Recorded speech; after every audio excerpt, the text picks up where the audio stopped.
Chapter 1080. Boom! Bolts of lightning struck down from the sky, covering the area illuminated by the gigantic crimson moon with a silvery white forest. Lightning flashed as a destructive aura swept through, not leaving a single corner unscathed.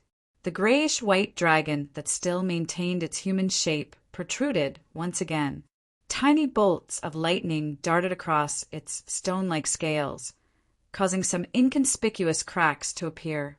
Vinrambise's psychological invisibility couldn't be maintained under such an all-encompassing attack. After all, he would still interact with his surroundings, but he had eliminated his sense of existence. He was in a blind spot, and once the interaction intensified, he would inevitably be exposed. The moment he appeared, the lightning storm calmed down significantly. On the roof, German Sparrow's body instantly blurred as he appeared diagonally below the incomplete dragon. Right on the heels of that, the glove on the crazy adventurer's left hand protruded with fine black particles that were deep and dark. He opened his mouth and spat out words in the devil language that were filled with foulness and depravity. Slow. Vinrambis knew that his opponent was using creeping hunger and understood the true level of this item. He found German Sparrow's attack amusing. He immediately raised his left claw to hold the icy blue metal cylinder and aimed it at the enemy below. This was a sealed artifact of unknown origins called Rotting Meteor. Vinrambis had obtained it from a certain existence, and he only knew that a portion of the materials came from the cosmos. This icy blue metal cylinder could shoot out dark green, strange projectiles. Anyone who was hit by them would instantly be poisoned and begin to rot. Even spirit bodies wouldn't be spared. It was equally effective against demigods. Its negative effect was that the wielder had a chance of being stared at by the gaze cast down from the cosmos, unknowingly being corrupted. If it wasn't for a certain existence sealing it, Vinrambis definitely wouldn't dare to carry it with him. But even so, he tried his best to limit the number of times he used it to prevent himself from dying strangely or experiencing a mutation. This was the common outcome of many wielder of Rotting Meteor. At that moment, Vinrambis didn't believe that the language of foulness, which was at most a sequence 5, could affect him in his incomplete mythical creature form. He planned on using Rotting Meteor to directly finish off an enemy with a sealed artifact that posed a threat. But at this time his movements really slowed down, and his whole body gave off a stiff feeling. On the pitch-black roof under the gigantic crimson moon, another German Sparrow in a black trench coat and silk top had appeared at some point in time. He held a strange revolver with 6 barrels in his right hand and aimed his left palm at the German Sparrow below Vinrambis. He clenched his fist and gently twisted his wrist. Earl of the Fallen, magnify! This was Klein's other marionette, a demigod of the lawyer pathway, Kona's Kilgore. And with his magnification support, the beyonder powers that creeping hunger obtained from grazing souls could be maximized, raising it to nearly sequence 4, which was the level of a demigod. Of course, he couldn't magnify more than one at a time. He could only magnify one at a time. As Vinrambis was currently in his mythical creature form, no matter how slow was magnified, it couldn't affect him for too long. Therefore, the German Sparrow, who was actually Anuni, seized this short opportunity to control Vinrambise's spirit body threads. Typically speaking, he needed 3 seconds to complete initial control. However, his opponent had already revealed his powerful mythical creature form, so time would definitely be dragged out. Perhaps it would take 6 to 7 seconds, or even more than 10 seconds to succeed. And by then Vinrambis would have long escaped the effects of slow and returned to normal, allowing him to respond. At this critical moment, Kona's Kilgore once again aimed his left palm at Anuni as he clenched his fingers. It was still magnification. It was magnification of the ability to control spirit body threads. Suddenly, Anuni's control of Vinrambise's spirit body threads became much easier, as though he hadn't revealed his mythical creature form. This also meant that he only needed 3 seconds to complete initial control. This was already rather impressive, But the problem was that Vin Rambus, in his dragon form, didn't even need a second to escape the effects of slow. No, he had already broken free. At this moment, there was a gunshot, a bullet that lacked luster but didn't appear dim. It was engraved with many strange patterns and quickly hit Vin Rambus, who had just escaped from his slow state. In another corner of the garden, another German sparrow in a black trench coat and silk top had appeared. Vin Rambus's dragon body stiffened once again. Not only did his thoughts seem to come to a halt, even the wings on his back froze and lost their effect. The entire dragon fell to the ground. Control Spirit Bullet. Klein had used his worms of spirit as material to carry the power of the mysterious space above the gray fog to create the Control Spirit Bullet. It could even paralyze a sequence, 3, Saint for a second or two. At this moment, Vin Rambus, who had revealed his incomplete mythical creature form, wasn't much stronger than a sequence 3 Saint. And back when Amon's avatar was hit by the Control Spirit Bullet, it had also stiffened for more than a second. In addition, Klein could also get Kona's Kilgore to magnify the might of the bullet, but he didn't have the time to do so in order to seize the opportunity. The series of cooperation just now had made Klein sigh at how terrifying a demigod of the lawyer pathway was as a support. It was very, very, very useful. Of course, under normal circumstances, the Earl of the Fallen's magnification could only enhance the effects and influence of certain actions, and it couldn't help others. But the problem was that, as a marionette with a worm of spirit in his body, he was undoubtedly one with Klein and other similar marionettes. He wasn't strengthening others, but himself, seizing the opportunity of Vin Rambus falling into a state of paralysis. Anuni completed his initial control of the spirit body threads. Just as the incomplete dragon recovered from its stiffness, its thoughts turned sluggish and its actions lagged. It had to be said that after a Bizarro sorcerer obtained a powerful marionette, they could produce extremely terrifying strength through their cooperation. As for Klein, he still had the cheat-like Control Spirit Bullet and other items. This was something that only he could create because only he could use the powers of the mysterious space above the gray fog. Of course, powerhouses like Amon could also create similar charms and bullets, but the exact effects would be different. Seeing that Vin Rambus was under initial control, Klein began preparing to interfere with his resistance, preventing him from escaping his current state until he became a marionette. But at this moment, his head suddenly ached as an irrepressible mania surged in him. Then he became extremely depressed, as though he couldn't feel what happiness was. He was filled with disdain for himself, wishing that he could give up his life to prevent himself from causing trouble for others. In the blink of an eye, he became excited again. His vision seemed to turn blood red, and he was filled with hatred for everything. He wanted to destroy everything he saw. Not good. Before Klein's mental state rapidly deteriorated, he knew that he had been influenced by Vin Rambus at some point in time. His body of heart and mind was acting abnormally. He hurriedly tried cogitation to resist the abnormal mental state, but thoughts that seemed to belong to different people flashed through his mind. Let's just end it like this. F***CK. Quickly think of a way to save myself. What the hell is wrong with me? I seem to have a serious mental illness. A mental illness that can be contagious? The strange mental illness that Miss Justice mentioned? This is indeed a high sequence beyond her power of the spectator pathway. What's the point of saying so much? There's a demigod-level psychiatrist on the other side. Turning him into a marionette will easily resolve this problem. Realizing that German Sparrow hadn't shot a second bullet, Vin Rambus's grayish-white, scale-covered face revealed a smile. Although he hadn't expected the powerful teamwork between German Sparrow and his two marionettes, causing him to quickly fall into a situation that bordered on despair, it wasn't as though he hadn't done anything previously. Before he retreated from the sea of collective subconscious, he had secretly planted contagious madness in his marionette.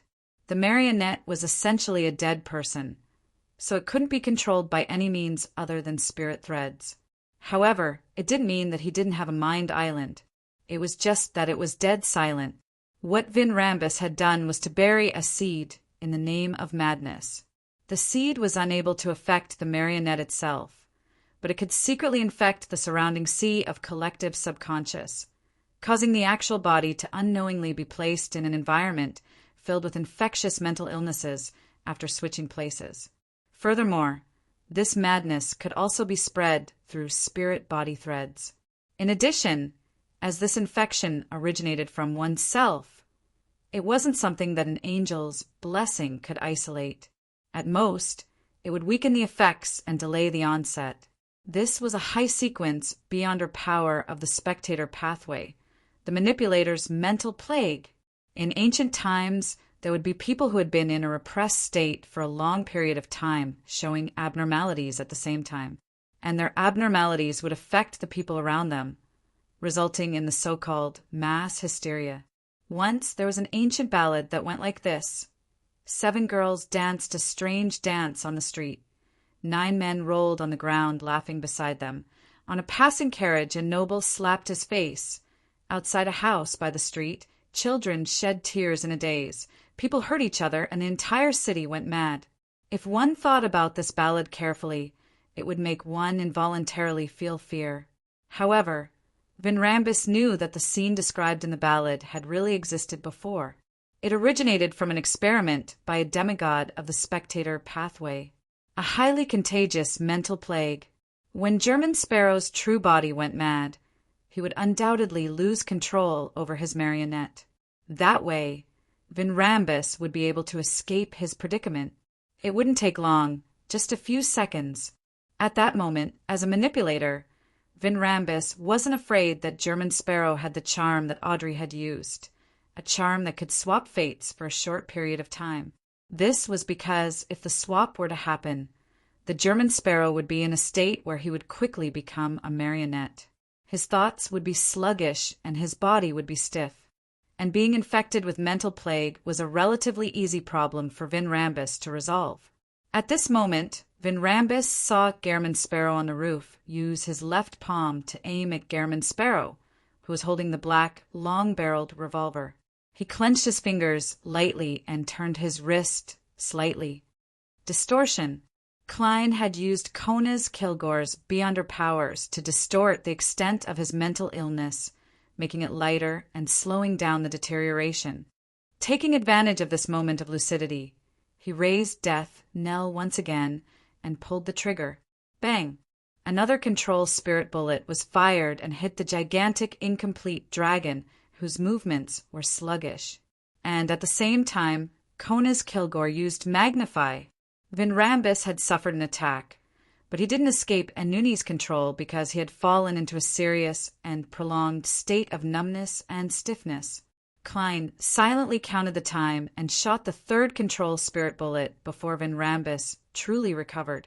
And before the effects of the 3rd control spirit bullets' magnified effect ended, the grayish-white, incomplete dragon's body trembled and returned to normal. It was no longer in a daze. P.S. There's one more update at 7 in the evening.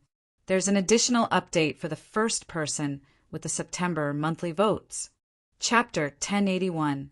In the dim world, the gigantic crimson moon silently hung above the house.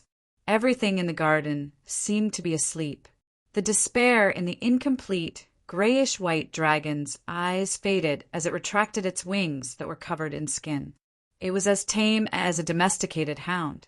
Vin Rambus, a counselor of the Psychological Alchemy Council, a demigod of the spectator pathway, had lost his life and become Klein's marionette. Klein couldn't be bothered to appreciate it. He directly switched places with Anuni, who was beside the grayish-white dragon. He appeared as a German Sparrow in a black trench coat and a silk top hat. Then he controlled his new marionette to treat the mental plague he had been infected with. A gentle and cool wind blew over, crossing the sea of collective subconscious and seeping into Klein's island of consciousness. It made him feel as if there was something smelly, rotten, split, and contradictory in his mind and body. Bit by bit, it was being gathered into a ball and removed like a surgical incision. Klein's face immediately contorted as he revealed a grimacing expression. Once again, he felt the extreme pain of his soul being torn apart.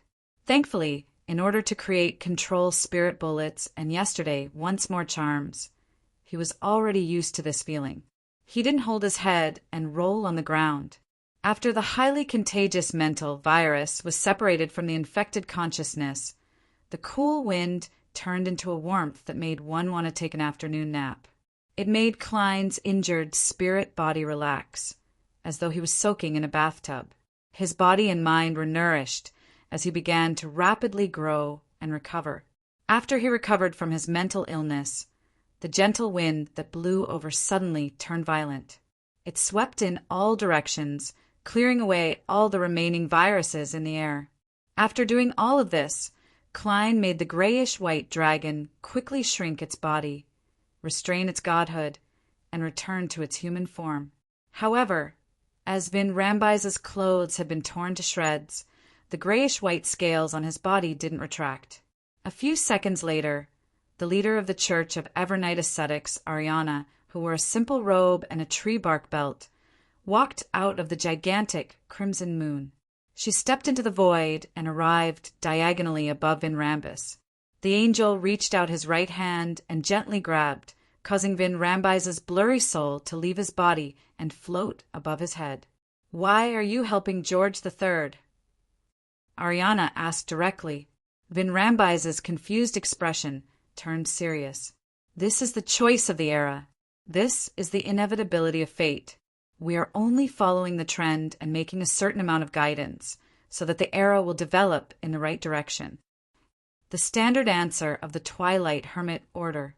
From the looks of it, even the demigods of psychological alchemy don't know what Adam's true goal is. Even the official members of the Twilight Hermit Order probably don't know. Klein thought without any psychological burden as he relied on the fact that he was hidden in the world. Ariana didn't reveal a surprised expression. "What's the next trend?" Vin Rambize's eyes weren't focused, but he replied with a rather solemn expression. "A war. A war. A war that engulfs the entire world." Isn't peace good?" Klein frowned slightly as he couldn't help but mutter inwardly. He knew very well what kind of damage a war of the world would bring to humanity. He only hoped that he and the Church of Evernight could quickly grasp the crux of the matter and successfully prevent the war that the Twilight Hermit Order was trying its best to push for. Ariana fell silent for a second before asking, "What's George III's secret?" Vin Rambis fell silent for a second before asking, "What's George III's secret?" A smile appeared on Vin Rambize's face. "Every king is bound by the 3 great contracts. The highest they can reach is sequence 5. And with our help, he bypassed this obstacle. In essence, he already possesses a higher status. All he needs to do is wait for the tide of the era to come before he can successfully ascend to the position that belongs to him. 3 great contracts. What's that?" Yes, it's understandable for a king to only reach sequence 5. After all, under the premise that mystery doesn't appear in the world, it's best for the king to be replaced normally. The people can understand if they live to 80 or 90 years old, but if they're still alive and kicking after 120, it will definitely cause speculation and panic. George III cooperated with the psychological alchemy and the Demonist sect just to live longer? Normally speaking, this is only a restriction from the king. It wouldn't affect the other members of the Augustus family. They should have grounded angels among them. So there's no reason for them to support George III. Many questions surfaced in Klein's mind. George III isn't a demigod yet. He's only obtained a higher status through some means and acted ahead of time? Ariana asked unhurriedly. To the Church of Evernight, this was a rather critical problem. If George III was already a demigod, then they could directly contact the Church of Storms and Steam to capture him. This was because the king's existence was evidence. Vin Rambize's soul nodded. Yes. What's the exact method? Ariana continued asking. Vinrambis slowly shook his head and said, I'm not sure. The person in charge of this matter is our president. I only remember him mentioning once that he wanted to make George III more talented. More talented? Upon hearing this description, Klein immediately acutely associated it with the contents of Roselle's diary. In the eyes of that emperor, the so-called talent was to make one's mind and soul more like that of an ancestor with a higher status. From there, one could obtain the recognition of the corresponding beyonder characteristic or the mental imprint in the sealed artifact, allowing one to easily overcome the negative effects of consuming the potion and wielding the sealed artifact. This wasn't a perfect method, and it could even be said to be extremely dangerous. This was because the mental imprint would change the soul of the consumer or wielder, causing them to experience a certain mutation. If anyone were to use such a method to advance to a demigod, it was very likely that they would become a stitched monster. Has George III been hypnotized by someone to actually accept such a method? No, if it's hypnosis, the Augustus family's angel or sealed artifact will definitely discover the problem. Klein became increasingly puzzled as he waited for the floating ascetic leader to ask another question. Ariana clearly knew what more talented meant. Without any change in expression, she asked, Who's your president? Vinrambis revealed a look of reminiscence. He has many identities and many names, but as long as I see him, I can confirm that he's the president of our psychological alchemy. His current identities and names are one of the 4 kings of the sea, King of the Black Throne, Barrows Hopkins, the former chancellor of Bakeland Medical College, the royal family's medical consultant, the dead Polly Durlow, the famous recluse of the central Sonia Sea, Eric Drake, King of the Black Throne. Only then did Klein realize that he had heard of this title before. However, he always ignored it and didn't take it to heart. He rarely thought about it. So this pirate king is from the Spectator pathway. He nodded in enlightenment. Ariana listened quietly and asked, What secret is George III hiding in the Blood Emperor's ruins? What secret is George III hiding in the Blood Emperor's ruin? It's something very important. He wants to grasp it, and this requires a lot of sacrificial rituals. It's an extremely important thing. He wants to control it, which requires a lot of sacrificial rituals. What is it? Ariana asked without any hesitation. Vinrambis was taken aback. I don't remember. He suddenly raised his hand and covered the head of his soul, appearing to be in great pain. But no matter how hard he tried, he could not remember the answer. Did Adam, or an angel of the Spectator pathway, wipe that memory away? Klein watched with a solemn expression, increasingly feeling that the secret in the ruins might be more important than he had imagined. Ariana was silent for a few seconds before looking down at Klein. What do you want to ask? Klein thought for a moment and said to Vinrambis, Let's go. What are the names of the high sequence potions of the Spectator pathway? Vinrambis' soul's pain was alleviated as she slowly replied, I'm not sure. Sequence for Manipulator, Sequence 3 Dreamweaver, Sequence 2 Clairvoyant, Sequence 1 Author. He didn't mention Sequence 0 Visionary, so it was obvious that he didn't know. What is the Manipulator potion formula? Although Klein felt that his question was slightly vulgar compared to Ma and Ariana's, he still spoke. Without any hesitation, Vinrambis said in a daze, That's right. The main ingredients are the complete brain of an elderly mind dragon, or the crystallized heart of a tree mentor, or the beyonder characteristic of a manipulator. The supplementary materials are 80 milliliters of an elderly mind dragon's blood, 3 golden leaves from the tree mentor, and 1 drop of tears from 7 different humans or human-like creatures that are produced by intense emotions. The ritual is to consume the magic potion in a special occasion with at least 10,000 people while they resonate with their emotions. In comparison, the difficulty of the Spectator pathway's demigod ritual isn't that high. That's right. A spectator can self-treat and analyze themselves. they can effectively resist the madness and loss of control brought about by the potion. So the ritual can obviously be simplified. Klein nodded in thought.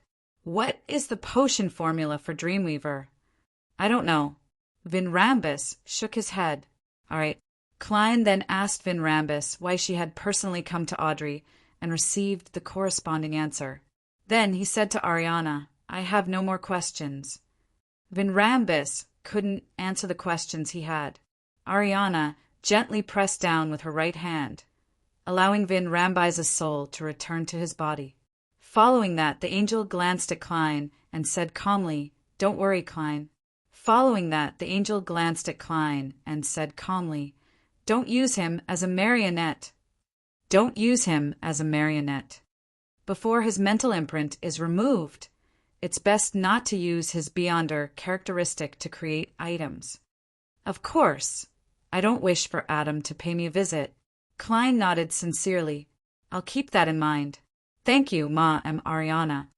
P.S. First place in September's monthly votes will be updated 9 Heavens Divine King. Chapter 1082. After thanking him, Klein immediately gave up his control of Vinrambus, preventing him from maintaining his marionette state. Hence, this spectator pathway demigod collapsed to the ground and became a corpse. Ariana lowered her head to take a look, and the darkness in her eyes deepened. Vinrambus's corpse was instantly erased inch by inch like a pencil drawing, leaving only the icy blue metal cylinder. Then, specks of light seeped out of the void and quickly gathered together to form a strange object. It was the size of a fist and looked like a heart, but its surface was covered in grayish-white wrinkles, making it look like a different kind of brain. And on every wrinkle, countless symbols and strange patterns extended out, penetrating the surroundings and connecting to a certain world that Beyonders of other pathways couldn't see. This was the Beyonder characteristic left behind by a manipulator. Ma and Ariana quickly extracted Vinrambus's Beyonder characteristic through concealment and reverse concealment. Klein was taken aback for a second before coming to a realization. At this moment, Ariana said with a calm expression, The spiritual imprints inside have all been removed. Thank you, Madame Ariana. Klein was not surprised at all. He bowed as if he was prepared for it.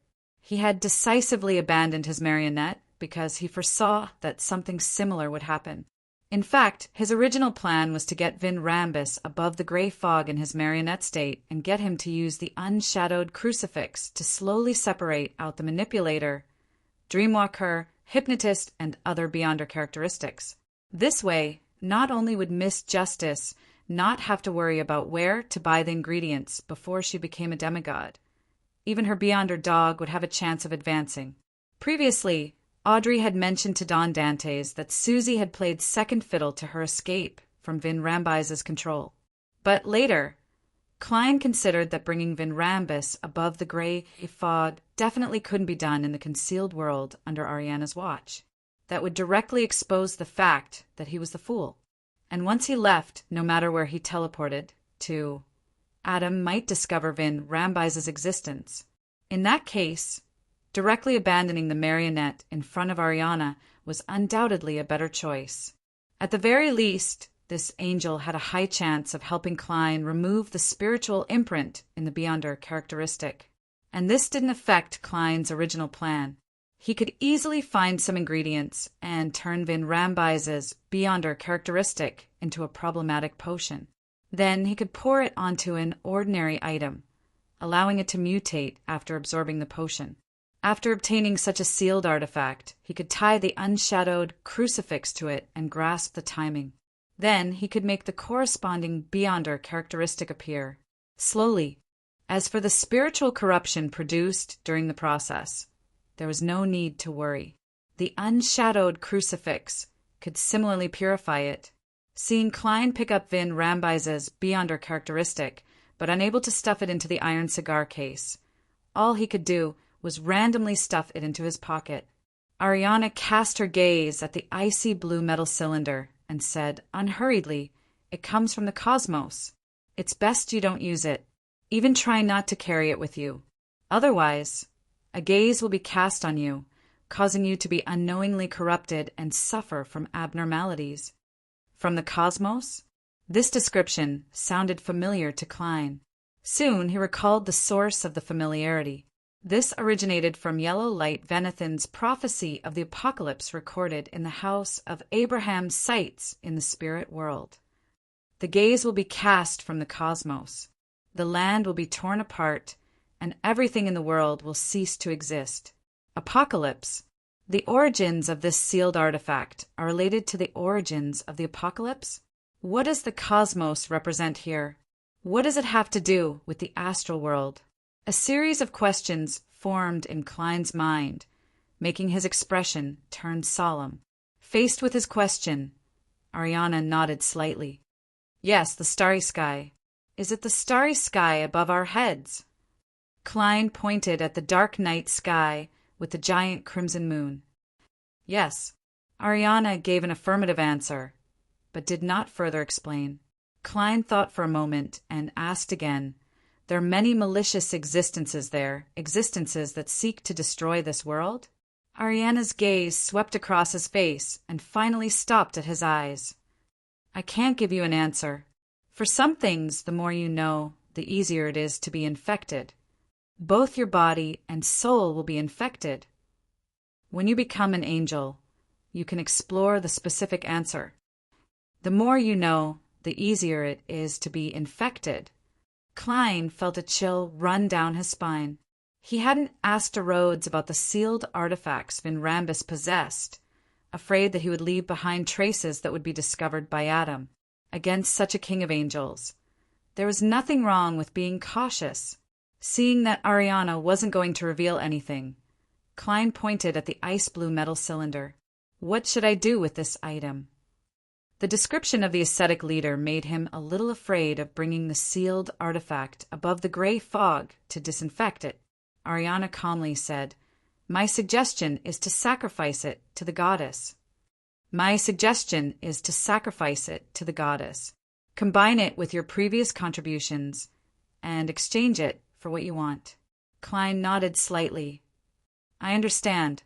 After expressing his gratitude again, Ariana's figure was quickly wiped away, disappearing from the abnormally huge dark garden under the crimson moon. And this hidden world didn't collapse just like that. Klein watched silently for a few seconds before taking out the candles and other ritual items he carried with him in thought. He quickly set up an altar and sacrificed the ice-blue metal cylinder to the Evernight goddess.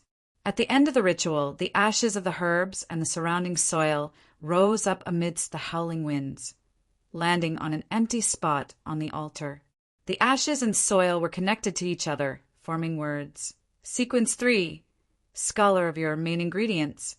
A pair of eyes of a hound of Fulgrim, also known as a Sapphira Castle Keeper, a demonic wolf of Fog's Heart. Supplementary ingredients. 100 milliliters of hound of Fulgrim's blood, 30 grams of demonic wolf of Fog's white frost crystal, a large number of real ancient historical records, advancement ritual, completely separate from reality for at least 300 years. Consume the potion after becoming history and not belonging to the present era. This, Klein couldn't help but blink, suspecting that he had misread the description. The description of not belonging to the present era made him think of one of his honorific names. The fool that doesn't belong to this era! I've been hung on that strange door of light for more than 300 years. In a sense, have I already completed the ritual and am just waiting to consume the potion? The mysterious space above the gray fog is really closely related to the seer pathway. Could it be a manifestation of the uniqueness? Klein was instantly delighted and solemn. This was because he didn't know what price such a gift had. Phew, I really want to jump to a neighboring pathway at the step of becoming an angel and not follow the planned path. To other Bizarro sorcerers, the greatest difficulty in this advancement ritual is likely to be how to live past 300 years. After all, this isn't a pathway that's famous for its long lifespans. Also, being separated from reality for 300 years can easily make a person go crazy. To a Bizarro sorcerer, who's at the forefront of having a split personality, the danger of losing control isn't too small. Klein looked at the scholar of your potion formula as thoughts flashed through his mind. After an unknown period of time, he ended the ritual and put away the corresponding items. As he walked out of the garden, the gigantic crimson moon and the pitch-black night sky faded away, disappearing inch by inch. Then he saw the flowers that belonged to autumn. He saw the sunlight that scattered over them, and he saw the blonde girl waiting between the house and the garden. Audrey's eyes revealed a look of joy as the corners of her mouth curled up unconsciously. Klein nodded at her as his figure was suddenly enveloped by scarlet flames. Elsewhere in the garden, there were also flames soaring into the sky, but it wasn't obvious. By the time the flames dissipated, German Sparrow's figure was nowhere to be seen. The remnant crimson moon and the night sky had also completely vanished. Audrey fell into a daze for a few seconds before retracting her gaze in thought and entering Viscount Glaint's mansion. When she left with Susie and her servants in a carriage and returned to her own home, she had a chance to be alone. As expected, she received an invitation from the world to meet. Above the gray fog inside the palace, Audrey looked at the world, German Sparrow, and asked in a less urgent manner, "What's Vin Rambise's true goal?" She had long known from German Sparrow's calm behavior that Vin Rambis had been dealt with. Klein answered frankly, "That's right. Firstly, it's to investigate if there's a mastermind behind Zio and Furz's actions. Secondly, in the process of the princes showing their closeness to the Earl Hall's family, they'll hint to you so that you won't be a hindrance. This is essentially a division of the three churches." Audrey and Mr. World had already discussed this matter, so there was no need for her to seek additional explanations. Then, why did a demigod like Vin Rambis come to me personally? Klein smiled. Therefore, it's best to directly get a demigod to do it. As for you, you know Vin Rambis and have interacted with him before, so you should be the least guarded against him. To fool the guards arranged by Earl Hall and hypnotize a hypnotist without causing any additional commotion, a sequence 5 might not be able to do it. To be frank, if you weren't careful enough and didn't have a helper like Susie, who hadn't been discovered, the entire matter would have proceeded smoothly without either of us noticing until next Monday. Audrey didn't wear her thick mask as she sighed with mixed emotions. So I'm already that powerful. Only a demigod would have great confidence in dealing with him. You're more powerful than I imagined. You actually hypnotized a demigod who's good at hypnosis, Klein praised with a smile.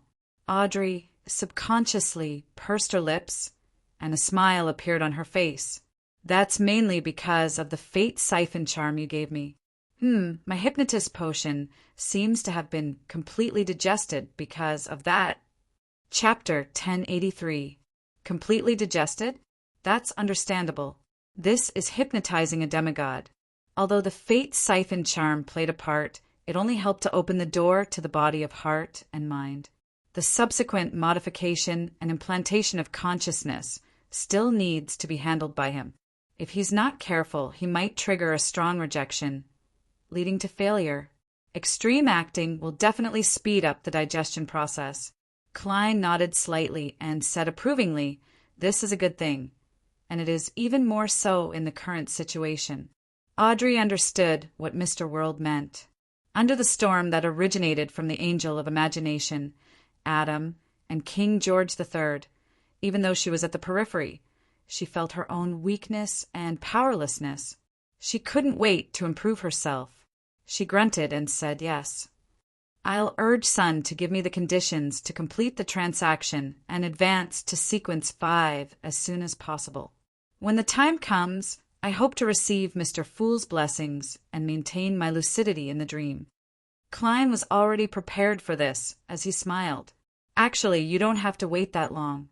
Tomorrow at the earliest, Friday at the latest, I can sell you a Dreamwalker Beyonder characteristic."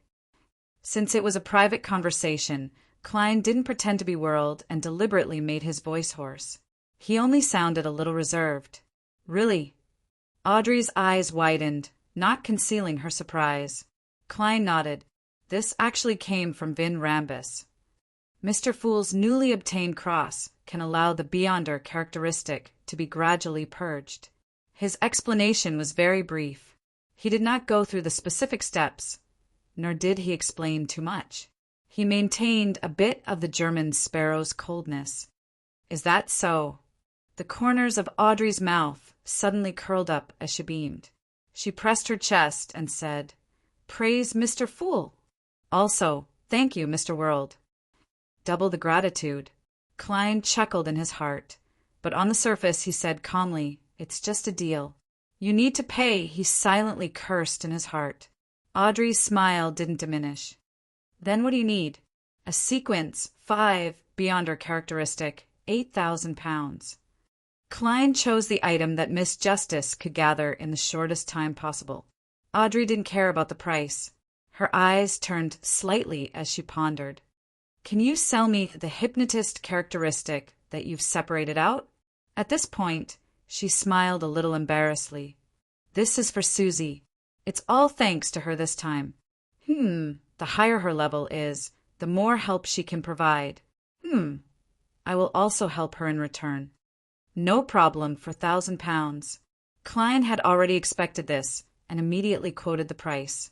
In his plan, he could stop once he reached hypnotist. There was no need to separate it.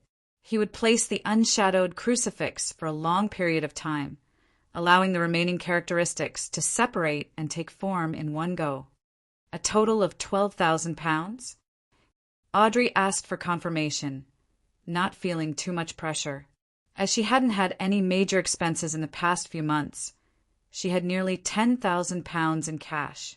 She just needed to gather some to satisfy her request. Seeing World's German Sparrow nod, she heaved a sigh of relief. "I'll pay it before Friday." After settling this matter, she, who had relaxed a lot because Vin Rambus had been finished off, felt even better. She said casually, "I'm in a good mood." She said in a casual manner, "I'll also buy the complete brain of an adult mind dragon from Sun, but it won't be that urgent. Susie won't be able to digest the hypnotist potion that quickly." At this point, Audrey glanced at Mr. World in embarrassment. "What do I need to exchange for Vin Rambis's demigod characteristic?" Klein smiled. "I still don't know what I'll be lacking. Actually, apart from Vin Rambis's manipulator Beyonder characteristic, I also have the corresponding potion formula. During the process of you digesting Dreamwalker, I'll slowly think about what I need. From time to time, I'll get you to do something and gather some supplies, so as to allow you to accumulate enough to exchange for their contribution points as soon as possible." Audrey's green eyes lit up when she heard this. "All right." After answering, she continued to ask with great interest, "Is this the same as Zio accumulating contributions at MI9? "Yes. That's the method used by the major churches." Klein gave an affirmative answer. Audrey nodded and asked curiously in the end, "Mr. World, do you know the names of the high-sequence Beyonder potions of the Spectator pathway?" Klein gave a simple answer. Manipulator, Dreamweaver, Perceptor, Author, and Sequence 0 Visionary. "I'm looking forward to hearing these names, especially Author and Visionary." Audrey thought for a few seconds and steered the topic back on track. "Did Vin Rambus say what the king's secret is? Also, why are they helping the king?" On the one hand, she was asking on Zio's behalf, and on the other hand, she was very concerned. The king's secret? He wishes to bypass the 3 major contracts signed between the Orthodox churches and the various countries' royal families in ancient times to become a demigod. For this, he needs to go through a large number of sacrificial rituals to gain control of an extremely important item in the Blood Emperor's ruins. Ha, that's Vin Rambis's answer. But it might not be the entire truth. It might only be a portion of it. Klein gave his opinion as he answered. As for the psychological alchemy, or the Twilight Hermit Order, what they need is a war that engulfs the entire world. This is what they're trying their best to push for, and it's the trend of the times they wish to see. A war that engulfs the entire world. Audrey repeated softly as her beautiful brows furrowed slightly. Her happy mood had turned gloomy again, although she hadn't truly experienced the cruelty of war with her status and identity. She was no longer a flower in a greenhouse. She could already imagine it to a certain extent. After a brief silence, Audrey inconspicuously took a deep breath and tried her best to smile. "I hope we can stop all of this." After exchanging a few more words, she left the world above the gray fog and returned to the real world. As for Klein, he busied himself with water, tree sap, herbal powder, thousand-faced hunter's blood, spirit world plunder's powder, and other ingredients to dissolve in Rambise's beyonder characteristic, concocting it into an unknown but definitely problematic potion. Then he found an ordinary glass bottle and stored the potion inside to see what kind of sealed artifact it would eventually produce. This required quite a bit of time. Klein used the powers of the mysterious space above the gray fog to construct a spherical barrier around the glass bottle to prevent the products of the mutation from affecting the entire area. After doing all of this, he returned to 160 Buckland Street and prepared to summon Rhodes to inquire about the two beyonder creatures, the hounds of Fulgrim and the demonic wolf of Fog. At this moment, with the passage of time, the clouds in the sky thickened. The sun was once again blotted out, and all of Bakeland became as dark and gloomy as it was in the morning. Klein stood in front of his desk and looked out the window at the sky. For some baffling reason, he and the Church of Evernight had neglected an important problem. Their investigations had been relatively smooth during this period of time, and the information they had obtained was also gradually deepening. However, for some reason, it left him feeling uneasy. It wasn't because he was being influenced or misled, but because he really couldn't think of anything. Even going above the gray fog was useless. Divination would likely point to, Klein hurriedly reined in his thoughts, spread out a piece of paper, picked up a fountain pen, and drew a complicated symbol that was a mixture of concealment and prying. 1 second, 2 seconds. After a full 8 seconds, the full-body mirror in the room turned dark. Aqueous light floated and condensed into silver words. "Exalted, great, and benevolent master, your loyal and humble servant, Rhodes, is here to answer your summons. I seem to be late. I'm already considered a grade 1 sealed artifact. To bypass the quarantine, I need some time. I seek your understanding, great master." "You're a grade 1 sealed artifact?" Klein asked in surprise. He could already imagine the news that had been circulating within the Church of Steam recently. The mirror that liked to play question and answer games had suddenly gone crazy. On the full-body mirror surface, the silver words squirmed and reformed, forming new words. "Great Master, is this considered a question?" Klein originally wanted to answer no, but in order to maintain his image, he nodded. "Forget it." Rhodes immediately conjured lines of words. "I'm not a real grade 1 sealed artifact. I've only enjoyed the treatment of a grade 1 sealed artifact in advance.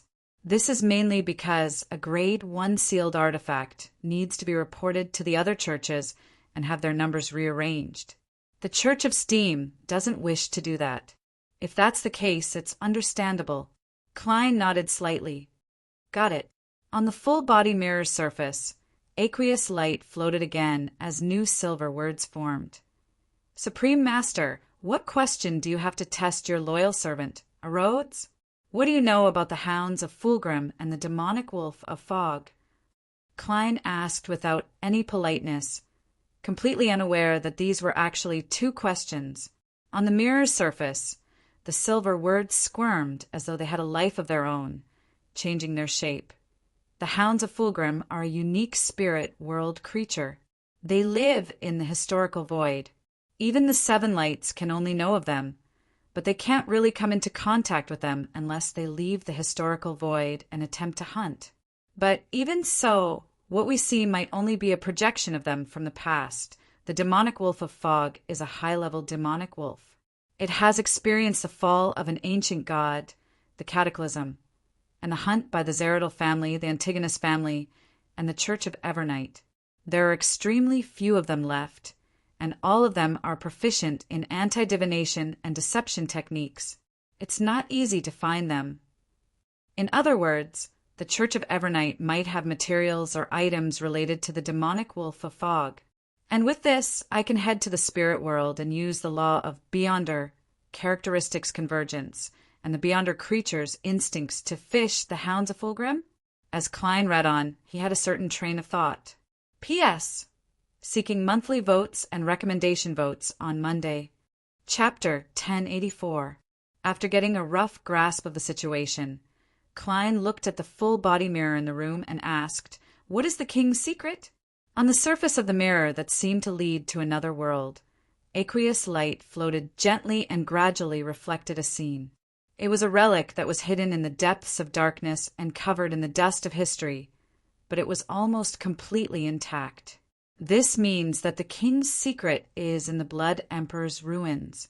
Does Rhodes not dare to answer directly, or is this all he can see? Klein deliberated for a moment and said to the magic mirror, "That's right. It's your turn to ask." The scene in the full-body mirror didn't change at all, but silver words appeared one after another. "Great Master, do you have any other questions?" "Yes." Klein nodded without standing on ceremony. "Where's the Saintess of White Katarina?" In the mirror, the silver words quickly faded and disappeared. However, the background didn't change at all. It was still the ruins of the Blood Emperor. If it wasn't for the appearance and disappearance of words, I would have thought that the magic mirror had crashed. Katarina is hiding in the ruins of the Blood Emperor? The real one? Klein nodded thoughtfully. "It's your turn." Above the scene, silver words condensed again. "Merciful Master, why don't you leave Bakeland?" "That's a good question. I originally had such plans. When I first investigated the great smog of Bakeland, it was only because of my righteous indignation at the innocent deaths of old Kohler and the other poor people, as well as my confusion when my main goal was nearly destroyed. Later on, I was tied to the identity of a goddess blessed. After that, I wanted to prevent the disaster that was about to happen so that the people I knew would be spared the pain of the ambitions of the upper echelons. I didn't want to drown in the tide of the times, so I was willing to take on a certain amount of risk. As for now, knowing that there might be a war that will sweep the entire world, and realizing that the advancement ritual of a scholar of yore is almost tailor-made for me, filled with traces of arrangements, I already understand that even if I really want to escape, I might not be able to do so. Or rather, even if I escape Bakeland, I probably won't be able to escape the fate I carried from the beginning. In that case, I might as well take the initiative to take the risk and challenge it. I'll see if I can figure out the truth and find a possible opportunity to grasp my own fate. Klein's thoughts raced endlessly before they gradually settled down. Then he calmly replied, "Leaving won't really solve the problem." After that, Klein began to ask questions. "Where is Trissy now?" In the full-body mirror, the scene finally changed. This time it was pitch black. Occasionally, a thick object slid across the surface. Rhodes can't see Trissy's situation either. Klein nodded slightly. "It's your turn." Aqueous light floated in the mirror again, and wisps of silver light converged into a coherent sentence. "Great Master, I have something to tell you." "Can I say it?" "Go ahead," Klein replied curiously. The silver words wriggled and turned into new words. "You must be careful from now on." He even used an exclamation mark. Rhodes smells something amiss? Klein thought for a few seconds. "What do you think can threaten me?" "I don't know. It's a feeling." Rhodes reorganized the words, turning them from silver to grayish-white. It directly expressed the feeling of depression and self-blame. Without waiting for Klein's response, new grayish-white words jumped out of the mirror one after another. "Great Master, I still have a scene I wish to show you. Can I?" "Sure," Klein said slowly. The aqueous light on the full-body mirror rippled as the pitch-black darkness changed. It became deeper, embellishing it with resplendent, diamond-like points of light. It was a beautiful and vast night sky. Is the scene erodes is showing pointing at the goddess whose essence is a star? Or is it a starry sky with a gaze? From the looks of it, it doesn't dare to express it directly. Klein thought for a moment and didn't attempt to ask any more questions. Let's end it here for today. All right. The grayish-white words were once again dyed silver. For some reason, the speed at which they protruded had slowed down. Great Master, why you haven't said that if there are any problems in the future, you will summon me again. Your loyal servant, Erodes. What a ritualistic mirror, Klein said in amusement. Of course, I will summon you again when I have other questions. Of course, I will summon you again when I have other questions. Yes, Master. Goodbye, Master. On the surface of the mirror, the silver words returned to their normal speed as they outlined a simple drawing of a constantly waving hand. After everything returned to normal, Klein burned the paper with the summoning symbol, pulled open the curtains, and stared at the cold and dark sky again. Empress Burrow, in a small Evernite cathedral. Zio and Furs received Miss Justice's message to Mr. Fool. They knew that the problem had been resolved, and they roughly understood the king's secret. How impressive! Furs, who believed in the god of steam and machinery, opened her eyes in the dark and quiet prayer hall. She turned her head, suppressed her voice, and sighed. She originally wanted to directly say that Mr. World or German Sparrow was impressive, but she no longer made such a mistake. In the past week, she had the feeling that she had been floating in the mysterious world for more than a decade. Zio opened her eyes as well, but she first drew a crimson moon in front of her chest to repent for her disrespect towards the goddess. Yes, that's a... Before Zio could finish her sentence, her meaning was accurately transmitted into Furs's mind. What she wanted to say was that Vinrambus was a true demigod, but from the moment she and Furs entered the cathedral, he had been finished off by German Sparrow in less than 10 minutes. They were both saints, but there was such a huge difference. Perhaps an angel's blessing. Furs made a vague guess based on her experience in Beyonder Matters and Creation. As the prayer hall was dark and quiet, making it unsuitable for communication, Zio didn't directly respond to Furs's words.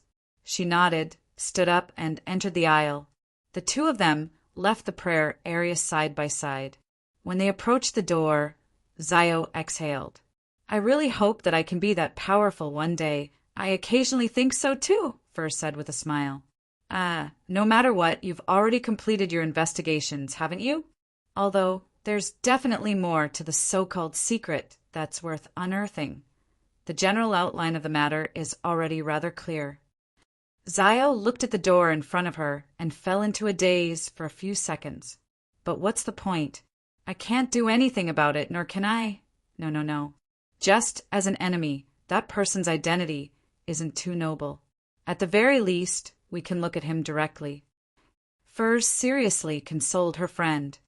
When you undergo a qualitative change, you'll realize that you have the ability to participate in this matter. At the very least, you'll be able to participate in something that doesn't involve higher-level matters. Furs, who had joined the tarot long before Zio, had witnessed Mr. Fool's schemes.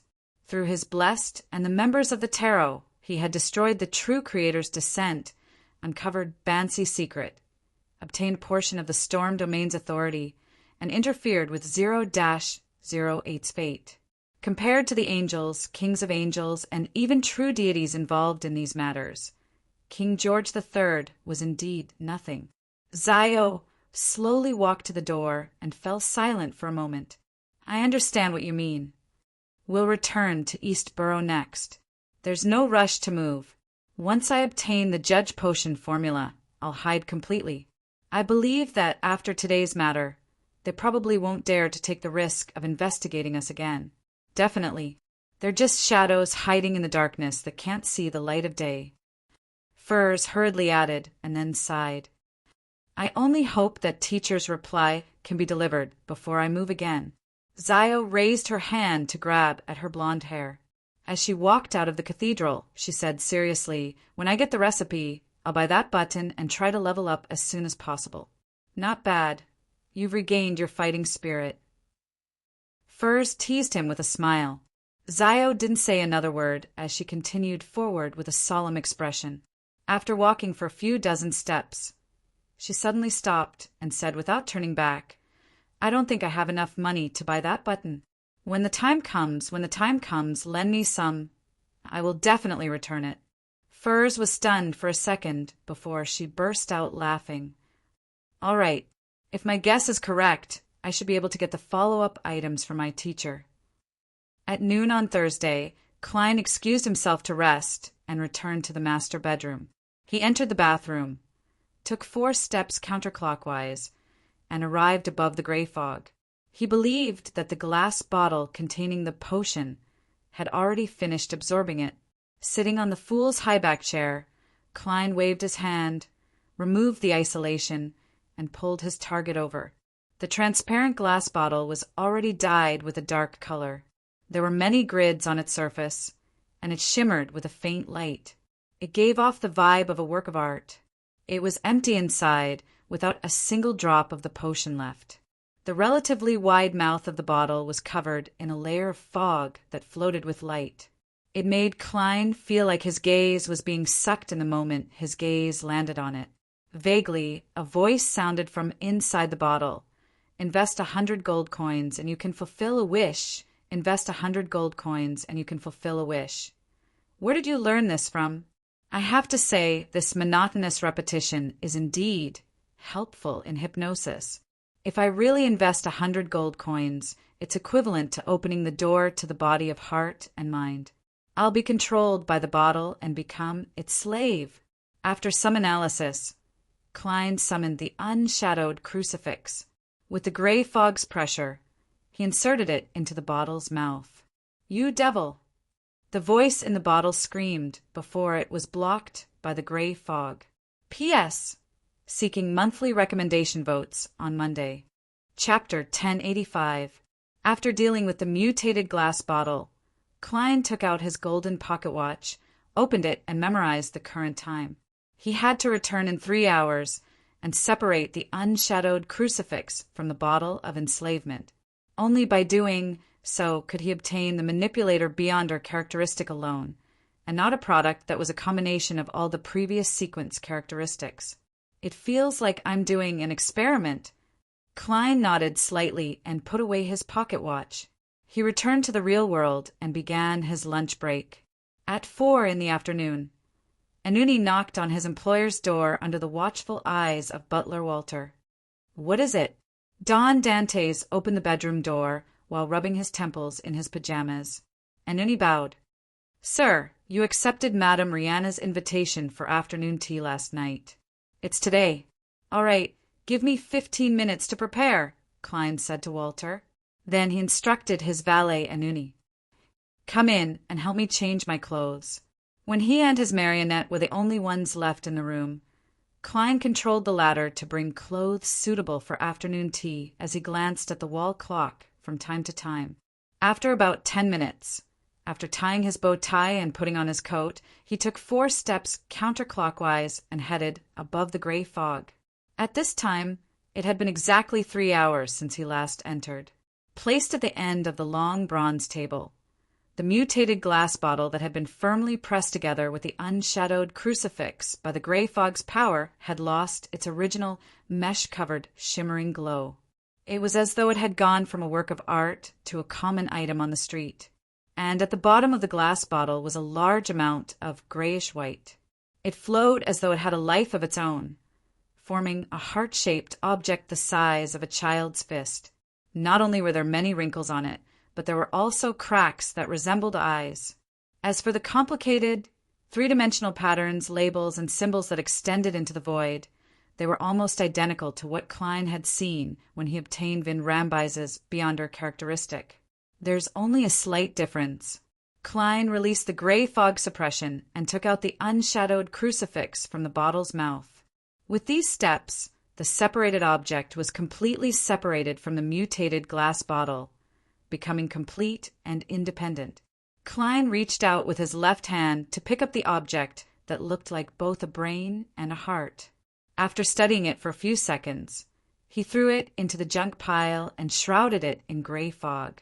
At this moment, the voice in the mutated glass bottle sounded again, but it was rather weak.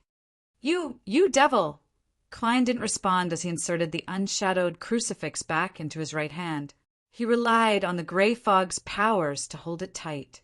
Thus, the ancient palace regained its tranquility. After returning to the real world, Klein wore his top hat, held his cane, and took a carriage out of 160 Buckland Street. He headed for Member of Parliament Mock's residence, Unit 39 on the same street. In Member of Parliament Mock's residence, in an elegantly decorated activity room, a few guests sat around an exquisite three-tiered tray. In front of each of them was a cup of enchanting black tea. Klein took a piece of cucumber sandwich and took a bite. He half-jokingly expressed his true feelings. Today's desserts seem very unique, be it the carrot cake or the cream muffin. Mock laughed out loud when he heard that. "Dwayne, you sure are observant. This has nothing to do with observational skills. As long as one isn't blind, they can tell. All sorts of strange shapes." Klein lampooned inwardly before saying, "That sounds like a good thing." "Sounds like a good thing. This was personally made by Hazel. You can try it later. Although she can't effectively control its appearance, it tastes pretty good," Mock said in a slightly ostentatious manner. Elsewhere, Bakelin University of Technology's chancellor, Portland Moment, immediately laughed. "This doesn't resemble the Hazel I know." Mock glanced at Ma Amriana and said in satisfaction, "Everyone grows." "Everyone grows, doesn't he? Hazel has really matured recently. Not only is she willing to learn the social and marriage lessons that she was very resistant to in the past, but she will also occasionally make snacks and play a piece of music for us. Furthermore, she often takes the initiative to accompany her mother to concerts, horse racing, and shopping at department stores. She also quietly listens in all kinds of salons and banquets." According to Miss Justice, Hazel's treatment process had already reached the stage where she could recall the immense shock and pain she once suffered.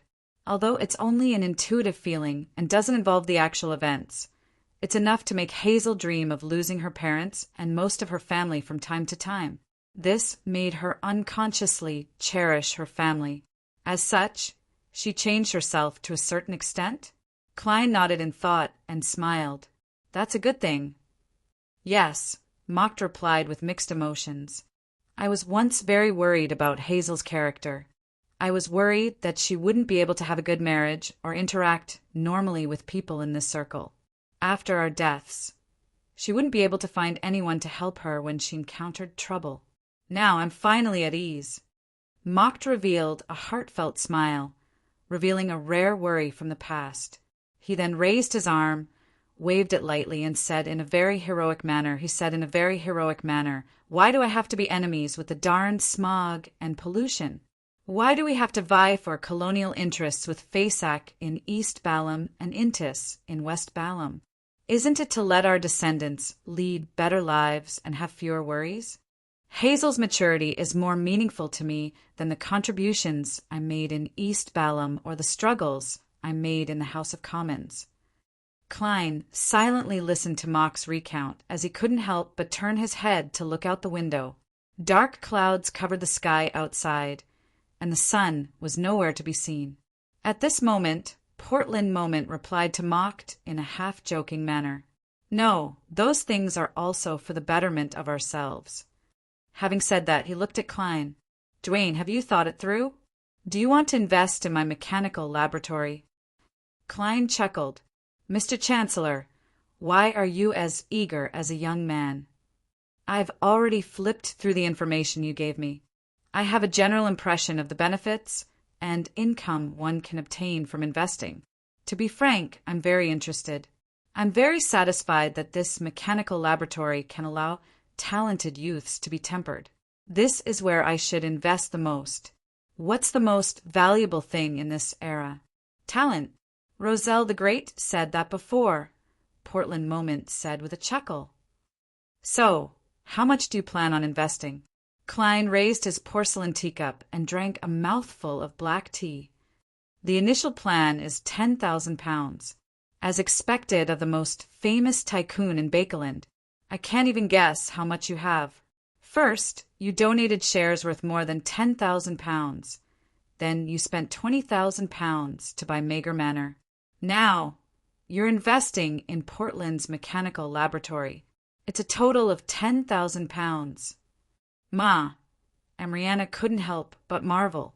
Portland Moment gave a thumbs up. That's a truly discerning investor. Klein smiled. But I'll still find a team of lawyers and accountants to verify the situation and draft the terms. Professional things have to be done by professionals. Also, I have to consider whether to invest directly or set up a company or fund to complete it through. Well, Portland, I think you're not thoughtful enough. Such an important laboratory isn't protected at all. Aren't you afraid of commercial espionage or sabotage by foreign forces? Portland Moment was taken aback for a moment before he slowly nodded. That makes sense. I've neglected this problem before. Klein, who had achieved his goal, did not linger on this topic. Is there still no news of Major General Konas Kilgore? Mocked sighed. No, Civilau's Yard said that they've searched Mager Manor and the surrounding areas, but they didn't find any clues. As he spoke, the House of Commons MP lowered his voice. I suspect that the Major General met with an accident during a secret mission. The atmosphere up there has been a little strange recently. In a sense, you're completely right. Klein sighed as well. Let's hope nothing really happens. During the afternoon tea, Klein made good use of his time and went to the bathroom. He placed the Dreamwalker Beyonder characteristic that had been seeped out of the mutated bottle into the junk pile. By the time the gathering ended and he returned to 160 Buckland Street, the sky had already darkened. The gas lamps on both sides of the road had been lit up ahead of time as a drizzle began to beat against the car windows. Now, all the problems are focused on what's hidden in the Blood Emperor's ruins. As long as the three churches can discover the problem in time, they can prevent many things from happening. Klein looked out the window at the misty lights due to the rain and considered the recent situation. In the short term, unless I can capture Katerina, I won't be of much help. And the goddess is currently digesting or grasping death's uniqueness. She might not have the ability to give a response at that level. To resolve this problem, I have to either get a targeted grade 0 sealed artifact from the Holy Cathedral, or I have to rely on the Church of Storms or Steam to see which of the two true deities will respond. A grade 0 sealed artifact might not work. After all, it involves a king of angels, and the two churches might have a traitor. It wasn't far from 39 Buckland Street to 160 Buckland Street. Before Klein could sort out his thoughts, he had already returned to his doorstep and had no choice but to alight the carriage. When he went to the third floor to change his clothes, his spiritual perception was triggered.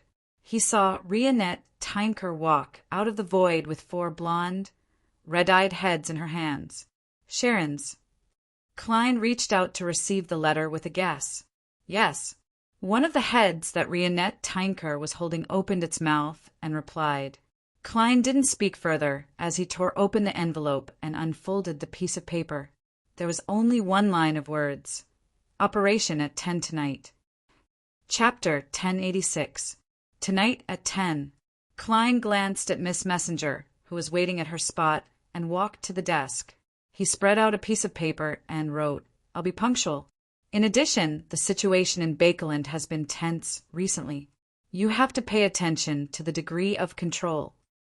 After reminding Sharon, Klein folded the letter and took out a gold coin and a rectangular diamond that constantly refracted light from his pocket. This is a yesterday once more charm. It can allow you to temporarily borrow the powers of your past self. Klein handed the 3 items to Rionette Tynker. One of the blonde, red-eyed heads in Rionette Tynker's hands opened its mouth and bit down on everything. The other 3 said one after another, You're right. The remaining 3 said one after another, Why? For, I consider it an advance payment, Klein said with a smile with his usual expression. A Rhodes's reminder made him feel that he needed to make more preparations. Rionette Tinker didn't ask any further. Her 4 beautiful heads swayed up and down with the help of the hair she was holding. Following that, she stepped into the void and disappeared from the room. Klein looked out the window at the drizzling rain and the completely dark sky. He took off his coat and handed it to his valet Anini. 9:50 p.m. on a street near the Tussock River in Sherwood Borough. Amidst the common autumn and winter rain in Bakeland, a rented carriage turned into the area and slowly proceeded forward. On the carriage, Emlyn White, who was holding a top hat, looked at the pale-faced young man with slightly messy hair with his bright red eyes. "This is the place?" Merrick, whose figure looked a little ethereal, nodded and pointed at a street house with a shop diagonally ahead. "Yes. It's a bookstore, and the owner's name is Charlie Laker. He's a pure-blooded Loanese. However, he went to the southern continent once when he was young, hoping to get rich overnight. There he became a member of the Rose School of Thought, a believer of the Chained God. He was sent back to Backland to gather intelligence and provide help to the Rose School of Thought members who were carrying out other missions. Back then, we had been watching him for a long time, hoping to finish him off and sever the Rose School of Thought's intelligence transmission to create a better living environment for ourselves.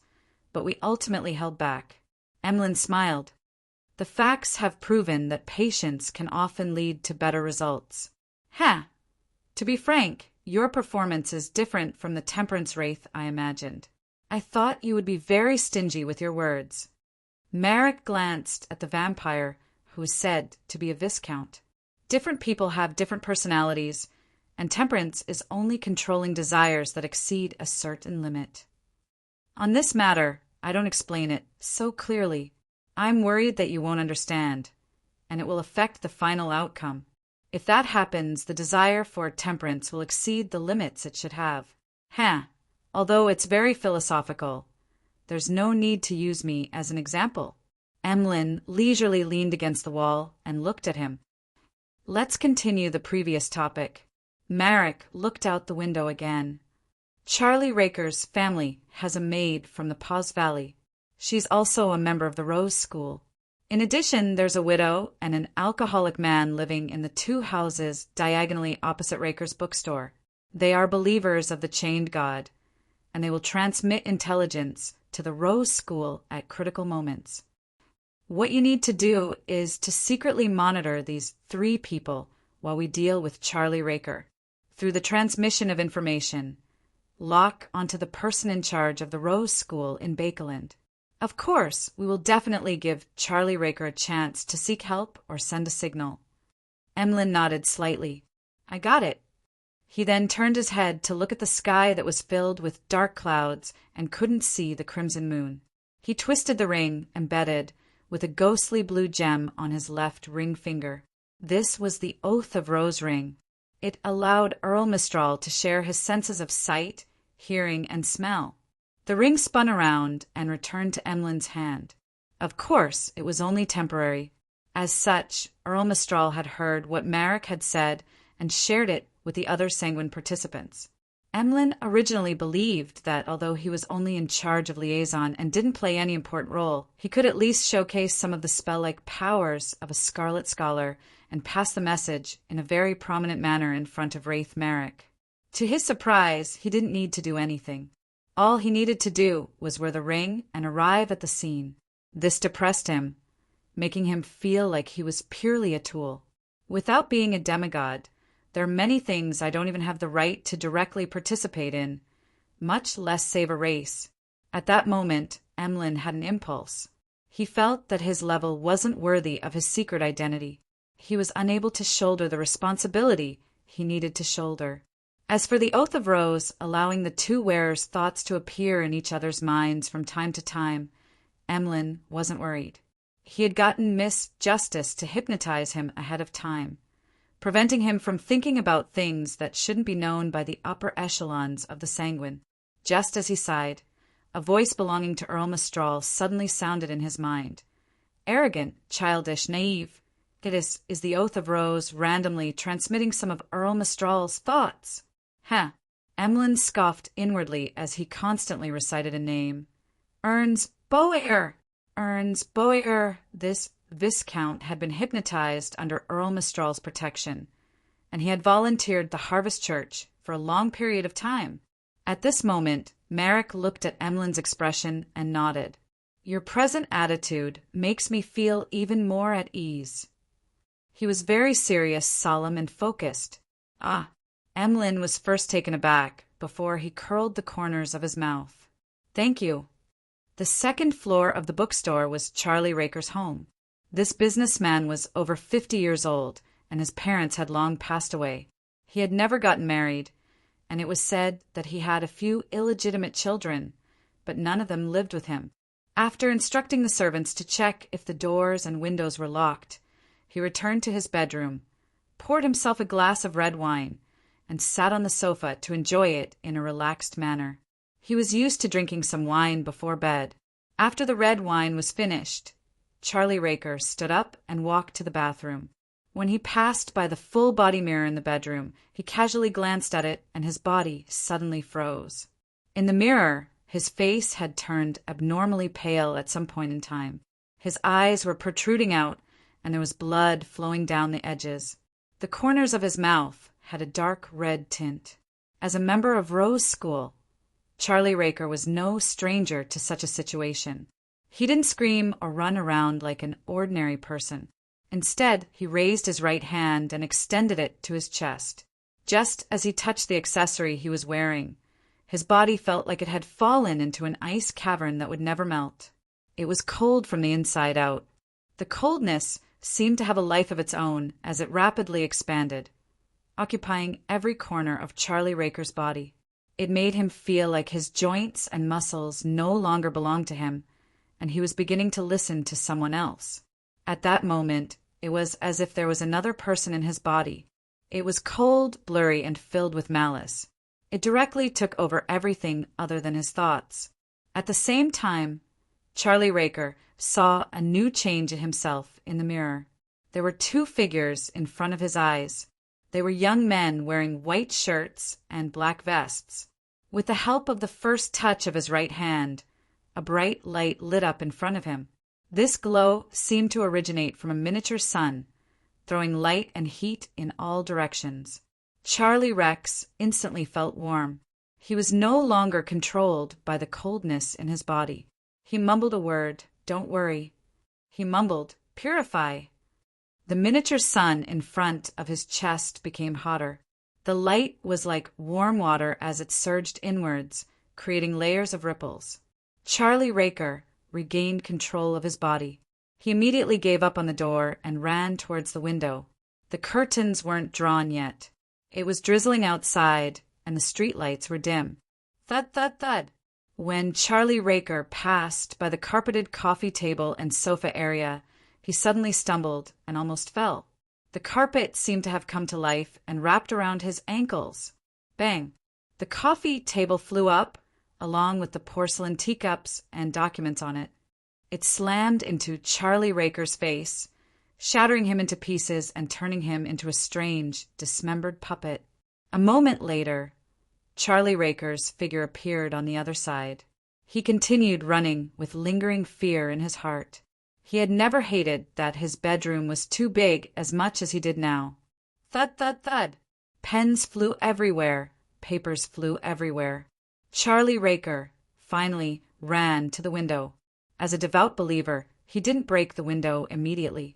Instead, he grabbed the curtains and pulled it open. At the same time, he pressed his other hand on the gas pipe. A layer of white frost instantly formed on the surface of the black metal. Crack! The glass window in front of Charlie Raker shattered on its own. Every piece shot out like a bullet and slammed into the businessman's face. There wasn't a single piece of unharmed skin on his face, and blood spurted out from his neck. Charlie Raker's eyes dimmed, and he fell backward weakly. He screamed and shouted in pain during the process, but his voice couldn't travel out of the room, no matter what. At this time, in another room, a female servant, who was obviously from the southern continent, saw the light from the wall lamp wavering. She immediately turned her head and looked at where her employer was. The gas pipe there was covered in frost. In a room opposite Charlie Raker, a man with a red nose who rolled up his sleeves and gulped down alcohol suddenly saw that the curtains were only half drawn. In the secret code he and Charlie Raker agreed on, it meant that there was no problem if the curtains were all drawn or opened.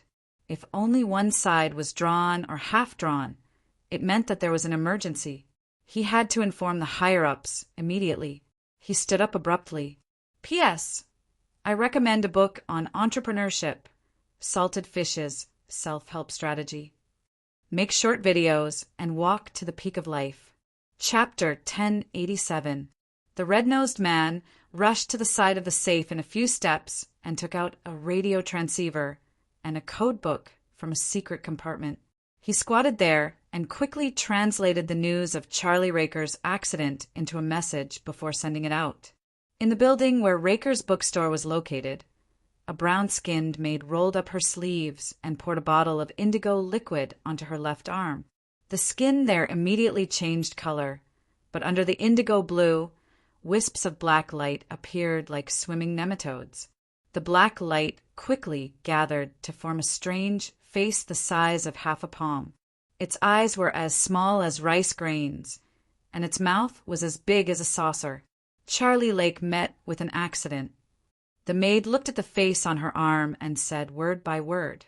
Every word she uttered seemed to take on a shape of its own, materializing into indigo between her mouth and arms.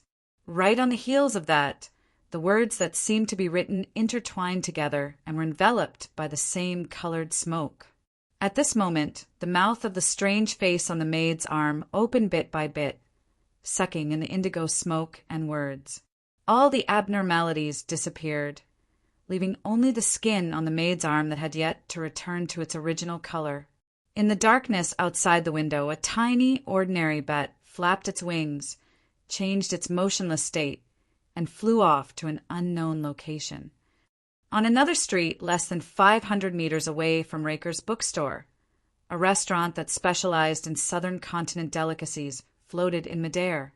One by one, tiny bats flew out of the darkness and gathered together, causing thick smoke to rise. The smoke and bats seemed to be illusory as they vanished in the blink of an eye, leaving behind the figure of a man in a tuxedo without the corresponding hat. The man was thin and tall, and he was extremely tall. His hair was relatively light, almost silver, and his eyes were bright red as though they were filled with blood. He was none other than the sanguine Earl Mistral. He raised his left hand that had a ghostly blue gemstone ring on it, touched his slightly exaggerated bow tie, and looked at the restaurant that had long since closed for the day. He looked at the restaurant that had long closed and said, "The two pieces of intelligence have finally gathered here." Just as Mistral finished speaking, a figure appeared in front of him. She wore a dark black regal dress and a small bonnet of the same color. Her hair was pale gold, her eyes were blue, and her face was pale. She looked like the most exquisite doll. The trees on the street below suddenly swayed gently, and the lights of the gas lamps flickered at the same time. A puppet! Earl Mistral nodded slightly, acknowledging Sharon's identity and status. Sharon didn't look at him. She looked at the second floor of the restaurant. There are remnant feelings of worship towards the mother tree of desire. Then there's no problem. Mistral turned around in midair and nodded at the area with the densest darkness. "Lord Nibs, please seal this area."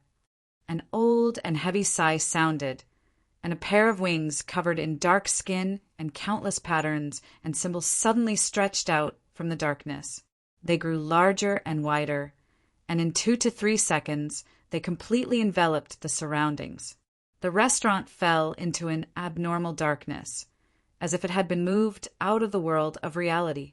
Mistral no longer hesitated, nor did he attack directly. He took out a bronze box embedded with many rubies and took out an item from it. It was a transparent glass ball shaped like an eyeball. Then the sanguine Earl's expression contorted in pain as he let the glass ball leave his fingers and fall down. The glass ball emitted a tiny bit of light in the darkness, as though it was being attracted by something as it constantly adjusted its direction in midair. Finally, it landed in a room on the second floor of the restaurant. A dazzling white light erupted, and it was as though a sun had risen in the room, illuminating everything, causing all the filth, corruption, evil, undead, and darkness to rapidly melt away. Mistral, who had long closed his eyes, suddenly frowned and let out a puzzled sound. He didn't sense any signs of resistance in the restaurant. Although Sharon, who had changed her gaze from looking down to level, didn't have any change in expression. Her tightly bound, light blonde hair seemed to sway slightly. After the sun rose, it quickly fell. The blazing white light helplessly fell silent in the darkness. As this was something that targeted evil spirits, the building where the restaurant was located didn't suffer any damage. Sanguine Earl Mistral opened his eyes. After looking at it for 2 seconds, he reached out his right hand and grabbed upwards. The darkness above the restaurant instantly came to life, transforming into illusory shackles that bound the entire roof. With a jarring, creaking sound, the roof was pulled up by the shackles and hung in midair. Without this obstruction, be it Mistral or Sharon, they could clearly see the situation in the target's room. A radio transceiver was placed on a square table covered with a tablecloth. Beside it was a translated message. Opposite it, there was an indigo charred mark on the ground. On the other side of the room, there was a rather old piano. The piano stool was brown, as though it had just been moved. On top of the piano was a glass of red wine. There was a flesh-colored, sticky and strange figure soaking in it. The rest of the furnishings and decorations were like those of a normal house. The only difference was that there was some herbal powder and essential oils that had been splattered. This made Sharon, who could directly obtain revelations from the spirit world, have a vague thought. The people here had just left. Before she, Earl Mistral, and Marquis Nibs could react, the red wine with the flesh-colored figure soaking in it emitted a blurry glow. The glow instantly expanded and became bright, forming a seemingly huge crimson moon in the room. The crimson moon's glow dispersed the darkness in the area, making the demigods who were participating in the battle feel like they were on the ground and looking up at the sky. Sharon's blue eyes seemed to freeze for an instant. She suddenly raised her left hand and flipped it, revealing a dark red accessory in her palm. The accessory was shaped like a full moon. It was embedded with crimson gems, and in the middle was the symbol of the moon and many mysterious labels. This was the scarlet lunar corona that Sharon had obtained with the help of Sherlock Moriarty. It constantly emitted a tranquil glow, making the wielder immune to the effects of the full moon. However, the crimson moon in the restaurant wasn't as simple as a full moon. It was closer to a blood moon, or even exceeded it. An indescribable spirituality was born as a result, causing the area isolated by Nibs's huge wings to produce a demonic and silent feeling. Even though Sharon was holding the scarlet lunar corona, she could feel the evil in her heart swell. She felt as though an unimaginable change was brewing in her body. She instinctively wanted to transform into an evil spirit and hide in the trees and gas lamps, but reason stopped her impulse. This was because the crimson moon's illumination didn't leave any blind spots. At this moment, Sanguine Earl Mistral saw his stomach bulge up bit by bit. He felt the pulse of life slowly condense within him, attempting to take shape. As a beyonder creature that could borrow the power of the moon, he hadn't prepared any additional means to eliminate the effects of the blood moon. He originally believed that he would be filled with joy in such an environment, allowing him to do as he pleased, but he never expected the situation to change so strangely that it completely exceeded his imagination. He felt that if this continued, he would give birth to a new life, an evil and terrifying life of unknown origins. The authority of the moon itself included reproduction and reproduction. At the same time, on the pair of gigantic bat wings that covered the surroundings and created darkness, white fine fur grew out in an extremely horrifying manner. Nibs grunted softly as a crack appeared in the seal on the area. A few streets away, Emlyn White was rubbing the Oath of Rose ring that was embedded with a ghostly blue gem when he suddenly obtained Earl Mistral's senses. He saw what he saw and heard what he heard. As for the feelings and thoughts that belonged to Earl Mistral, they were transmitted into Emlyn's mind after a long period of accumulation. It made him sit up straight in fright as his expression warped. His stomach churned as he had the urge to vomit. With the help of creeping hunger, Klein was hiding in the shadows outside the restaurant. But the marionette he controlled, Kona's Kilgore, had long infiltrated the darkness created by Nibs. Using distortion, he bypassed the isolation and maintained the connection with the spirit-body threads. At this moment, under the illumination of the illusory crimson moon, he was surprised to discover that his marionette, which was essentially a dead person, seemed to have the tendency to reproduce, and that new life was definitely a child of the mother tree of desire. This is similar to the sanguine ancestor Lilith in the legends of the City of Silver, as well as the primordial moon that Emlyn mentioned. Indeed, the mother tree of desire has already grasped a portion of the moon's authority. Furthermore, it has been infected to become exceptionally evil, even more evil than it was originally. Klein was just about to switch places with his marionette and enter the range of the crimson moon's illumination to teleport away with Miss Sharon when he suddenly felt an indescribable joy. It was the joy of seeing a flower slowly blooming in one's garden after a long night in the morning fog. It was the joy of leaving the city and heading to the suburbs, breathing in the fresh air in the woods after the rain, and seeing mushrooms grow. It was the joy of all things growing and the birth of new life. The white fur on the gigantic bat wings that covered the surroundings fell off. Earl Mistral's slightly protruding belly shrank back again. Sharon, who was struggling to hold on with the scarlet lunar corona, seemed to relax a lot. Right on the heels of that, the crimson moon in the restaurant rapidly dimmed, as though someone had sucked away a large amount of its glow. Finally, the crimson moon vanished, and everything returned to normal. Did the Sanguine's Duke Ulmer take action? Klein nodded in thought and continued hiding in the shadows. Mistral restrained his angry expression and looked down at the restaurant. He said in a deep voice, "The target seems to have sensed it ahead of time, not too much ahead of time." Sharon combined the situation at the scene and the revelation she had obtained from the spirit world to give her answer. Mistral's bright red eyes revealed a strange glimmer. After observing and analyzing for a few seconds, he said, "That's right." After observing for a few seconds, he said, "The people here left almost at the same time we arrived, leaving behind that cup of red wine and that strange doll. This trap doesn't seem to have been prepared.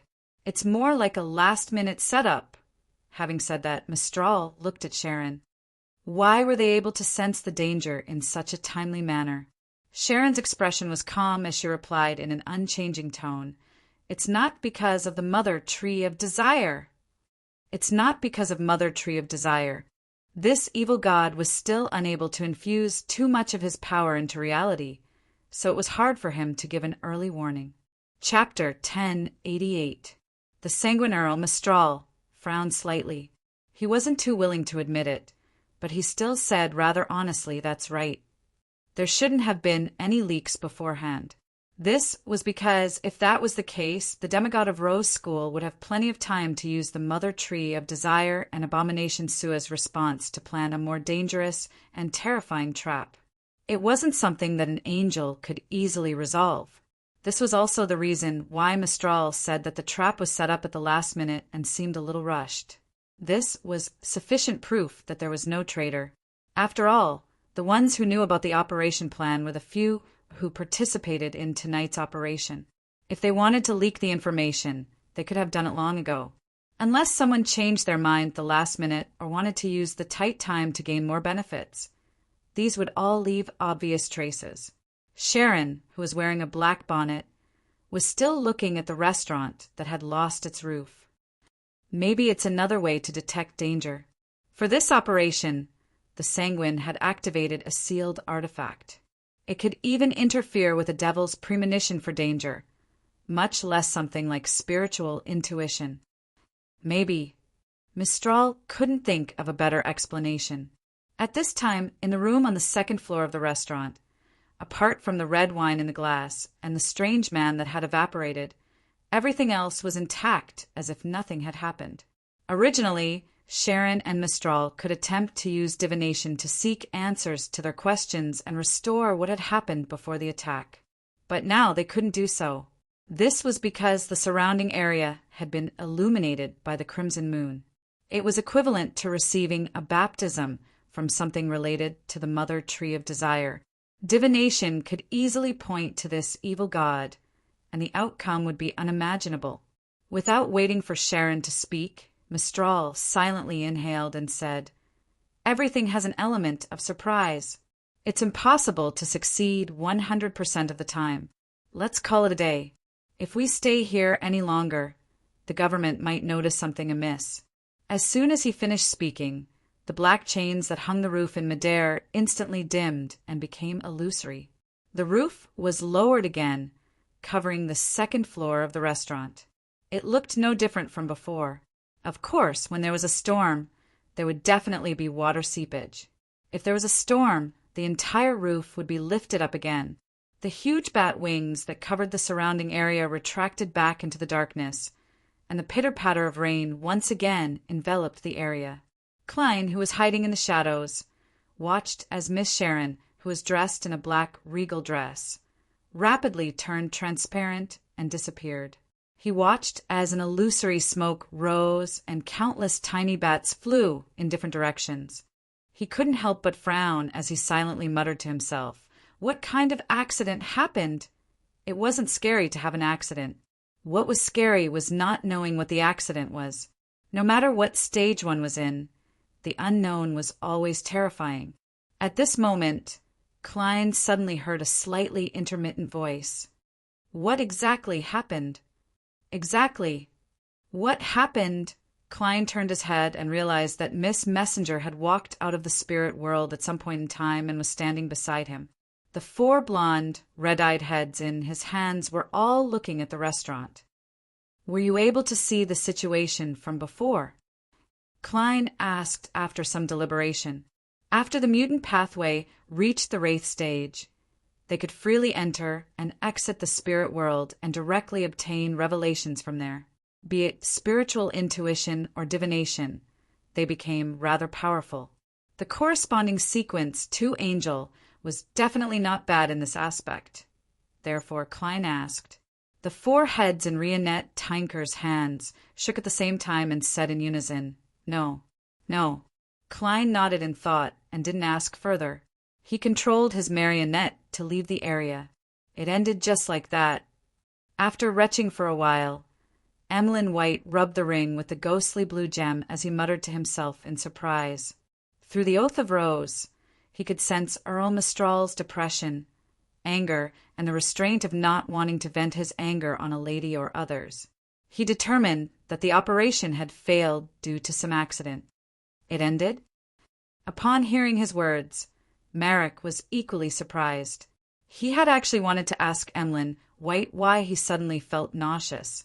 His expression had warped to a certain extent, but he managed to restrain his curiosity and the corresponding urge, and didn't find the target.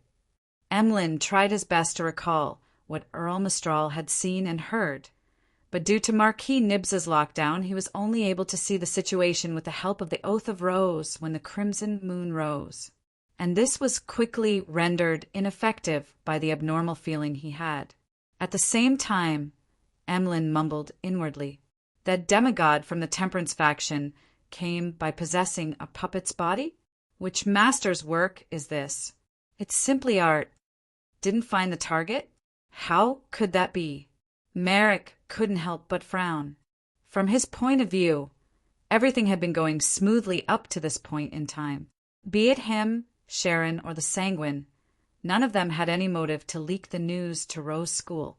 As for Sherlock Moriarty, he had proven his credibility through multiple collaborations. Suppressing his great disappointment and doubt, Marek said without any change in his expression, "Don't worry. Then let's leave this place as soon as possible." As soon as he finished speaking, his figure began to fade, truly displaying the characteristics of a vengeful spirit. Emlyn subconsciously wanted to ask which puppet master he was familiar with, but when he opened his mouth, he felt that it would damage his image as a sanguine. All he could do was swallow his words. Even if I get to know that master, I don't have the money to buy him. In order to carry out my mission, I have to make some sacrifices. Unfortunately, I didn't manage to capture the demigod of Rose School. I'm unable to figure out the current situation at their headquarters, making it difficult for me to retrieve the holy artifact left behind by the ancestor. As Emlyn's thoughts raced, his expression gradually turned heavy.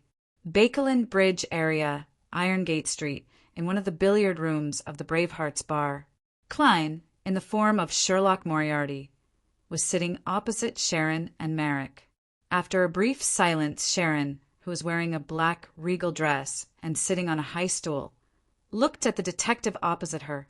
"What's your take on this?" Klein thought for a moment and said, "What do you think?" The effects brought about by the crimson moon were quickly eliminated. "What you mean is that since the demigod of Rose School has already sensed immense danger through a particular method or existence, why would he set up such a temporary and ineffective trap?" Marek and Sharon exchanged looks before saying in thought. "Yes," Klein nodded. He should have been able to foresee that under such immense danger, a trap of this level would be easily resolved. Then, why would he waste time setting it up instead of immediately escaping? This goes against the instincts of a creature. Sharon, who was wearing a tiny bonnet, moved her head indiscernibly. "It's a trap on the surface, but it's actually a cover-up?" Klein replied at a slightly slower pace. "That's right. Using such a trap to cleanse the scene, cut off divination, and conceal the exact situation at the time. Only by trying to conceal a secret would the demigod of Rose School take the huge risk and stay at the scene for a period of time. But they might not have expected us to have a sanguine angel helping us deal with the trap." Marek raised his opinion. Klein smiled and said, "They won't ignore the fact that you have an angel backing you. They won't ignore the fact that you have an angel backing you. To be able to accurately attack the hidden members of the Rose School of Thought in Backland, it must be a defector who knows them well." He was referring to Rionette Tinker's existence. What secret needs to be concealed? Sharon seemed to accept Klein's suspicions as she sat upright and asked. Klein shook his head. "There are too many possibilities. Perhaps it's the secret of discovering the attack in time. Or perhaps it's the secret of what they're planning in Bakeland." With that said, Klein attempted to introduce Rose School into the tense situation in Bakeland. But he realized that without their presence, be it orthodox deities or evil gods, it was unlikely for them to cooperate with the Mother Tree of Desire. This left Klein increasingly puzzled. He didn't know what kind of accident such an unknown would lead to. He paused and swept his gaze across Sharon's and Marika's faces. "In short, we have to be sufficiently cautious and careful from now on. We have to avoid coming here. Yes, under the premise of ensuring our own safety, we'll attempt to monitor the other Rose School members and see if we can figure out the hidden secret." "Thank you." Sharon's figure floated up and bowed. Marek did the same. Crimson flames soared, and Klein's figure disappeared from where he stood. According to the agreement, as he didn't have the chance to take action, the reward he received was Rionette Tinker's help once. After returning to 160 Buckland Street, Klein was just about to take off his clothes and get into bed to wake up early when he suddenly heard a series of illusory pleas. It came from a woman, Miss Justice. Klein nodded with a guess. He entered the bathroom and took 4 steps counterclockwise to arrive above the gray fog.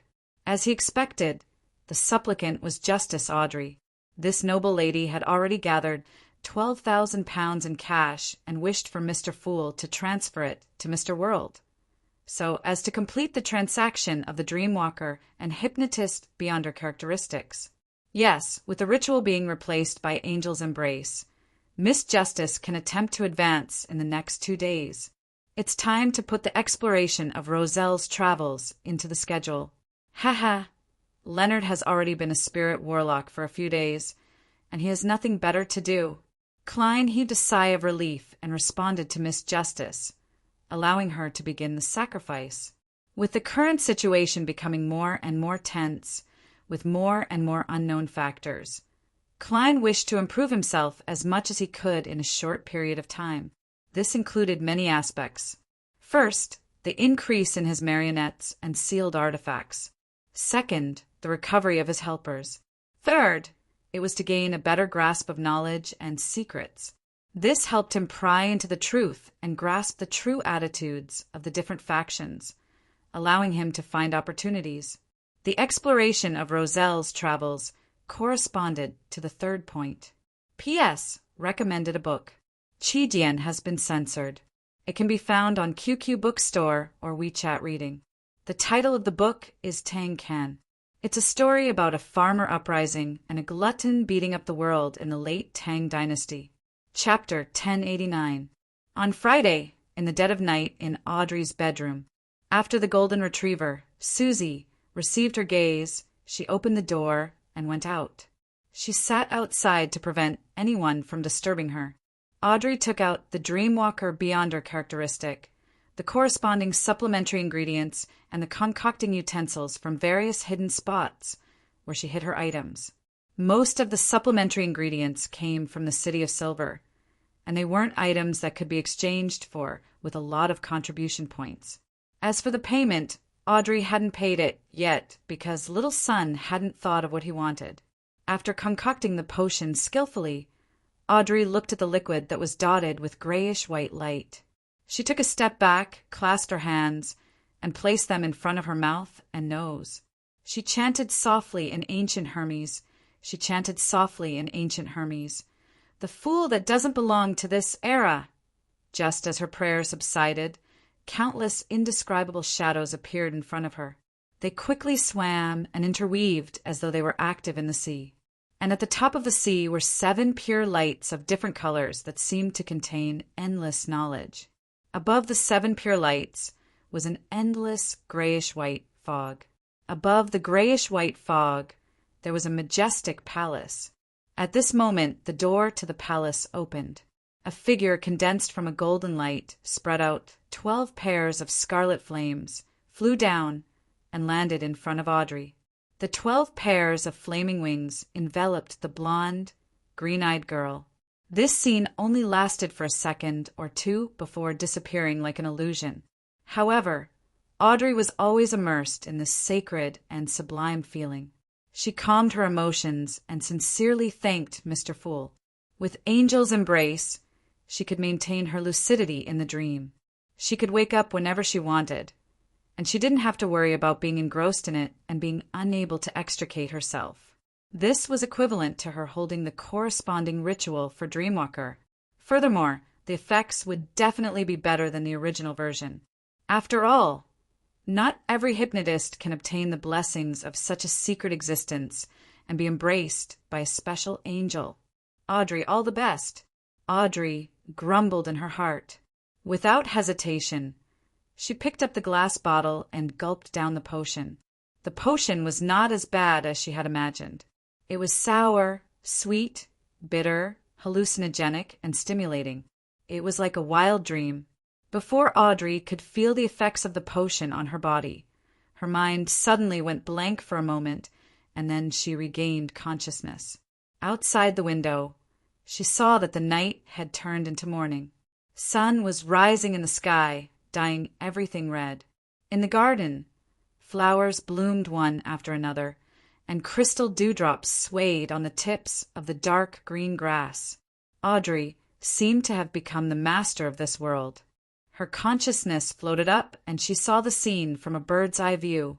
Her father and mother walked arm in arm along the garden path, basking in the morning light and smelling the fragrance. Her 2 brothers, Hibbert and Alfred, had overcome their estrangement. They rode their horses and brought their attendants with them. They laughed as they constantly entered the woods in the suburbs, competing to see who could hunt more.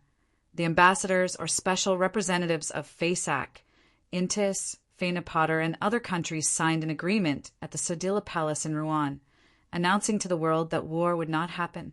The dark clouds in the sky dissipated. The smog in Bakeland improved. One factory after another passed the dual inspections of the Alkali Industries Prosecutor and the National Atmospheric Pollution Council, and such standards were extended to other countries. The maximum working hours and the basic working conditions of the workers were satisfied. Various industries were developing better and better, and the number of nomads had dropped to an unimaginable level. The various security programs led by the kingdom covered everyone.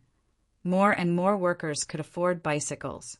On the streets, bicycles gathered like an army, driving in different directions amidst the tinkling sounds. Children didn't need to enter the factory at a young age. They laughed and played as they ran into classrooms with bright windows and clean tables and chairs. They flipped open their textbooks and began to listen carefully. If they didn't study, it was only because they didn't want to, not because they didn't have the means. Women were no longer discriminated against because of their gender. Even if they were just a laundry worker, they could rely on their studies to obtain knowledge and find a better job. They were reporters, teachers, police officers, soldiers, miners, and government employees. They could be seen in every formal industry. All kinds of machinery appeared on the streets and alleys, bringing convenience and joy to the people. In the square in front of the Evernight Cathedral, white pigeons flew up and landed from time to time. People were either sitting, standing, or playing music, enjoying life to the fullest. This was the future that Audrey dreamed of. Unaffiliated Beyonders didn't need to be afraid anymore. As long as they received regular physical checks and mental evaluations, they would be able to walk under the sun and use their Beyonder powers to legally earn money. This is really beautiful. If I wasn't maintaining my clarity of mind, I might have been engrossed in it. I would have descended from the high point of my consciousness and strolled with my parents, hunted with my brothers, occasionally went to school to teach the children, and often worked hard for the continuation of peace in the world. Audrey stared at such a dream and felt wistful. She then felt her astral projection rise again, breaking through the borders of the hazy world. She saw her dream grow out of the island of consciousness like a huge bubble, silently enveloping it. The surroundings of this bubble were a gray blur. In the distance, she could vaguely see other bubbles, and beneath those bubbles were usually corresponding to an island of consciousness. In the depths of the gray blur was a silent, rippling, shimmering illusory sea that had no bottom, the sea of collective subconscious. This is what the world of the mind looks like from the point of view of a dreamwalker, and a manipulator begins to truly involve the sea of collective subconscious. Audrey nodded in enlightenment and retracted her gaze. Without staying any longer, she forcefully escaped the dream. Everything in front of her returned to normal. It was still pitch black outside the window, and only the gas lamps around the garden emitted light. Audrey then cast her gaze at the full-body mirror in the bedroom. She felt that she hadn't changed much from before. Only upon careful observation would she discover that her pair of green eyes had become clearer and deeper, as though they could reflect the souls of others. Closing her eyes and experiencing the knowledge brought about by the potion, Audrey quickly grasped the core powers of a dreamwalker. Through the guidance and control of dreams, she could obtain information and influence the enemy. This was divided into two aspects. The first was guidance.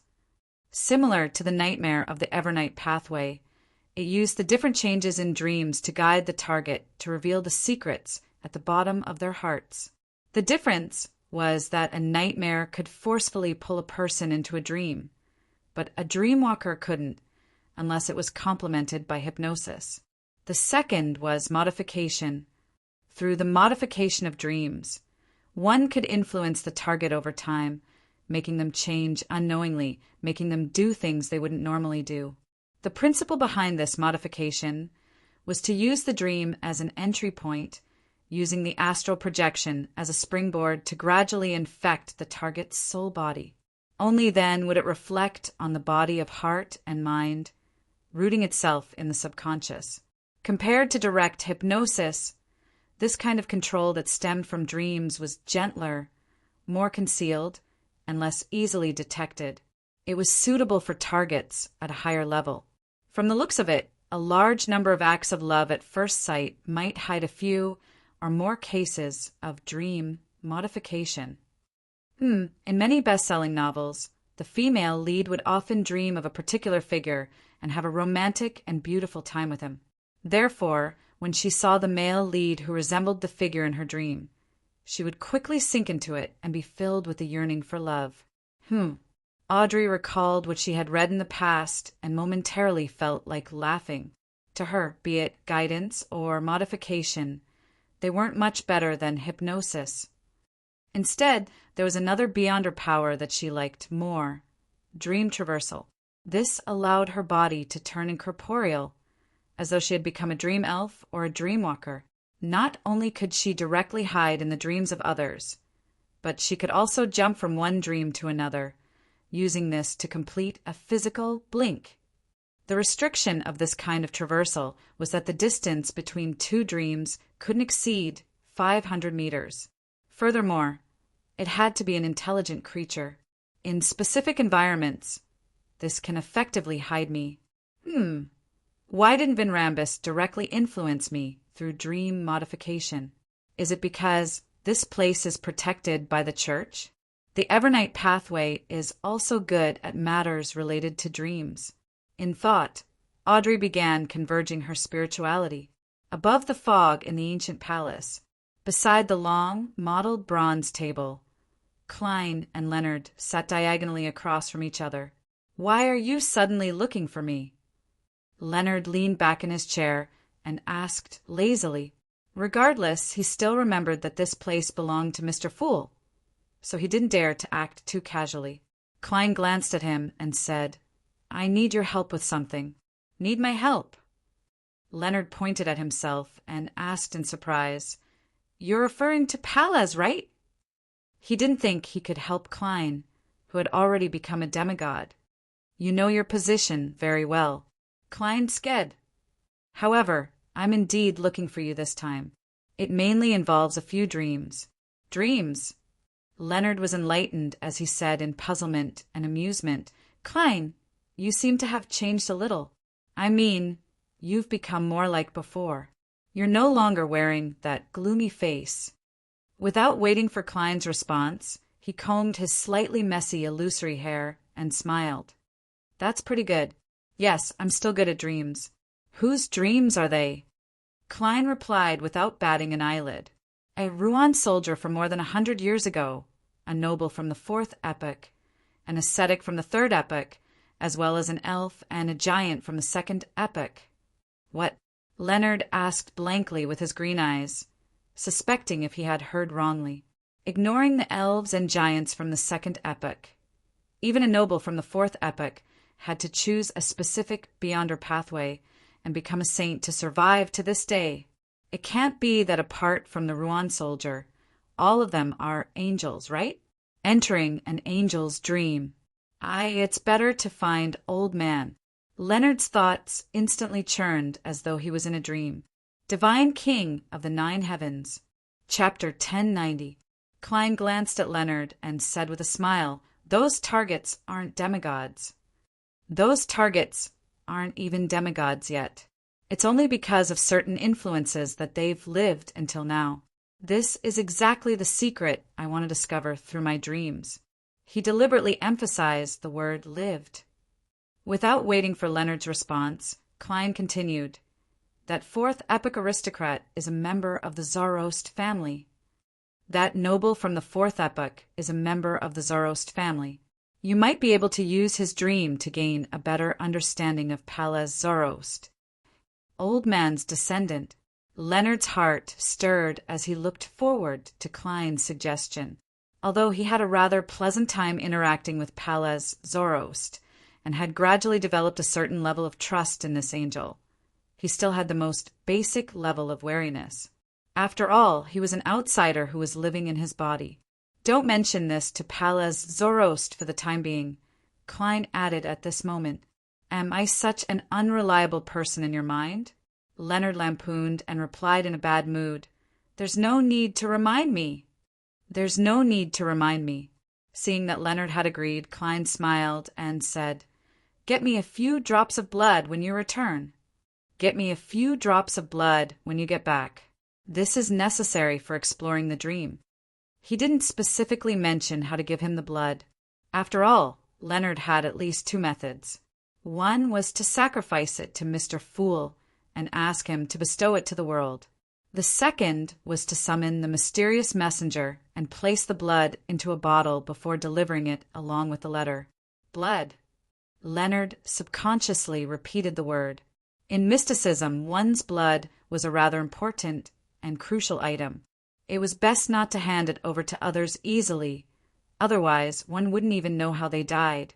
And sometimes death wasn't the most terrifying outcome. After a brief hesitation, Leonard nodded. "When will the exploration begin?" Klein, who was already prepared, replied, "Sunday night, close to midnight." He wanted to give Miss Justice time to converge her spirituality and grasp her powers. All right. Leonard didn't say anything else. Following that, Klein earnestly explained the skills of speaking so that the poet could go back and perfunctorily answer the old grandpa. After returning to the real world, Leonard was deliberating over his words when Palazaros's slightly aged voice sounded in his mind. "Why is your ex-colleague looking for you? Is there anything that can't be explained in a letter?" Leonard adjusted his sitting posture and chuckled. He's afraid that the letter will be leaked. After all, it might involve that person. Of course, Klein is mainly guarding against you. What I see is what you see. As soon as he finished speaking, Leonard muttered in his heart that Palaz-Zoroast seemed to understand who he was referring to. Yes. Leonard picked up the cup on the table, drank a mouthful of malt beer, and said he found an ascetic from the third epoch, hoping to explore the history of that era through a dream. Leonard was speaking the truth, but it was only a partial truth. This was the technique that Klein had just taught him. An ascetic from the third epoch? He's still alive? Palaz-Zoroast asked in astonishment. Of course, he wasn't too surprised. After all, at his level, even if he didn't know 100 ways to allow people to live from the third epoch to the present, he had at least 5 or 6. The most convenient way was to steal the time or life of others for a target. He should still be alive, but in a very special state. Leonard explained what he knew.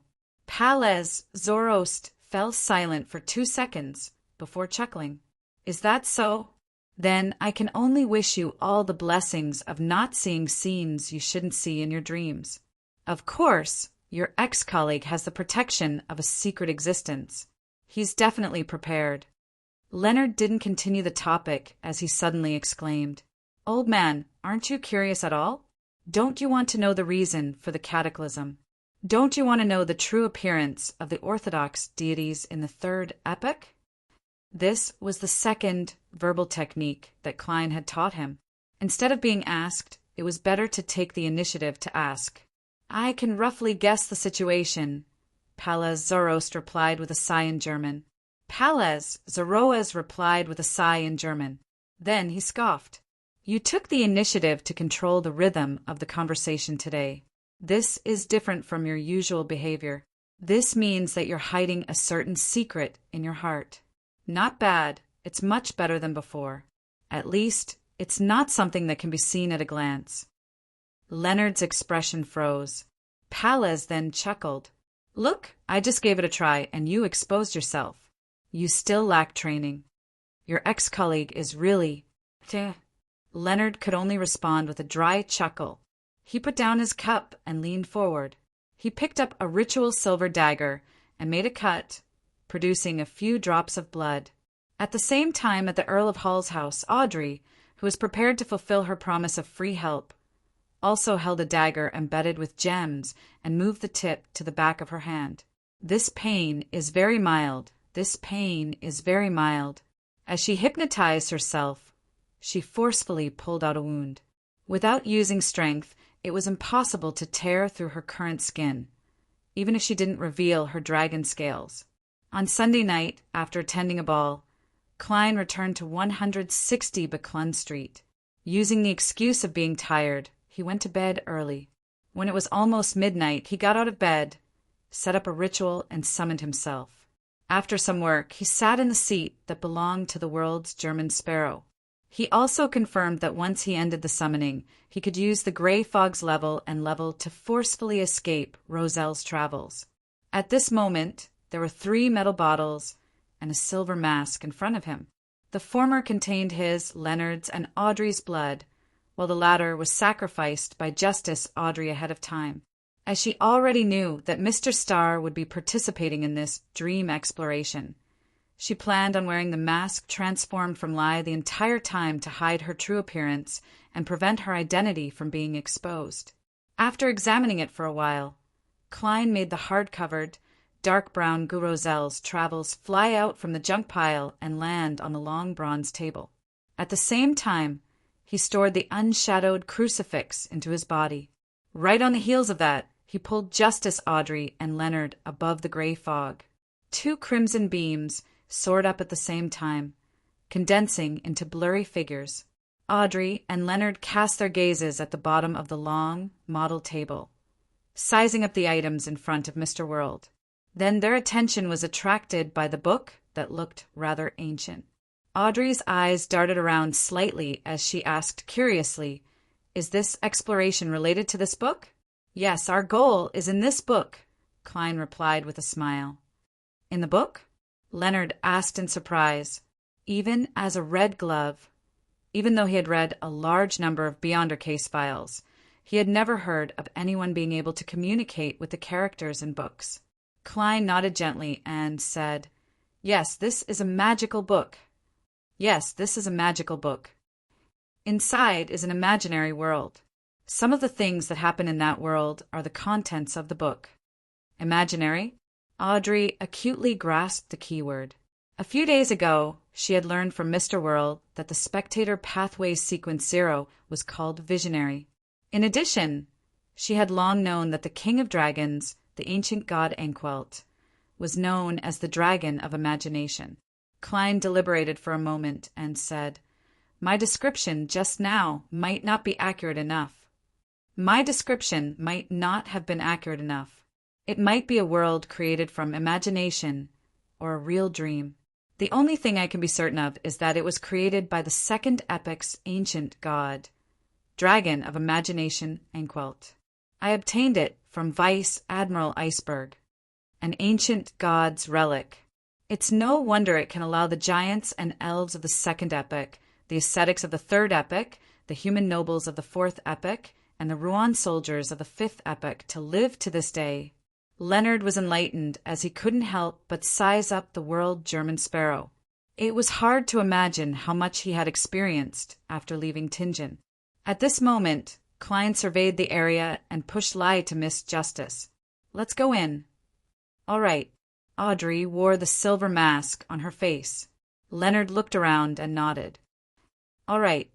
Klein immediately picked up the 3 metal bottles, poured out a bit of the blood inside, and smeared it on the cover of Rozelle's Travels. "So this is the effect of the blood." Just as this thought flashed through Audrey's mind, a white blizzard suddenly appeared in front of her, amidst the snowflakes the size of goose feathers and the biting cold wind. A city with walls that were more than 15 meters tall stood not far away. The soldiers, wearing leather armor, were hiding in a spot that could shelter them from the blizzard. As long as there weren't any caravans, they were unwilling to intercept ordinary pedestrians. This is the imaginary world. It's just like the real thing. As Leonard looked around, he spread out his palm and caught a few snowflakes. He found them ice cold and quickly melted into water. After confirming the environment, Leonard suddenly realized something. Klein maintained the image of a cold and refined German sparrow. As for Miss Justice, she wore a silver mask, revealing only the lower half of her face, green eyes, and blonde hair. It made it impossible to imagine what she looked like. As for himself, he didn't disguise himself at all. This was also a habit of official Beyonders.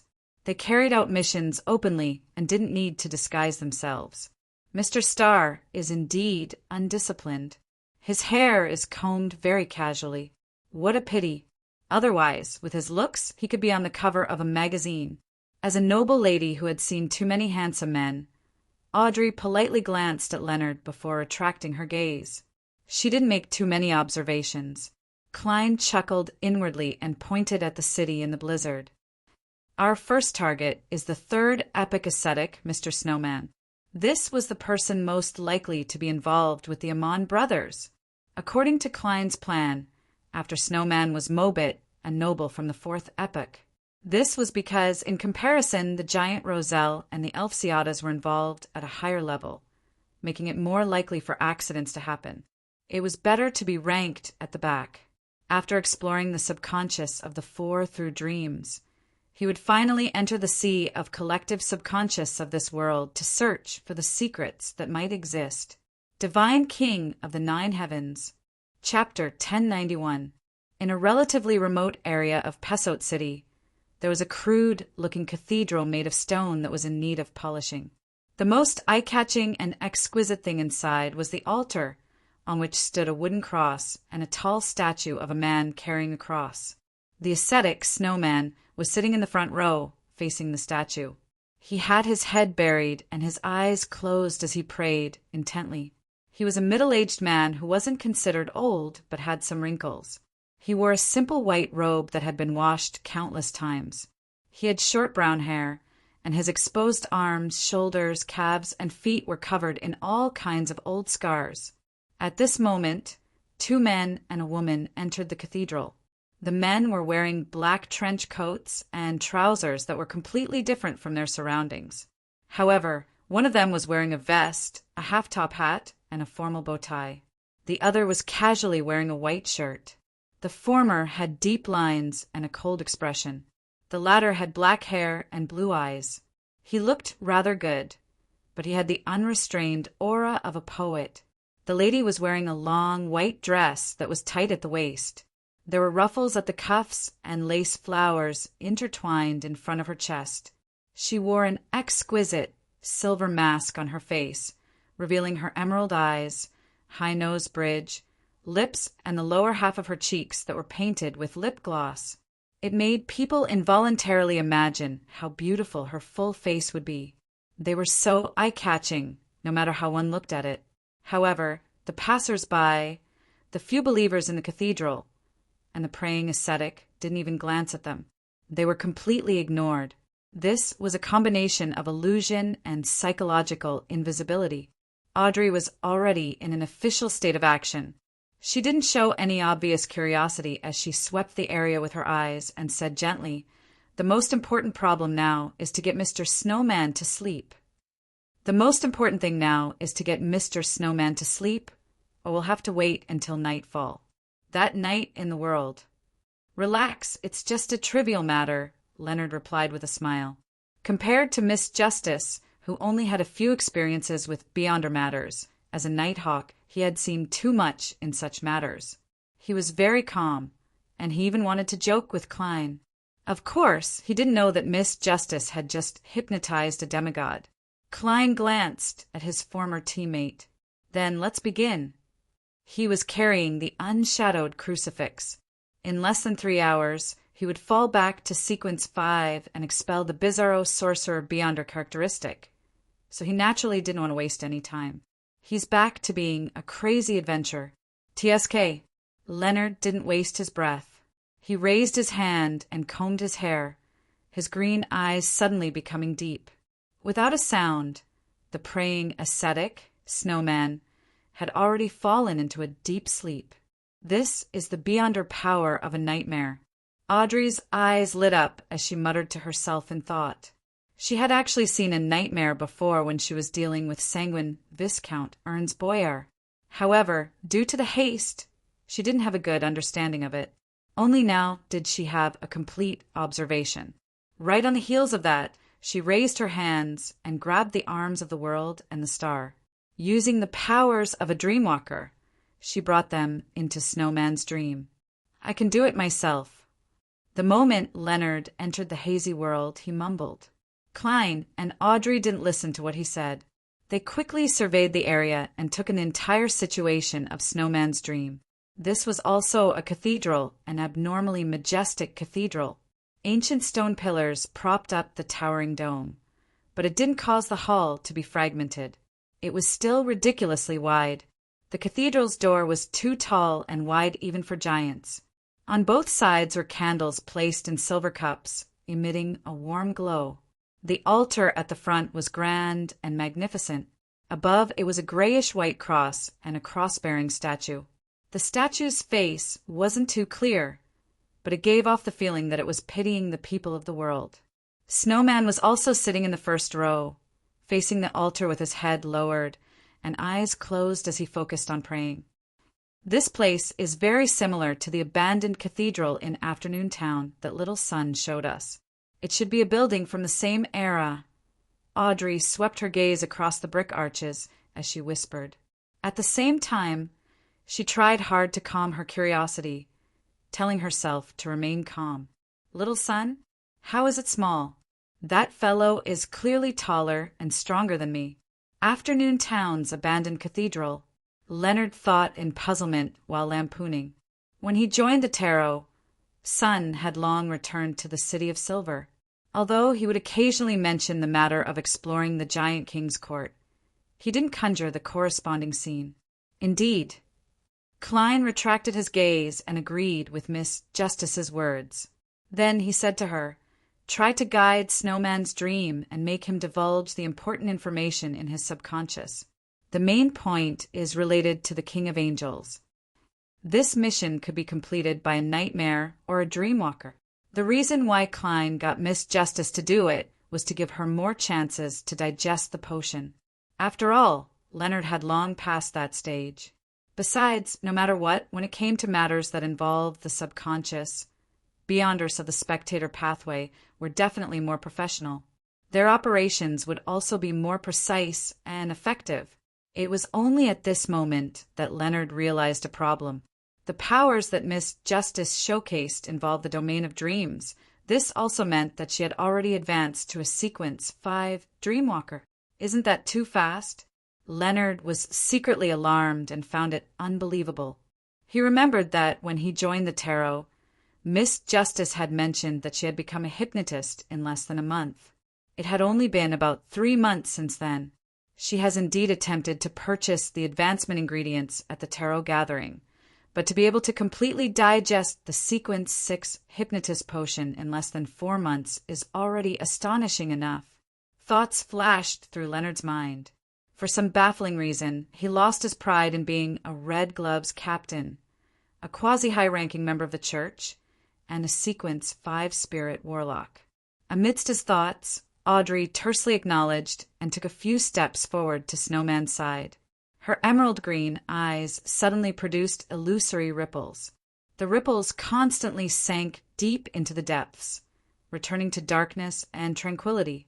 An invisible fluctuation was produced as the altar in front of the cathedral suddenly turned blurry. This magnificent object, along with the cross and the statue on it, turned illusory and distorted at the same time before suddenly unfolding, erupting with light and shadows that weren't too intense. The light and shadows intertwined to form a 3-dimensional portrait. It was a towering mountain range with the main peak reaching into the clouds. However, the white clouds didn't dare to hide the main peak as they automatically parted to the 2 sides. At the peak of the mountain stood a huge cross that was taller than the mountain. Sitting in front of it was a majestic figure that was covered in layers of light. 2-winged, 4-winged, and 6-winged angels were either holding horns, playing harps or flutes. They circled around the majestic figure, sometimes praising and sometimes singing. 8 blurry figures with 12 pairs of wings surrounded the majestic deity. They either sat by his feet, leaning against him with great reliance, or floated by his sides, waiting for orders. Klein had seen such a scene before. He knew that the deity was the ancient god of the sun. He knew that the figures with 12 pairs of wings were the kings of angels. At this moment, the ascetic Snowman opened his eyes and looked at Audrey. As though he was teaching his student, he said in a deep and solemn voice, "Only a Holy Spirit can truly serve the Lord. only the Holy Spirit can truly serve the Lord. This is the goal that I've been pursuing all my life. I saw the Lord standing above billions of rays of light, his benevolence sprinkling over heaven and the land. Beside him, there were 8 kings standing. The angel of darkness was the first angel created by the Lord. He was his left hand, his agent, and the deputy of heaven. The angel of imagination was the Lord's eldest son. The Lord said that in the distant future, you would become the savior of all living beings. The angel of time was the Lord's second son. The Lord said that you were the god of trickery, the god of mischief, the light of the apocalypse. The white angel, the angel of wind, and the angel of fate were the Lord's loyal followers. They were firm, brave, and pious. They went from weak to strong, never changing. The angel of wisdom was redeemed due to repentance and was sanctified due to redemption. He was the exact opposite of those who had fallen to the ground after eating the fruits of sin. The war angel is the Lord's wrath, the Lord's punishment. He came to the land to make war. From the looks of it, this ascetic has never been to the divine kingdom of the ancient God of the sun, nor has he truly seen any king of angels. What he presented and described should be the contents of the religious canon back then. In other words, what he said just now is official. From the looks of it, Dark Angel Sasser is indeed the leader of the kings of angels. He was most trusted by the ancient God of the sun, and he's known as the deputy of heaven. But even such an existence was bewitched. I wonder what happened to him in the end. Why are there no traces of him now? Klein seriously listened to Snowman's description and gained a clearer understanding of the kings of angels. He never expected that the ancient God of the sun would actually prophesy that Adam was the savior. This left him somewhat confused. These are the complete 8 kings of angels. Leonard was also listening attentively. This was something that Old Man hadn't told him in detail. It was a true ancient secret that belonged before the cataclysm. Audrey had seen the mural of the 3 kings of angels devouring the city of Silver's creator, and through the corresponding images, she had matched them to the eternal blazing sun, the Lord of storms, and the God of knowledge and wisdom. At that moment, she wasn't too surprised. She turned her head and looked at the world and the star, calmly interpreting the hidden meaning of the sentences. According to Mr. Snowman, the dark angels were created. The 3 kings of angels, pure white, wind, and fate, followed the ancient God of the sun from a weak stage and grew up step by step. The weak here might be referring to sequence 4. The cherubim should be an outsider who joined later on. It's very likely that he was in a hostile faction. Upon hearing Miss Justice's words, Klein suddenly thought of a name. It was the legendary dragon of wisdom of the city of Silver, Harabergen. He then nodded and gestured for Miss Justice to continue. After reciting a few related scriptures, Snowman suddenly said solemnly, "Our diocese has cultists who believe in the Evernight hiding. This is a decree from the kings." Lord of the Mysteries, Lord of the Mysteries. Chapter 1092. A cultist who believes in the Evernight. Upon hearing Snowman's words, the 3 of them more or less felt a little embarrassed. Klein, Audrey, and Leonard were all related to the Evernight goddess. One was a standard cultist who believed in the Evernight. The other wasn't just a cultist, but a quasi-high-ranking member of the cult, an elite squad leader. The last one was even more powerful. He was directly a blessed of the evil god. Ahem. From the looks of it, the Church of Evernight appeared earlier than recorded in history. It can be traced back to a long time before the cataclysm. However, back then, it existed in the form of a secret organization.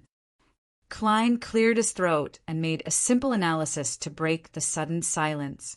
Audrey pursed her lips and nodded. She continued guiding Snowman's dream, allowing him to reveal the information regarding the kings of angels that existed in his subconscious. Unfortunately, Snowman was only a sequence 5 ascetic. He was considered a quasi-high-ranking member of the 5th epoch, allowing him to come into contact with many important figures and historical secrets. However, he didn't have such a status before the cataclysm. He couldn't even enter the divine kingdom on earth. So he naturally didn't know much about the kings of angels and the ancient sun god. What he knew was limited to what was recorded in various religious texts. However, Klein acutely noticed that he had mentioned something. There were traces of giants in the northern mountain range. This mountain range was now known as Antares, and it was located in Fasak. This made it easy for Klein to link this piece of news to the Fasak citizens claiming to be descendants of giants, and the god of combat's true form being a giant. Seeing that there was nothing related to the kings of angels, Audrey turned to guiding Snowman's dream, presenting him with the most important matters that had the deepest impact on him. The majestic cathedral they were standing on began to shake as it silently changed. In just a few seconds, the size of the cathedral shrunk. Outside was a square that had been renovated. Snowman knelt down in front of the cross and the statue, his body bathed in pure sunlight.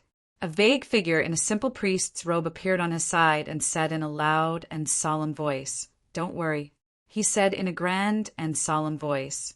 "You willingly chose the path of ascetic cultivation. You gave up love, distanced yourself from enjoyment, and didn't wield power. You tempered your body and tempered your mind. Step by step, you walked into heaven and approached my Lord." Snowman kissed the ground devoutly and said, "I willingly chose the path of asceticism. I gave up on love, distanced myself from enjoyment, and refused to wield power. I tempered my body, tempered my spirit, and served my master. From today onwards, this will never change. From today onwards, this will never change." The more Snowman spoke, the more determined he became. In the end, he repeated his promise with a solemn expression. This is the matter that left the deepest impression on him and has the greatest impact on him. Audrey turned her head and said to the world and the star, recalling Snowman's performance all this while, recalling that even though he was trapped in the world of the book, he hadn't given up on his faith and stopped his ascetic cultivation. Klein nodded slightly and sighed. He was a true ascetic. Audrey retracted her gaze and guided Snowman to say or present the matters that were more important to him. Then she walked back to the world and the star's side and said in a gentle voice, "That's right. There shouldn't be anything else." Klein glanced at Snowman. "Let's go to the next location. In a particular house in Pesot City." Mobit, who had flaxen hair, dark brown eyes, a high nose bridge, and thin lips, was wearing a slightly furry pajamas. He lay on the bed that was half high and half low. He opened his eyes to look at the ceiling and muttered to himself, "That's right." He opened his eyes to look at the ceiling and muttered to himself, "This year's winter is much colder than before. It's even starting to snow. Although it's almost noon, I don't want to get out of bed at all. Ciadas, as an elf, why are you lazing around in bed? You even pressed your hands and feet on me. I really miss the life when I was single. I could roll around freely in bed, and every corner was mine. It's not like now." Sigh. On the bed, elven songster Ciadas had her body turned sideways as she slept comfortably. Not only did she occupy nearly half the space, but she also left a large amount of space on her side. She was closer to Mobit as she placed her hands and feet on him, squeezing him to the edge of the bed and nearly falling off. After pulling up the blanket from where he was pressed down, Mobit sighed and closed his eyes, preparing to sleep again. Then he really fell asleep. In the dream, he sat in front of the bar counter of a tavern, occasionally sipping hard liquor and gulping down beer. He didn't return home as he waited for Ciadas to plead with him. Is this the aristocrat from the fourth epoch? At the entrance of the tavern, Leonard glanced at Klein. Klein gave an answer that was without a doubt. Yes. Mr. Starr's tone and actions indicate that he's more nervous than before. He seems to care a lot about this aristocrat from the fourth epoch. According to the information previously revealed by Mr. World, someone Mr. Starr knows might have seen the second blasphemy slate, and this is a very ancient divine item. Although I can't rule out the possibility that it was seen in the fifth epoch, in comparison, powerhouses from the fourth epoch have a greater chance of coming into contact with it. Therefore, this aristocrat from the fourth epoch is definitely related to the person Mr. Starr knows. Through careful observation and interpretation, Audrey gained a preliminary understanding of certain matters. With this premise, she quickly made a judgment. Mr. Starr would take the initiative to suggest that he guide the dream this time. As expected, the fourth epoch advocates asymmetrical beauty. This outfit really makes me uncomfortable. After Leonard teased, he looked at Miss Justice and the World Klein Moretti and said, "I'll do it this time." "Okay." Audrey smiled and responded in a light tone. And this was a development that Klein was happy to see, so he naturally would not stop it. "No problem." Leonard straightened the collar of his shirt and walked to the bar counter. He sat beside Mobit and ordered a glass of locally produced San Jen beer. After gulping down a mouthful, he suddenly said, "You look like a member of the Zoroast family. Everyone here knows. No, it's not just people." Mobit took a sip of his wine and continued looking ahead. Leonard smiled and shook his head. "Let me introduce myself. I'm Pala's Zoroast student." He planned on using this identity to build a closer relationship and lower the level of ostracism so as to facilitate the subsequent guidance. Indeed, the person that Mr. Starr knows is also a noble from the fourth epoch, a member of the Zoroast family. I wonder what level he's at. So Mr. Starr's secret identity is the student of some important figure. No, he doesn't sound confident enough. He thinks of himself as a student? Audrey confirmed her guess, and the smile on her face became even more obvious. After listening to Leonard's self-introduction, Mobit finally turned his head and sized him up before scoffing. He scoffed and said, "Student, you're the target of the parasite, right?" Leonard's expression instantly froze. The target of the parasite. Although Audrey was already mentally prepared, she couldn't help but twitch her eyebrows. As for Klein, he had a hard time holding back his laughter. Of course, he didn't believe that there was anything wrong with Leonard pretending to be Pala's Zoroast student. If he were in Leonard's shoes, he would have said the same. He couldn't directly say that he was a parasite, right? Furthermore, their relationship as friends would appear too distant, making it difficult for any further inquiries. The problem this time was that no one expected Mobit to directly guess the truth. After chuckling, Mobit looked at Leonard's slightly stiff face and said, "Don't worry. You aren't a member of our Zoroast family. How can you become old man student? You can only be the target of the parasite." At this point, he slowed down a little. "Don't worry, old man isn't too bad. He won't really occupy your body. After the parasite ends, he'll at most take away a few years of your life. After all, you're still young. Raising a sequence will make up for it." Ha ha! In fact, most Beyonders don't live to the end of their natural age. Why must I take away a few years of my life? Leonard subconsciously asked. Mobit picked up his wine glass and gulped down a mouthful before replying in a slightly dazed manner. "That's right," he replied in confusion. "Since I've already been parasitized, I have to steal something." Leonard snapped to his senses and asked in surprise, "You also call him Old Man?" "Of course, we all call him Old Man, ha." He never expressed any objections. Mobit suddenly sighed and said, "He is my great-grandfather. I haven't seen him in a long time. It's been 1,000 years, no, 2,000 years. So Old Man indulges me in calling him Old Man because it allows him to recall certain beautiful memories of the past. I wonder if any of his direct descendants are still alive." Leonard suddenly felt wistful. As for Audrey, while she was amused by the phrase, "I have to steal something," she was rather surprised to grasp the word him. This meant that old Mr. Pala's Zoroast was an angel. Indeed, Audrey had already expected this. At this moment, Mobit acutely noticed a keyword. "Also? Why did you say also? Do you also call him Old Man?" Leonard nodded seriously. Mobit was immediately puzzled as he carefully sized up Leonard. "Could it be that you have the bloodline of our Zoroast family?" "I don't know," Leonard answered truthfully. Mobit shook his head. Doesn't look like it, doesn't look like it.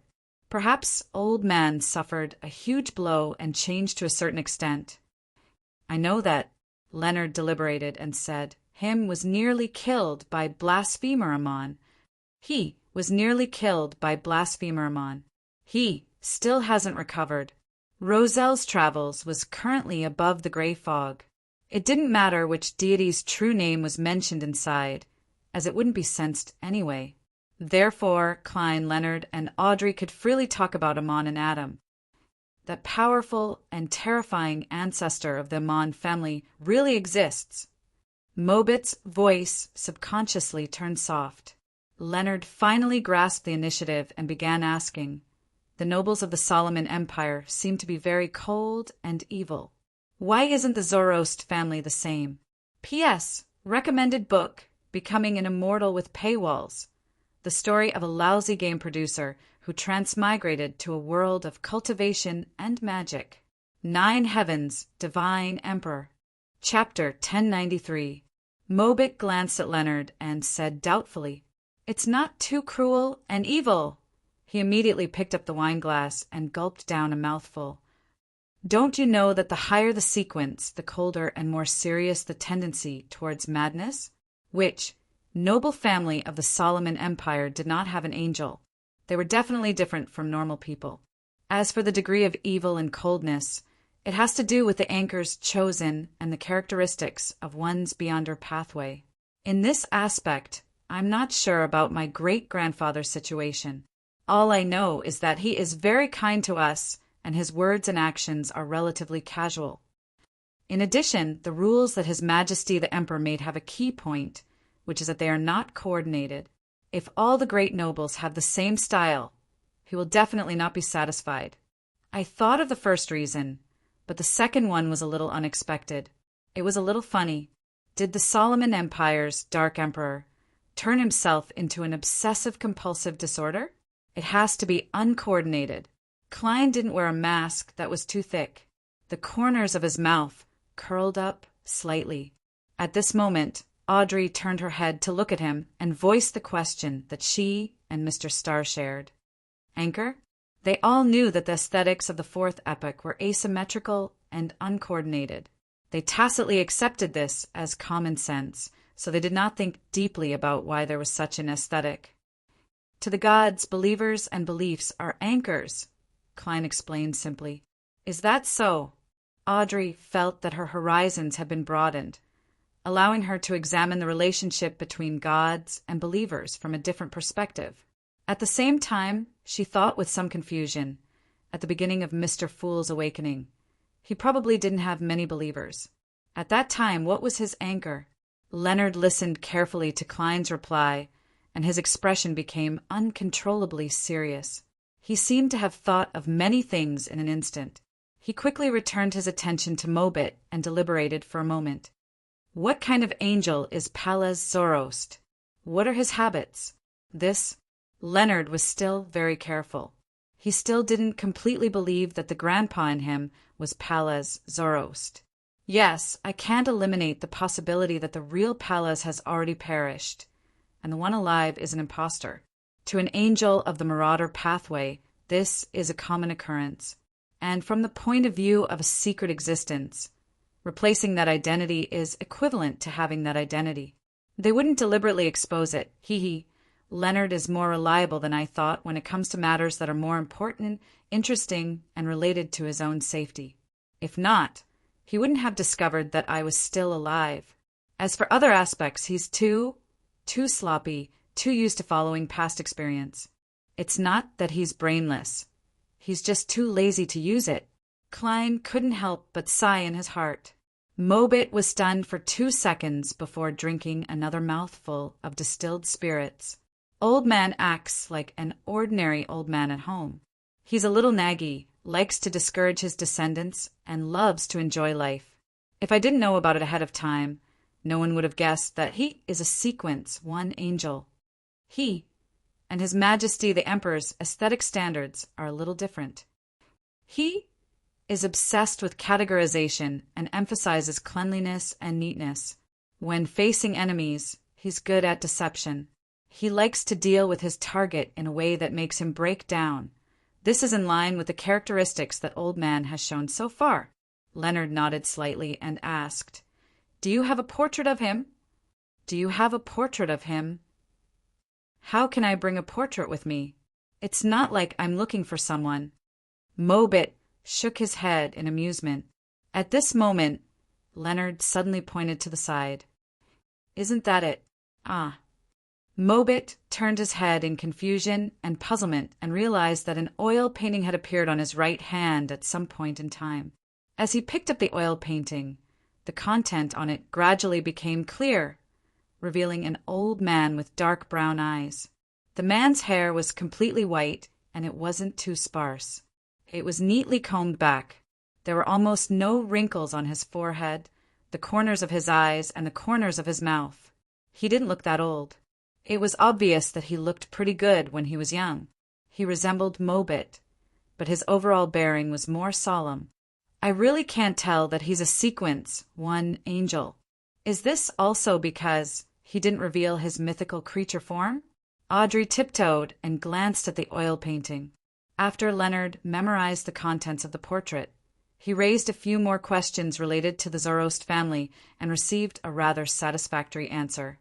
The only exception was the names of the potions from Sequence 3 to Sequence 0. Mobit wasn't sure either. He only vaguely knew that Sequence 1 seemed to be called Worm of Time. After ending the topic, Leonard asked about the Solomon Empire. "In your era, what are the great nobles of the empire? There aren't many families with dukes." Mobit put down his wine glass and spread out his palms. "Our Zoroast family, the House of Abraham, the Zeratul family. In addition, although the Medici family and Lord Ouroboros don't have a noble title, their status isn't inferior to the great nobles." With every word he said, he curled a finger and clenched it into a fist. Then he smiled and said, "Back then, although Tudor and Trensostel were His Majesty's most loyal angels, they were still ranked below us, alongside Augustus and Castilla. The history of the Augustus family can actually be traced back to the era of the Solomon Empire."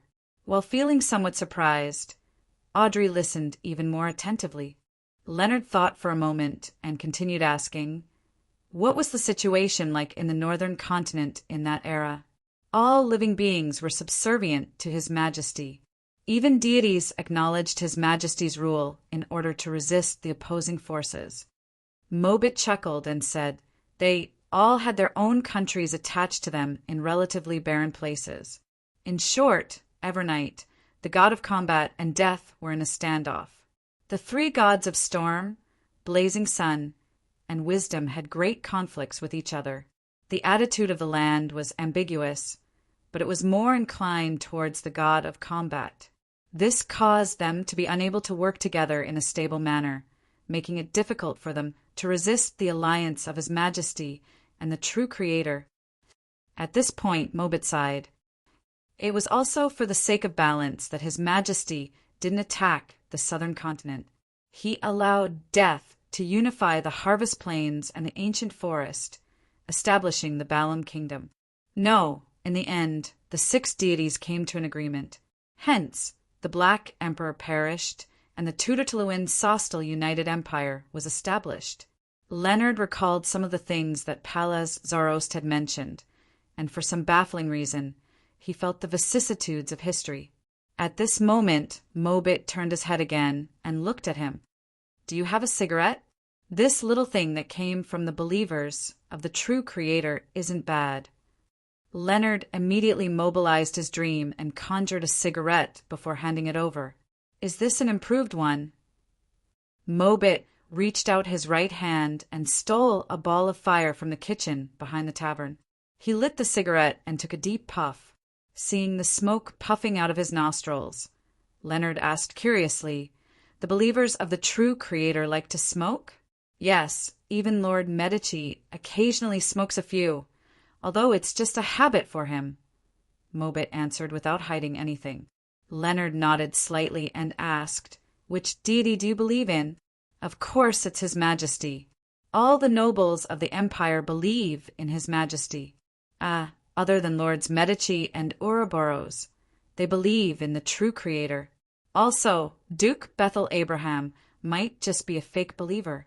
As far as I know, he only believes in himself, Mobit said casually. Bethel Abraham. Klein's heart stirred. Just as he was about to signal Leonard to ask further in this regard, he heard the poet ask, "Is Duke Bethel Abraham very powerful?" Clearly, the ancestor of the House of Abraham was very eye-catching due to his completely different performance from the other nobles of the empire. Very powerful. Even Lord Medici and Lord Ouroboros are wary of him. Mobit puffed out another ring of smoke and said, "In the era of strife, he is publicly recognized as one of the angels most likely to become a god." Era of strife? Leonard asked in puzzlement. Mobit looked at the slowly burning cigarette in his hand. "The smell isn't stimulating enough." "Ha! The era of strife refers to the period from the end of the cataclysm to the establishment of the empire. It's about 112 years. The ancestor of our Zoroast family, who first became an angel, perished during the era of strife. Fortunately, we had the help of His Majesty, who had yet to become a god. So we didn't lose our Beyonder characteristic." "Who did it?" Leonard immediately pressed. Mobit shook his head. "I'm not a sequence for yet, so there are many things I'm not qualified to know. Let's talk about Duke Bethel Abraham. I actually don't know much about him, but I'm very interested in their family and the Beyonder pathway they control. It's said that apprentices can roam the cosmos when they reach Sequence 2. There are also rumors that it's Sequence 3. Cosmos? Klein's pupils dilated slightly as he became more focused. At this moment, Mobit continued. They left behind quite a number of travel notes regarding the cosmos. There are many interesting things recorded in them. Unfortunately, I've never been able to borrow them. However, I've heard of the 3 rules they concluded for roaming the cosmos. 1. Don't respond to any calls. 2. Don't rashly approach unknown creatures and buildings. 3. Endure loneliness. It sounds like the cosmos is vast and dangerous. I wonder if the House of Abraham still has any travel notes related to the cosmos. I'll get Miss Magicians to ask later. Klein swept his gaze and happened to meet Miss Justice's gaze. The 2 of them immediately understood that the other had also thought of Miss Magicians. Leonard did the same. He nodded slightly and asked about other matters. During this process, as Mobit reminisced, the dream changed. Following that, they saw the appearances of Medici, Ouroboros, and other high-ranking figures. Of course, as Mobit rarely interacted with the Black Emperor and Bethel Abraham, he didn't dare look at them directly. Their images were a blur. Towards the end, Audrey grabbed Klein and Leonard's arms and jumped into Ciadas's dream with them. This elvish songster was standing in the garden, holding her stomach as she frowned at Mobit. "Can you steal the fetus in my stomach and stuff it into your body?" "I can, but even if it's stuffed into my body, I won't be able to give birth to him," Mobit replied with a look of fear. Ciadas thought seriously. "Then should we steal the corresponding organs as well?" "It's still possible to succeed if it's just stealing, but there's nothing I can do after that. This is beyond my capabilities," Mobit said in a trembling voice. The conversation between the human and elf left Klein, Leonard, and Audrey dumbfounded. "Shall I do it this time?" After a few seconds, Audrey took the initiative to suggest, "Lord of the Mysteries, Lord of the Mysteries." Chapter 1094. Upon hearing Miss Justice's suggestion, Klein thought for a moment and said, "It revolves around the history of the second epoch. The elf queen, Queen of Calamity, Kohainum, the lifestyle habits of the elves, the most ancient language, as well as the legendary Western continent, guide the dream." "All right." Audrey's eyes moved slightly as she revealed a thoughtful expression. She digested the information hidden in Mr. World's words. Right on the heels of that, she walked to the side of the elvish songster. Under her guidance, Mobit's figure in the garden quickly turned blurry and disappeared from Ciatas's dream. Audrey's green eyes rippled once again as her lips quivered, as though she was chanting something. The entire world of dreams began to shake. The garden was like a reflection on the lake's surface as it was smashed into shimmering fragments by an invisible rock that flew out of nowhere.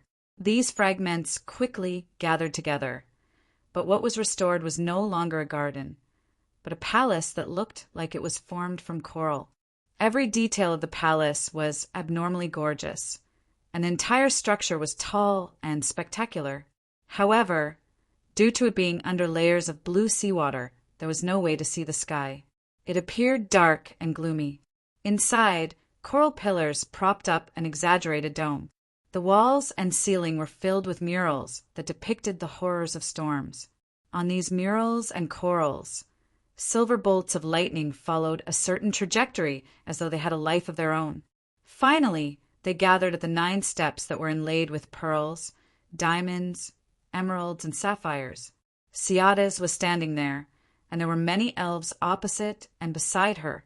And on the 9 steps, there were 2 gigantic seats that seemed to be formed from pure lightning.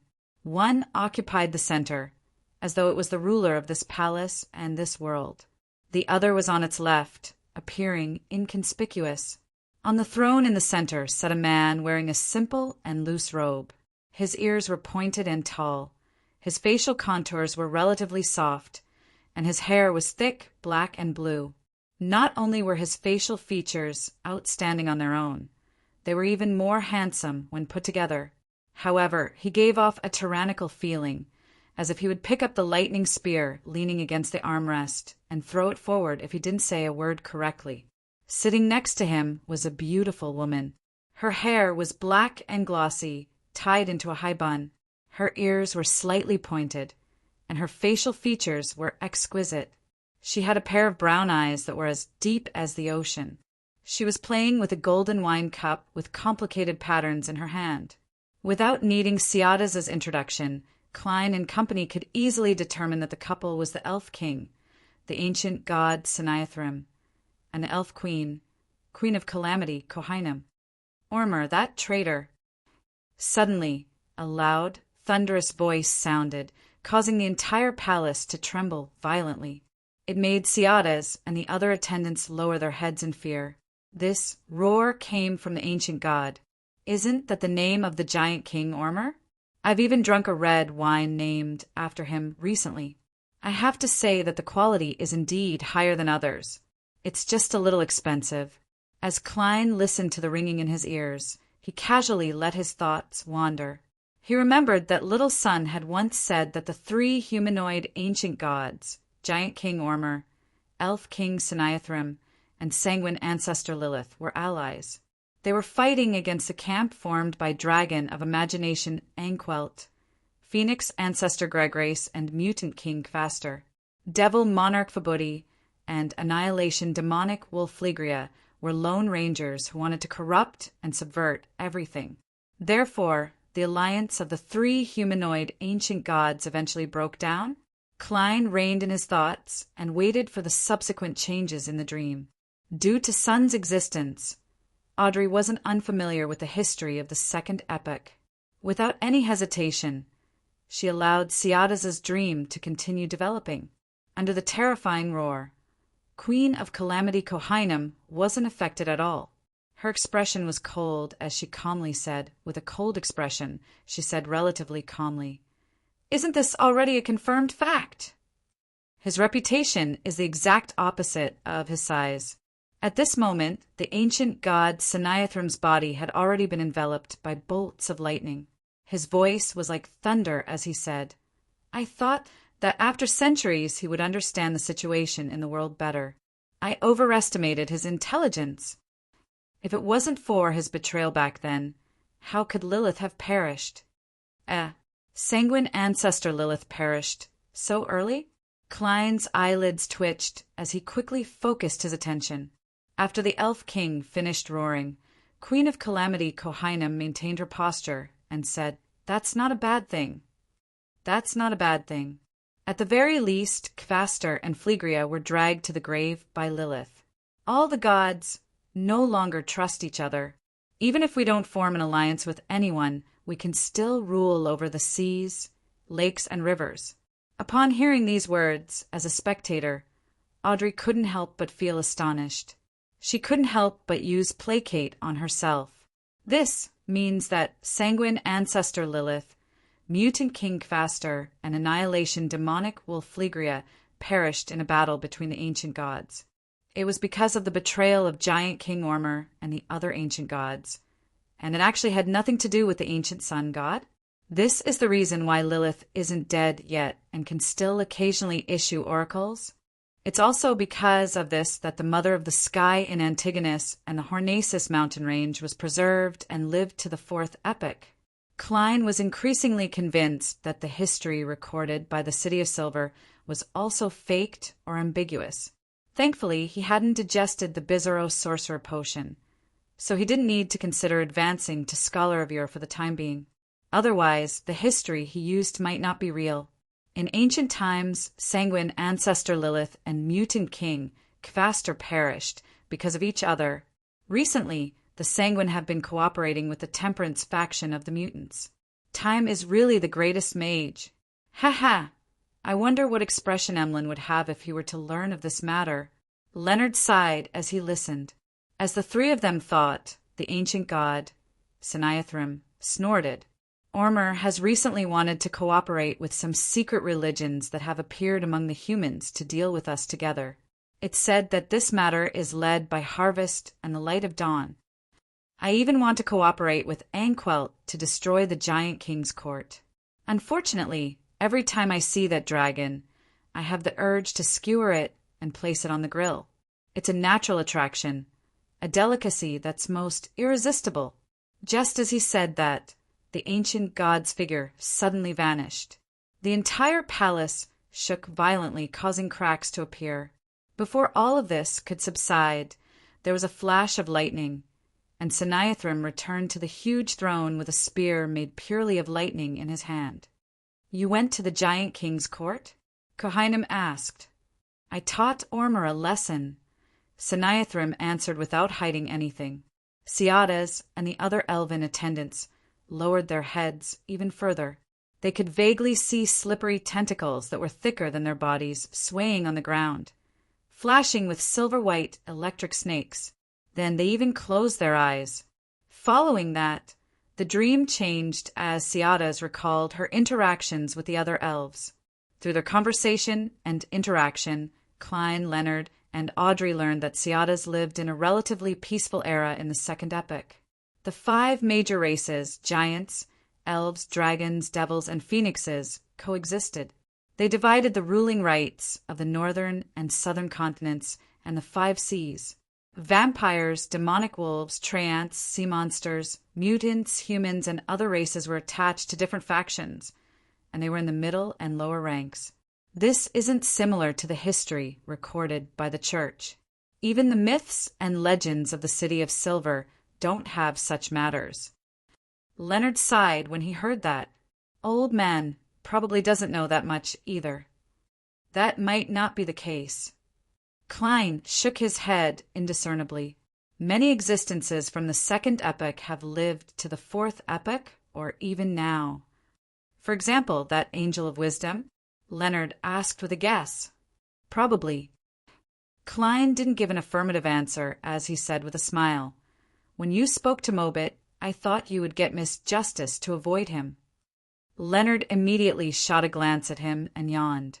You previously mentioned that there's an existence behind me who might have seen the second blasphemy slate. Then, when I was communicating with Mobit Zoroast, I deliberately got Miss Justice to avoid him. Wasn't that making her make the connection? Besides, you also mentioned that when dealing with all the avatars of Amon and Bakeland, Miss Justice was involved in the cleanup. To a Sequence 5 spectator, this is already enough. Once I understand the matters regarding the Zoroast family, the truth will be right in front of me. If that's the case, why should I waste time talking about avoiding her? It's so troublesome. I might as well get Mr. Fool to be a witness and have everyone swear not to divulge each other's secrets. If Miss Justice were to avoid him, It wouldn't be good for you to mention swearing a secret, Klein said with a slight nod. At this moment, Ciadas continued. After the sanguine ancestor, the annihilation demonic wolf and the mutant king perished. Some of their subsidiary gods were killed. Some sided with other ancient gods, while others disappeared and lurked in the shadows. Audrey, who had transformed into an elf, immediately asked, "Who sided with whom? Who was killed?" Ciadas recalled and said, "Who sided with whom?" Ciadas recalled and said, "I've never seen it." "Ah, the Sanguine's goddess of life and the mutant king's god of war were killed. No one even remembers their names. The annihilation demonic wolf's god of the dead, Salinger, sided with the phoenix ancestor. The Sanguine's goddess of beauty, Alnia, sided with us. The mutant king's god of fays, Tolsna, and the annihilation demonic wolf's goddess of misfortune, Ammonizes, vanished. Salinger, Alnia. These two names made Klein's forehead twitch. He instinctively used his clown powers to maintain his expression. Alnia was the Blood Moon Queen, the wife of the Fourth Epic's Night Emperor, the Empress of the Tuluan Sostal Empire, and Salinger was the founder of the Balam Empire, the Fourth Epic's Emperor of the Underworld, Death. 9 Heavens, Divine Emperor. Chapter 1095. The subsidiary gods of the Second Epoch are truly filled with hidden talents. Previously, there was the Dragon of Wisdom, Heriburgen, and later, there was the God of the Dead, Salinger. These were all important figures who eventually became Sequence Zero and ascended to the divine throne. Of course, I can't be certain about the Dragon of Wisdom, but it's quite possible. Yes, there's also the God of Dawn, Badheil, and the Goddess of Harvest, Omabella. I can't rule out the possibility that they have lived to the Fifth Epoch and are living very well. I wonder if the god of spiritual creatures, Tolsna, and the goddess of misfortune, Ammonizes, escaped the deity war at the end of the Second Epoch when the City of Silver's creator retracted their authority? If they escaped, what role did they play in the Third Epoch or even the Fourth Epoch? After a moment of shock, Klein sighed inwardly. Thinking back to the betrayal of the kings of angels in the Third Epoch, he couldn't help but lampoon. Fire, theft, and protection against subsidiary gods. At that moment, Audrey, who didn't know much about the true names and authorities of the subsidiary gods, didn't show any emotions. She acted as one female elf after another in Ciadas's memories and constantly chatted with her, allowing her to tell her everything she knew about the Second Epoch. According to Ciadas, in the annals of the elves, there was no concept of the First Epoch and Second Epoch. In the beginning, it was chaotic, dark, and crazy. There was a lack of written information. It was only when the supernatural races gradually gained a certain level of rationality and had their own written language that living beings began to have a certain level of understanding of history. In that era, the ancient gods appeared one after another. The sky, land, sea, and underground slowly transitioned from absolute disorder to a certain level of order. However, other than the ancient gods who were tyrannical and crazy, no one knew how long this stage took. All they knew was that it was a very, very long time ago, and it was called the Sprouting Era by the various supernatural races. After the Sprouting Era, it was the glorious era of fire, where the 8 ancient gods fought against each other. This was also a long time before Ciadas's birth. She could only learn from her race's annals that it was a time when pan-humans fought against non-human races, resisting the corruption and erosion of devils and demonic wolves. Among them, humans were the vassals or even slaves of giants, elves, and sanguine. The duration of the glorious era of fire varied from record to record, but the common point was that it was less than 1,000 years. This was because the ancient gods were inherently crazy, tyrannical, cruel, and cold. They were often driven by their instincts. After Blood Race, Primogenital Lilith, Mutant King Fastion, and Annihilation Demonic Wolf Phlegria fell in a betrayal, the glorious era of fire came to an end. Wars broke out frequently, and the world suffered damage that didn't stop for centuries. World of giants and dragons with of dragons. When the 5 races formed a new balance, the northern continent southern continent, eastern continent, and 5 seas restored a certain degree of peace. Ciadas was born and grew up in this era until she entered Gu Rozel's travels. In the history she described, there were 2 important points. First, the eastern continent did exist, and it was where the giant king's court was. Second, after the sprouting era, the various Beyonder races actually had their own civilizations. They weren't as irrational as suspected by future generations. Of course, tyrannical, cruel, cold, and bloodthirsty tendencies were common. They seemed to be in a state of half-control. It was only after the Twin Era that the new generation of elves and giants became more rational and possessed emotions, just like Ciadas and Gu Rozel. The eastern continent seems to be the forsaken land of the gods. It was abandoned during the Cataclysm. Similar thoughts surfaced in Klein, Leonard, and Audrey's minds. They were very interested in this, but unfortunately, Ciadas had always lived in the Elf King's court.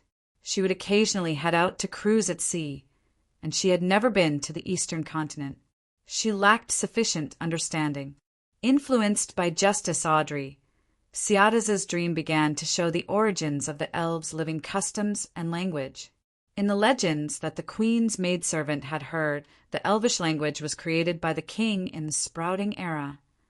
Every word was accompanied by the birth of a first-generation elf, and the number of elvish words corresponded to the number of first-generation elves.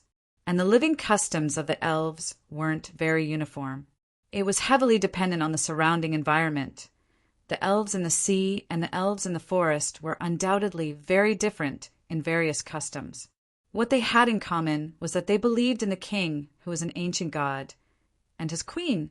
They liked to use the blood of prey to make food.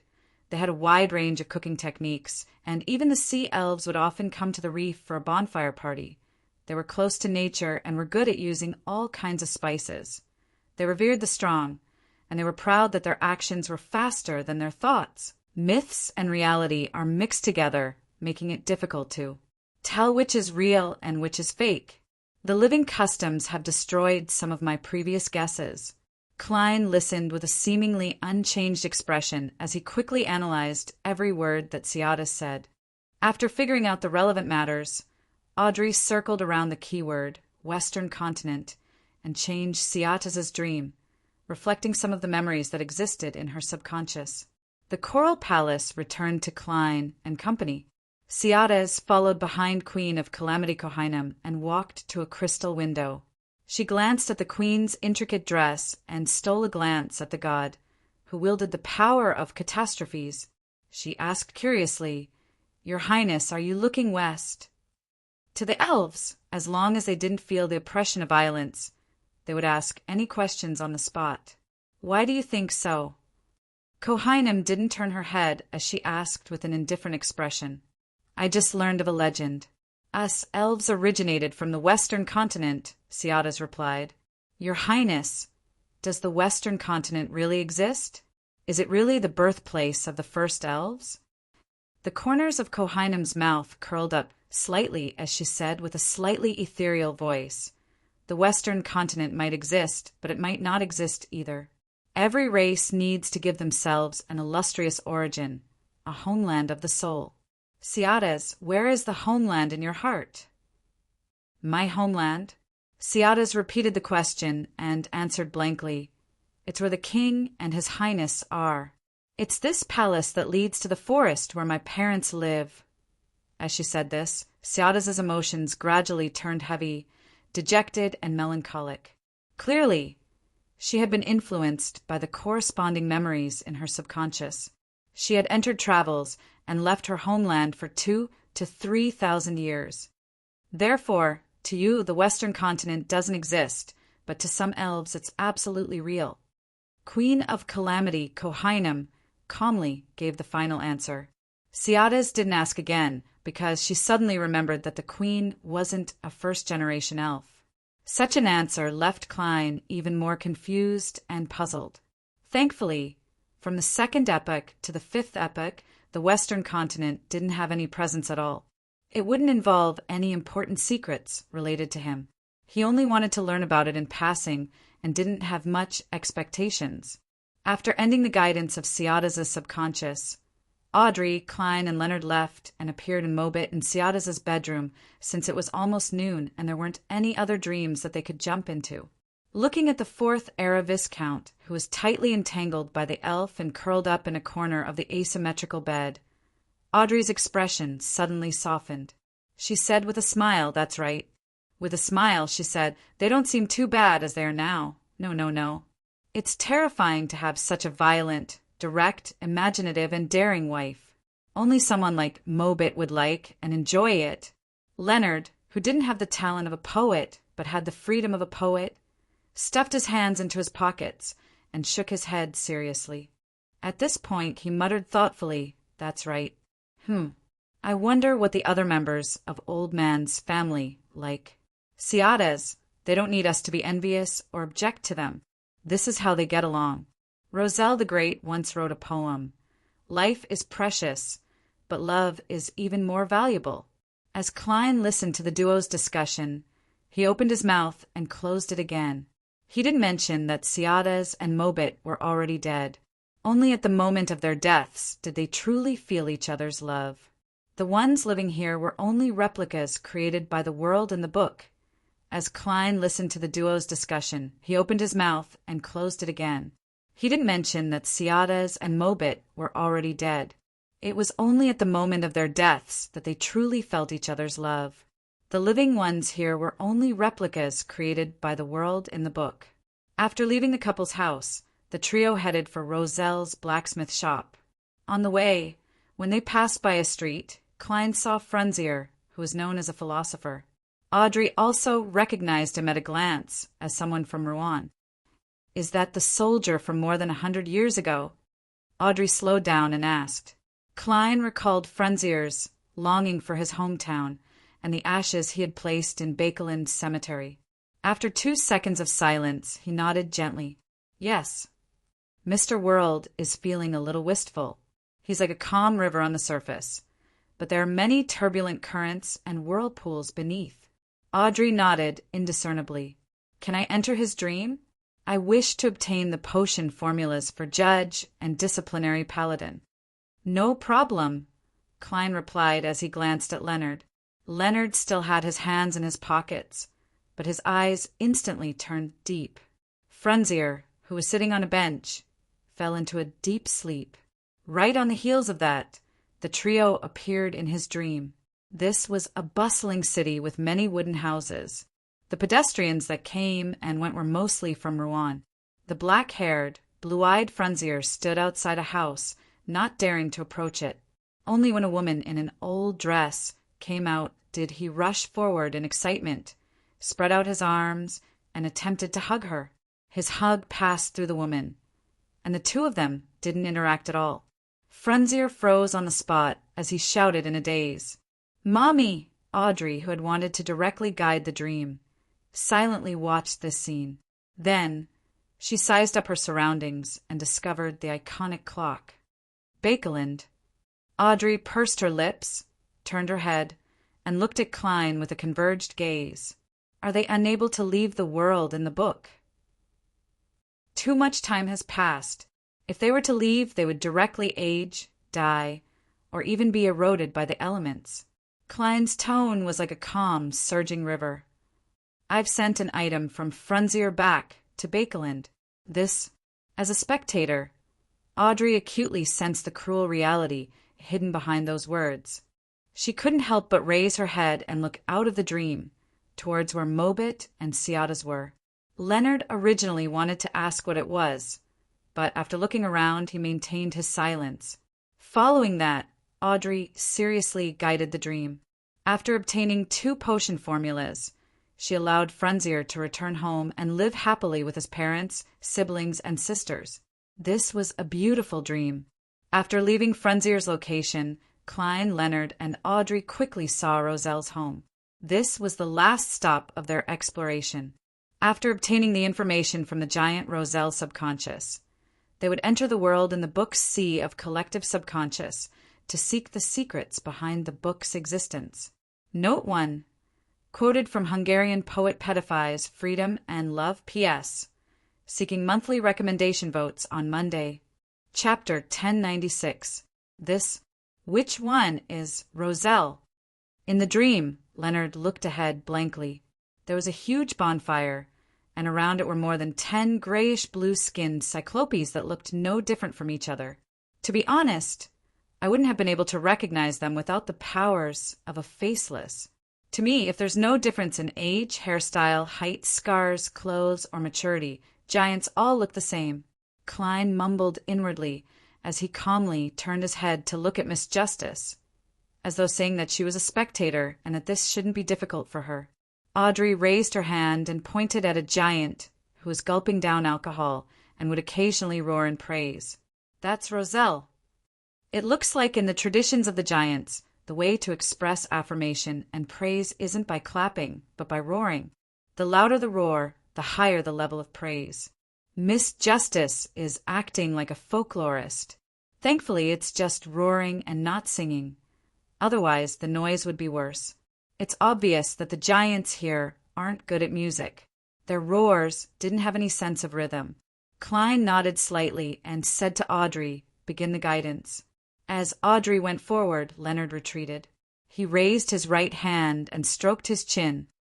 "Tell me, in the second epoch, which Beyonder race widely possessed the Beyonder characteristics of the Evernight pathway, isn't it the demonic wolf?"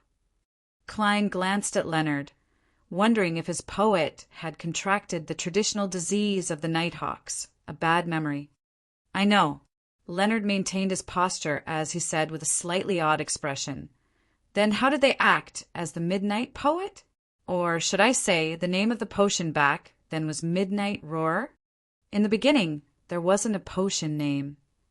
Klein accidentally let Leonard lead his train of thought astray. Immediately, the scene of this fellow squatting on the ground and howling at the moon surfaced in his mind. He couldn't help but mutter, "This might be more suitable for you. There's no need to write a poem. It's very simple." The corners of Leonard's mouth twitched. There are different types of poets, too. I'm a reciter. As the two of them chatted, Audrey's guidance gradually advanced. Roselle's dream revealed the waning forest, the barren tunnel, a corner of the Giant King's court, Dawntown, the Kingdom of Gold, and other places. As Roselle wasn't a servant of the Giant King and the other deities, he could only occasionally see these high-level existences when he was on duty in the waning forest or certain palaces or passageways of the king's court. Furthermore, he didn't dare look at them directly and had to kneel on one knee and bow his head to welcome them.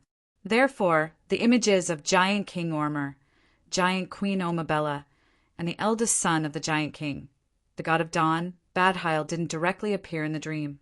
They only existed in the form of portraits. Similarly, Roselle knew very few secrets. His grasp of history and the situation in the world was completely inferior to elvish songster Ciata's. However, an interesting point was that in the Giant King's court and among the giants, the traitor was synonymous with Sinaithrim. They claimed that the one who betrayed the alliance and caused the death of the sanguine ancestor, Lilith, was this ancient god. Klein was deeply suspicious of this because the irascible Sinaithrim clearly wasn't good at such matters.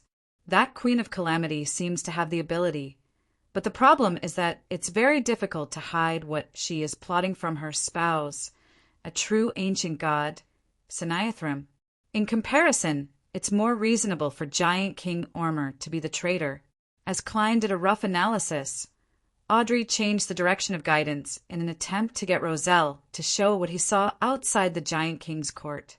Unfortunately, this giant had left the king's court and passed by Dawntown. Not long after he arrived in the Nation of Gold, he received a travelogue and entered the book. He didn't know much about the local customs and people in the corresponding region. Currently, the most valuable piece of information is how to avoid entering the Giant King's court from Afternoon Town and enter from the Waning Forest or the Barren Tunnel. Audrey ended the guidance and walked back to Klein and Leonard's side. This will be very useful for Little Sun and Company's subsequent explorations. Yes, we can tell him at the next gathering. Klein nodded. He was just about to suggest that Roselle's dream enter the sea of collective subconscious of the world in the book when Audrey suddenly looked back and said in thought, "There's one detail that doesn't make sense." "There is one detail that does not make sense." "What detail?" Leonard seriously recalled what he had seen and heard, but he didn't find anything suspicious. Audrey glanced at the world and said, "That's right.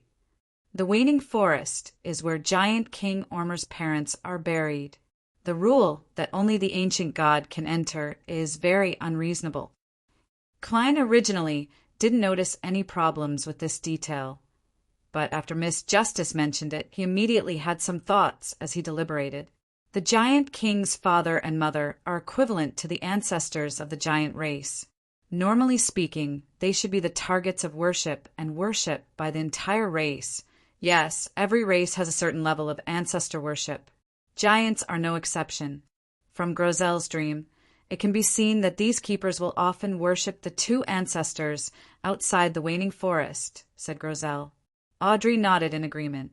If there are no other factors affecting it, the giant king should occasionally organize the clan's key groomed targets to pay respects to the ancestor, and not make it a rule that only he can enter. Perhaps the Waning Forest hides great danger. Weren't the most ancient giants crazy, tyrannical, and irrational? After they died, their corpses would pollute the surrounding environment and affect the entire forest. It's not something too difficult to understand. Leonard gave his guess. Audrey and Klein shook their heads at the same time, rejecting this theory. If it's just danger or pollution, giant Queen Omabella and the god of Donbadheil can clearly resist it effectively. With the help of the giant king, there's almost no problem. However, they are still not allowed to enter the Waning Forest, even if they follow the ancient god. Klein simply shared his thoughts and guesses. Perhaps the parents of giant King Ormer aren't the only ones buried there. There are other secrets as well. That's very likely. Audrey nodded seriously. On her silver-masked face, her green eyes darted around slightly, revealing a hint of curiosity. If that's really the case, what kind of secret can't be known by his wife, children, subsidiary gods, or clansmen? Interesting. Leonard smiled and allowed his thoughts to wander. After discussing for a while, the three of them made good use of their time to pass through the barren tunnel and enter the giant king's court. They attempted to enter the palaces that were frozen in the glow of dusk. According to Klein's experience, this was actually the path to the periphery of Roselle's dream. This time there was no need for him to activate creeping hunger and use the power of a zombie to open the heavy door to the giant guard's residence. Audrey directly affected the dream, causing the 10-meter-tall door to open like paper. Due to the repulsion of the unshadowed crucifix, Klein wasn't actually wearing the human-skinned glove. Outside the door was the gray world. In front of them was no longer the giant king's court, but a cliff. After discussing the various situations they might encounter when entering the sea of collective subconscious, Audrey conjured a staircase at the edge of the cliff. The staircase twisted and turned as it went deep into the dark, gray, silent, and bottomless world of the mind. The three of them didn't delay as they stepped onto the staircase and walked down step by step. In this lonely and quiet environment that could drive one crazy, Audrey would use placate a few times every time she went down a certain distance. This wasn't only to placate Klein, Leonard, and herself, but it was also to placate the grayish-white cliff, Roselle's subconscious. It was to prevent it from becoming agitated and contaminating their astral projection or body of heart and mind. The countless rotting giant palms that Klein had encountered previously didn't appear again. Even the most unbearable loneliness, silence, and endless feeling in the world of the mind didn't seem that terrifying because they were moving in a team and could speak to each other. This is the world of the mind, the domain of the consciousness. It's indeed different from others. Leonard looked around as though he wanted to use a few lines of poetry to express his feelings, but he ultimately chose to give up. If it were any other place or mission, Klein might have gotten his poet to remain silent, but here he felt that anything he said was fine. Audrey didn't reject the exchange either, as she said in all seriousness. She said seriously, "What we intuitively feel is the essence of this environment. The cliffs, and gray world we see are a reflection of our subconscious. If it were any other race, it might not be the same. Only now do I find psychology rather interesting," Leonard said with piqued interest after hearing that. Klein glanced at him and resisted the urge to say that with his personality and habits, he really wasn't suitable for the spectator pathway. As they conversed, the three of them descended for an unknown period of time before they finally stepped on solid but blurry gray ground. Looking up from here, they could see swaying figures of light. They were densely packed and overlapped, forming an illusory sea. Klein, Leonard, and Audrey were just about to walk forward when a water current surged past them. A rather blurry figure of light stood up. It was a grayish-blue giant that was 6 to 7 meters tall. Its chest and abdomen were wrapped in dragon-scaled leather. The exposed areas were covered in indescribable patterns, symbols, and labels that exceeded the scope of the normal senses. His vertical eye was bloodshot, and he didn't hide the violent aura it emitted. It had a clear inclination towards destruction, and in his mouth was a bloody human leg. This was a demigod-level giant. He was a remnant phantom in the sea of collective subconscious. Perhaps it came from an actual encounter of the ancestors of humans or other races, or perhaps it came from what Roselle and the other giants had seen. The moment he appeared, the crazy emotions spread to Klein and company like a contagious plague. This was the world of mind, consciousness, and heart. P.S. Seeking recommendation votes and monthly votes on Monday. Chapter 1097. The giant with bloodshot vertical eyes that was biting at the human leg didn't actually exist. He was essentially an intense emotion produced by a particular person or creature. This emotion that stemmed from an extremely deep impression entered the subconscious, spreading from the mind island to the surrounding illusory sea. It gradually settled down and turned into a brand. Not all emotions and consciousness would eventually settle down. Most of them would be obliterated by time and washed away by the seawater. Only extremely intense or repeated emotions would remain, and once it became a brand, it would be a drop of water in the sea of collective subconscious. It would then be able to affect the surrounding creatures of the same species, becoming an ancient memory that was engraved in their bloodlines. Therefore, the mythical creature form that the illusory giant displayed wasn't clear enough. Furthermore, there were many mistakes that were filled in based on subjective consciousness. Normally, it wouldn't make Leonard and Audrey unable to look straight at it, causing their spirituality to be in chaos or causing them to have a mental breakdown. However, the madness that accompanied it, as well as the extreme fear that came from an unknown source, seemed corporeal.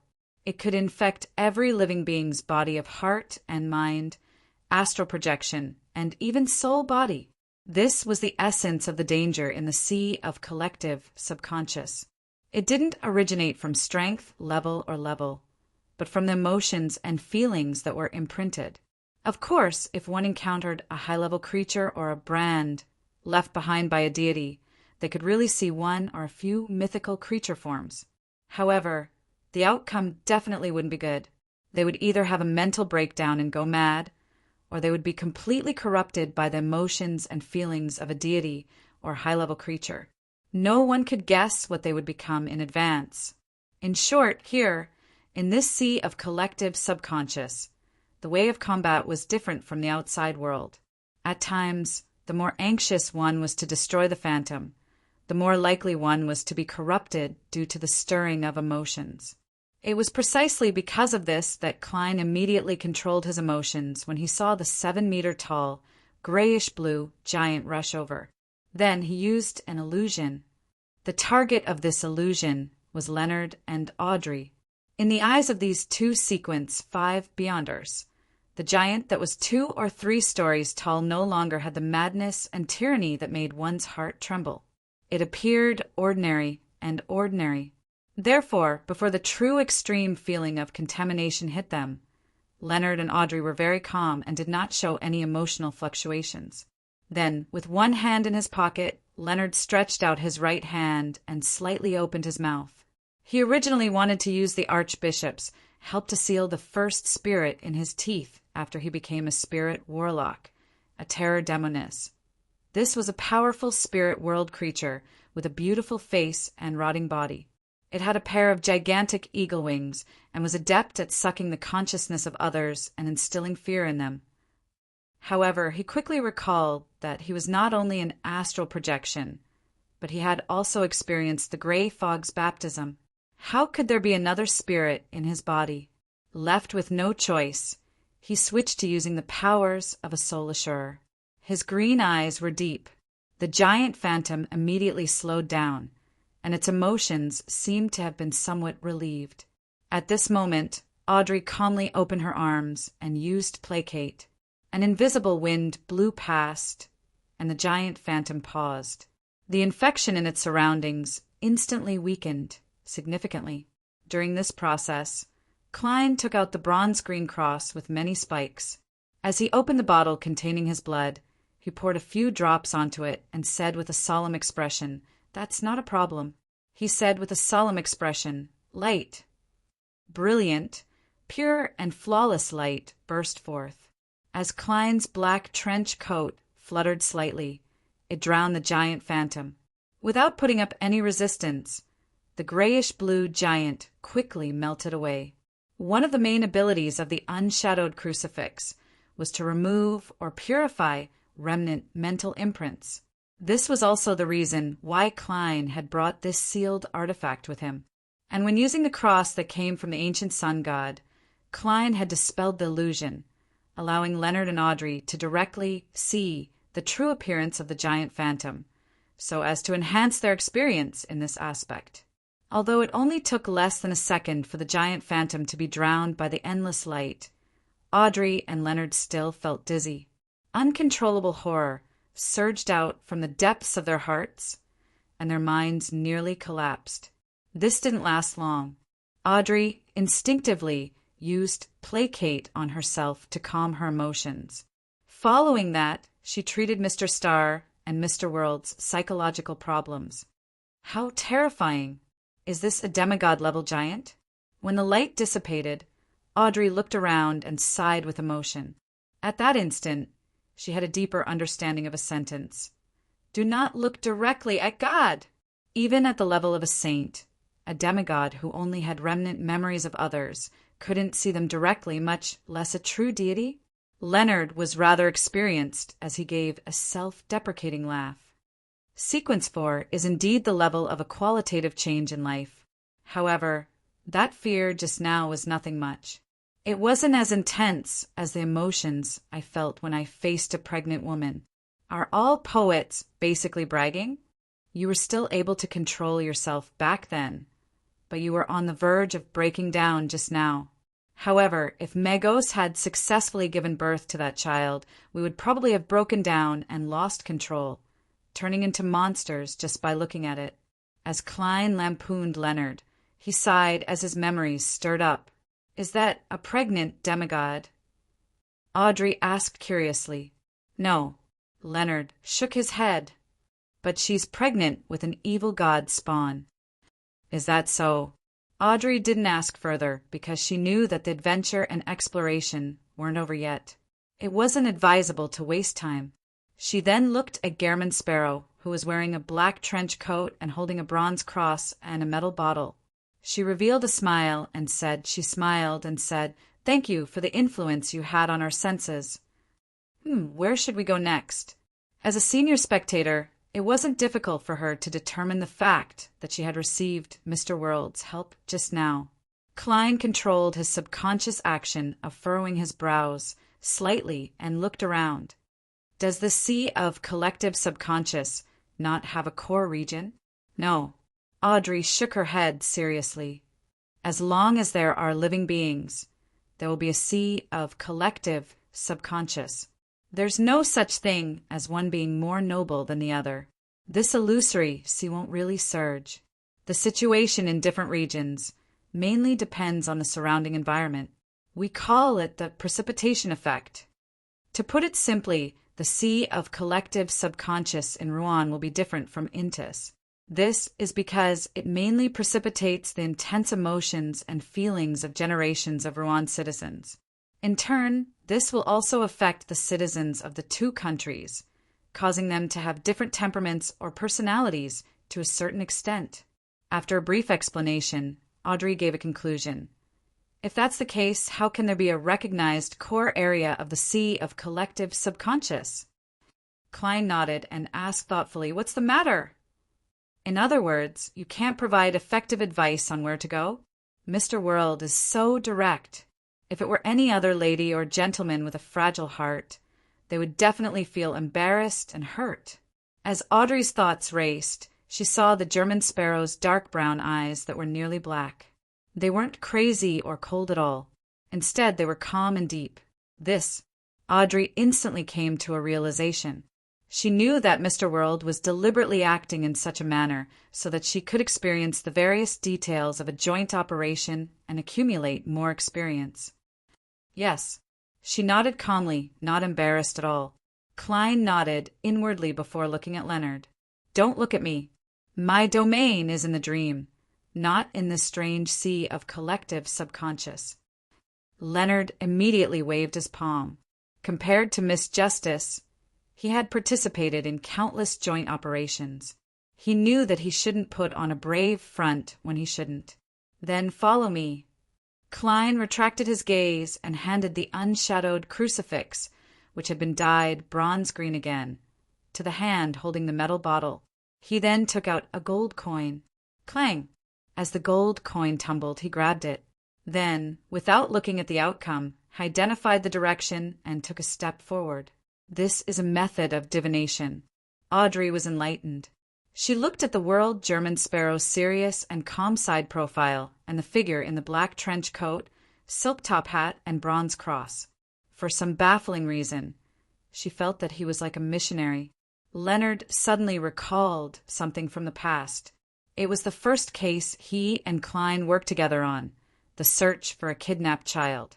Back then, it was also Klein who used divination to lead the way while he followed beside him. Compared to how inexperienced he was back then, he was now so proficient that it was as though he had entered the mysterious world for more than 10 years. It's actually only been a year. Leonard stuck his hands in his pockets and followed closely behind Klein, feeling a little wistful. Audrey glanced at him and sensed the change in his emotions. Mr. Starr and Mr. World aren't just acquaintances in real life. They might very well be quite good friends. The kind that they haven't met in the past year or two. As Audrey made this judgment, she didn't slow down. She combined the knowledge she had learned and observed the details of her surroundings, distinguishing where there might be hidden vortexes or dangerous creatures lurking. With her help, Klein led the way very smoothly. He didn't directly encounter a mark like the giant phantom he had encountered before. Sometimes they walked straight, sometimes they turned. After an unknown period of time, the three of them suddenly saw light. What appeared in front of them was a deep-sea crater. In the middle of the crater was a city the size of an island. The city's foundation was grayish-white in color. On it were magnificent stone pillars that were hundreds of meters tall. They either stood there alone, or together they propped up towering ancient palaces. The entire structure was strange and magnificent. It didn't look like something ordinary creatures could build. Although Audrey didn't know the city, a thought instantly surfaced in her mind. City of Miracles, Liveseed. Chapter 1098. Liveseed was a floating city that the ancient god, Dragon of Imagination Inkwelt, had imagined out of thin air. No matter how one looked at it, it could be considered a miracle or even a miracle. It was even grander and more majestic than the giant king's court. It had the characteristics of otherworldlings. Every stone pillar was nearly 100 meters tall, as though they were seats for dragons to rest on. It was a city that left a deep and unforgettable impression just by hearing about it. Therefore, although Audrey had never seen the City of Miracles Liveseed, she instantly made a connection because of the scenes she had witnessed. Of course, She knew ahead of time that Roselle's travels originated from the dragon of imagination, Inkwelt. This was also one of the main reasons why she had such thoughts. As for Klein, as he had previously divined the origins of Roselle's travels, he had seen the real city of miracles and the floating city in his dream. At that moment, he was extremely certain that the island-sized city in the deep-sea crater was identical to Liveseed. It just lacked the dragons that flew in from all directions. Was this real, or was it a copy? Or is it the convergence of a certain special creature's subconscious in the world in the book? Klein was slightly surprised as he quickly analyzed the situation. According to the results of his divination and the contents of giant guardian Roselle and elvish songster Siadda's dreams, he was certain that when the book was created, the City of Miracles Liveseed still existed. When it spread to the vicinity of the Giant King's court, the City of Miracles Liveseed still existed. When Roselle began his adventure, and when Siadda's was sucked into the world in the book, the City of Miracles Liveseed also existed. If the City of Miracles Liveseed disappeared, it was impossible for the various Beyonder races to not react at all. In other words, these facts undoubtedly indicated that the city in the deep-sea crater was unlikely to be Liveseed. But soon, Klein recalled something. It was something Vice Admiral Iceberg Edwina Edwards had once said. What can be confirmed is that it first appeared among the dragons after the disappearance of the City of Miracles Liveseed. That's interesting. What did Vice Admiral Iceberg rely on to confirm that Roselle's travels first appeared, and to believe that it was after the disappearance of the City of Miracles Liveseed? She doesn't have the gray fog, so how can she pry into the origins of an ancient god's item? I originally used her conclusion as a basis for speculation and consideration, but after my divination, I completely overturned this point. I didn't think about it again. Klein stared at the towering stone pillars and magnificent palaces as thoughts flashed through his mind. Suddenly he had an idea. Vice Admiral Iceberg Edwina was a member of the Church of Knowledge. She believed in the God of knowledge and wisdom, and from the religious texts of the third epoch and the historical figures of the second epoch, it was reasonable to suspect that the Angel of the Wisdom was very likely to be. And from the religious texts of the third epoch and the historical figures of the second epoch, it was reasonable to suspect that the Angel of Wisdom was very likely the dragon of wisdom, Harabergen. The appearance of Roselle's travels after the disappearance of the City of Miracles Liveseed was confirmed by the God of Knowledge and Wisdom through some means. The appearance of Roselle's travels after the disappearance of the City of Miracles Liveseed was confirmed by the God of Knowledge and Wisdom through some means. If he is really the dragon of wisdom, it means that he is the dragon in question. Furthermore, he was already of a very high level back then. His understanding of the matter definitely exceeds that of Roselle and Siadda's. But how do I explain the scene I saw above the gray fog? Now that I think about it, my head still hurts a little. What I saw was definitely the true form of the ancient god, the dragon of imagination. For a moment, Klein felt enlightened as he strung the pieces together, but at the next moment he fell into deep confusion. He kept tossing gold coins and quickly came up with a guess. Since the City of Miracles Liveseed was imagined, couldn't he just imagine another one after it disappeared? The original Liveseed was stuffed into this book by Dragon King Inkwelt, and the one that existed after that was a reimagined one? This fooled all the dragons, but not the one known for its wisdom? If this is true, then there are actually two City of Miracles Liveseed. This is the earliest and oldest one. But here comes the problem. Why didn't the Dragon of Wisdom personally enter the world of the book? Even if he isn't a spectator, he should have the ability and level to explore this place with omniscience and omnipotence as a symbol. He has actually been here a long time ago, but he didn't alarm any living being in the world of the book. Furthermore, for some reason, he left this City of Miracles here? As thoughts surfaced in Klein's mind, the star Leonard, who had his hands in his pockets, looked at him and then at Miss Justice, who had been staring down in silence for a long time. He took the initiative to speak and break the silence. This city is very magnificent and magnificent. Furthermore, It clearly doesn't belong to humans or humanoid creatures, but there's no need to look at it for so long. You aren't architects. Klein reined in his thoughts and glanced at Leonard. This is very likely the dragon of Imagination Anquelt's City of Miracles, Liveseed. In a sense, it's an ancient god's divine kingdom. Of course, if there was a second Liveseed, the nature of the divine kingdom here wouldn't be too strong. Divine kingdom. Leonard's pupils dilated as he repeated the most critical word. Audrey snapped to her senses and whispered, "Is it really Liveseed?" "Is it really Liveseed? It's just possible." Klein had already calmed down and replied simply, "It didn't float in midair like the legends say, but sank to the bottom of the sea of collective subconscious. Therefore, it's hard to tell if it's real or fake." At this moment, Leonard finally controlled himself.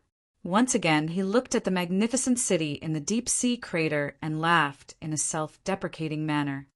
"I never expected that I would one day come to the divine kingdom of an ancient god. Frankly speaking, if Miss Justice wasn't here, he definitely wouldn't have been able to help but sigh at how colorful Klein's life was.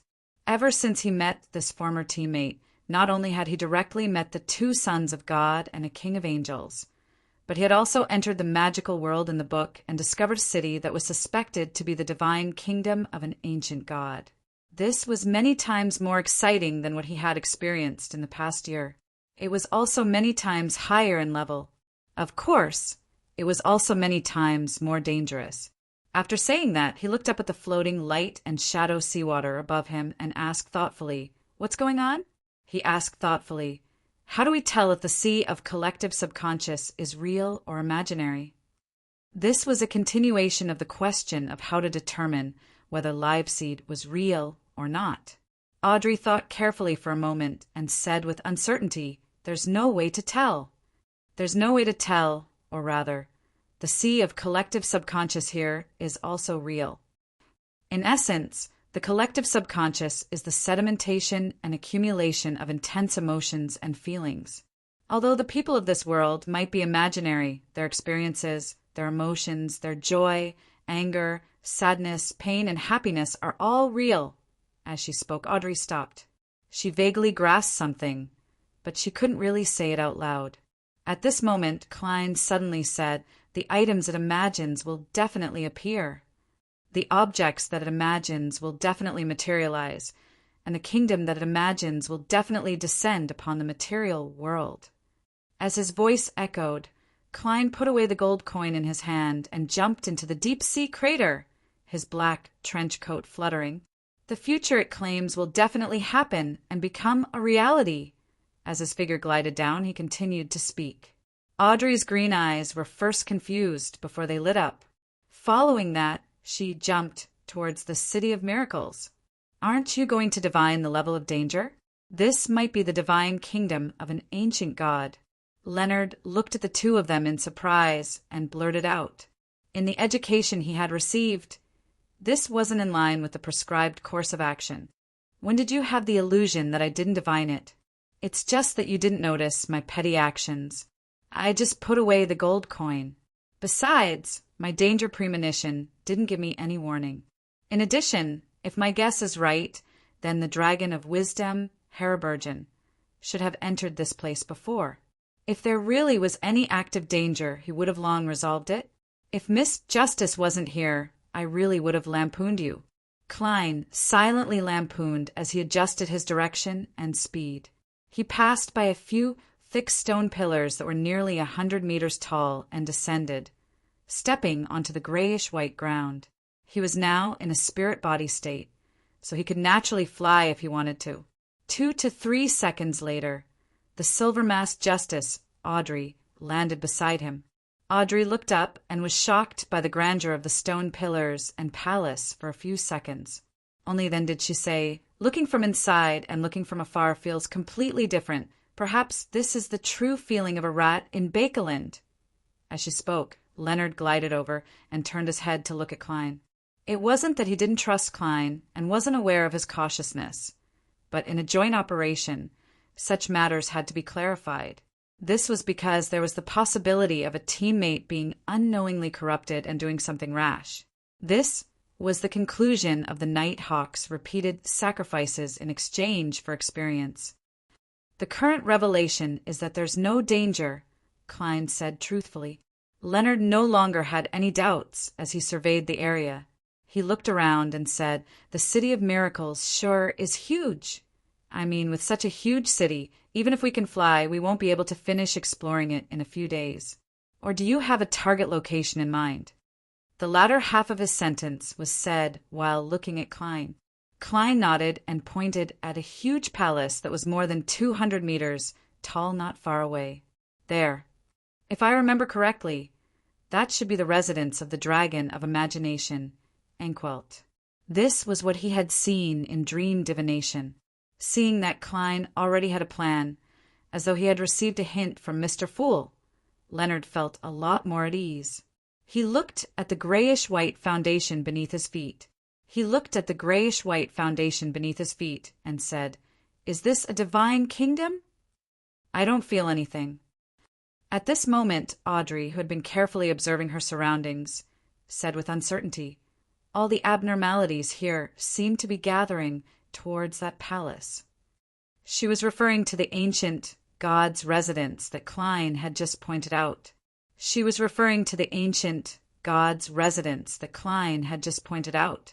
Chapter 1099. In front of the grayish-white palace that was more than 200 meters tall, there were a few thick stone pillars that were shorter than itself. It was as though a team of guards were standing upright. Klein could imagine that when the City of Miracles live seed was still floating in midair, there must have been powerful dragons crouching on these stone pillars. They were the attendants of the ancient gods, or rather, the servants of the gods. He then looked up at the open door and said to Leonard and Audrey, "Stay close to me. If anything happens, I'll immediately take you out of the book's world and return above the gray fog." This was also the main reason why Klein dared to explore this place. Okay. Audrey and Leonard didn't try to be brave. They walked to either side of Klein and walked beside him. After relying on their spirit body's flight ability to cross the stairs, the trio entered the palace through the exaggerated and magnificent door. The first thing they saw was a spacious space that allowed many dragons to freely roll around, as well as ancient stone pillars that seemed to prop up the sky. On both sides of the hall, there were colorful murals. They constantly extended forward and converged behind a giant pillar that was so wide that it was unknown how many people could wrap their arms around it. The giant pillar stood in the deepest part of the hall, right in front of them. It didn't rely on any external objects. Just by itself, it made one feel a strong sense of fear and experience the vicissitudes of time, like a petrified god. Almost instantly, a grayish-white figure appeared on the giant pillar. The figure's entire body was covered in scales, and each scale was like a solid slab of stone. Just the vague outline was enough to make it seem epic. Dragon of Imagination, Anquelt. Just as this thought flashed through Klein's mind, he heard an inexplicably familiar voice echo in the ridiculously spacious hall. Dragon of Imagination, Anquelt. As Klein looked around in shock, he heard Leonard sigh with emotion. The deep air around him listens quietly. The breeze is so frightened that it doesn't even dare to breathe. Note 1. This fellow is still in the mood to recite poems. I wonder who he's reciting. Klein turned to look at Leonard. Then he heard an echo. This guy is still in the mood to recite poems. I wonder who he is reciting. At this moment, Leonard's expression was rather startled. He shut his mouth tightly and shook his head continuously in denial. But in the next second, a voice rang out beside him. I didn't read anything. What's going on? Strange. Klein's heart skipped a beat as he realized that the inexplicably familiar voice belonged to him, and it echoed again, repeating the thought that flashed through Klein's mind. Then, Audrey's soft and beautiful voice sounded. This hall can make our thoughts appear in our surroundings and even materialize them? When I saw that huge pillar just now, I imagined what Anquelt, the Dragon of Imagination, looked like. I used the mind dragon I saw before as a blueprint. Why did my words? No, the Great Hall really said them. Is that so? Thankfully, I didn't think of anything strange just now. Rain in my thoughts, rain in my thoughts. Klein began to attempt to use cogitation to focus his mind and prevent himself from letting his thoughts run wild. At the same time, the corresponding words sounded beside him almost simultaneously. Rain in my thoughts, rain in my thoughts, rain in my thoughts. So this is what Mr. World's mind is like. He's like a child who has just entered school, constantly emphasizing to himself what he needs to pay attention to. Also, he's actually cogitating stacked balls of light. How beautiful. No, I didn't think of it that way. Nor did I describe you that way, Mr. World. It's true. As her true thoughts kept appearing, Audrey finally couldn't help but curl the corners of her mouth. As for Leonard, the surroundings were already echoing with ha ha ha. These two fellows. No, why should I use fellows? Be polite, be polite. As Klein listened to the words in his mind, he sighed in exasperation. This place is very suitable for playing truth or dare. Perhaps it should be called the Hall of Truth. What game is this? Audrey didn't need to open her mouth to express her puzzlement. It was probably invented by Roselle the Great. I have to be careful not to think about things I shouldn't think about. Seriously, it's too difficult to rein in my thoughts without the help of cogitation. As Klein answered, he habitually warned himself. In the end, he was once again heartlessly betrayed by the Great Hall. This time Audrey laughed out loud. Haha, Mr. World actually has such a side to him. I actually failed to decipher it in the past. Ha ha ha, Klein. To think that you would have such a day. No, what did I say? Leonard suddenly raised his right hand and covered his mouth. As expected, he heard Miss Justice's question. Klein, as well as a certain person's complaint. Perhaps only turning into a marionette can stop this fellow from letting his thoughts run wild. Wait, what am I thinking? Phew! Calm down! Calm down! Klein took a deep breath and began to focus his attention on the matter at hand. Let's first take a look at what the surrounding murals say. In ancient times, murals were a very important way of keeping records. They often contain a lot of information. At the same time he made the suggestion, he heard Audrey's inwardly laughing and thinking, Klein, is that Mr. World's real name? No, don't think too much about it. Mr. World will be angry. No, I think it's more likely that he's embarrassed. No, this is all I's fault. Mr. World, please believe me. Phew. Calm down, focus. With the help of the spectator pathway's control over her emotions and thoughts, Audrey gradually reined in her thoughts and cast her gaze at the mural on the right. Compared to them, Leonard's ability to control his mind was slightly weaker. There were still noises echoing around him, turning into a marionette. Are this fellow's thoughts so dangerous now? TSK, so this is your true thoughts. Haha. Miss Justice's reaction is very interesting. It's been a while since I've seen that fellow embarrass himself. After Klein and Audrey seriously looked at the murals and quickly communicated through the stirrings in their hearts, Leonard slowly calmed his thoughts and focused. The mural on the right of the trio seemed to describe the evolution of history.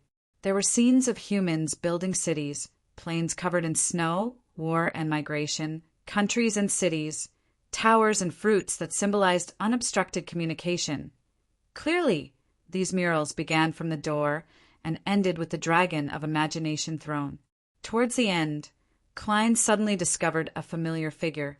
It was a gigantic dragon with ghostly blue dragon eyes and ice crystal scales.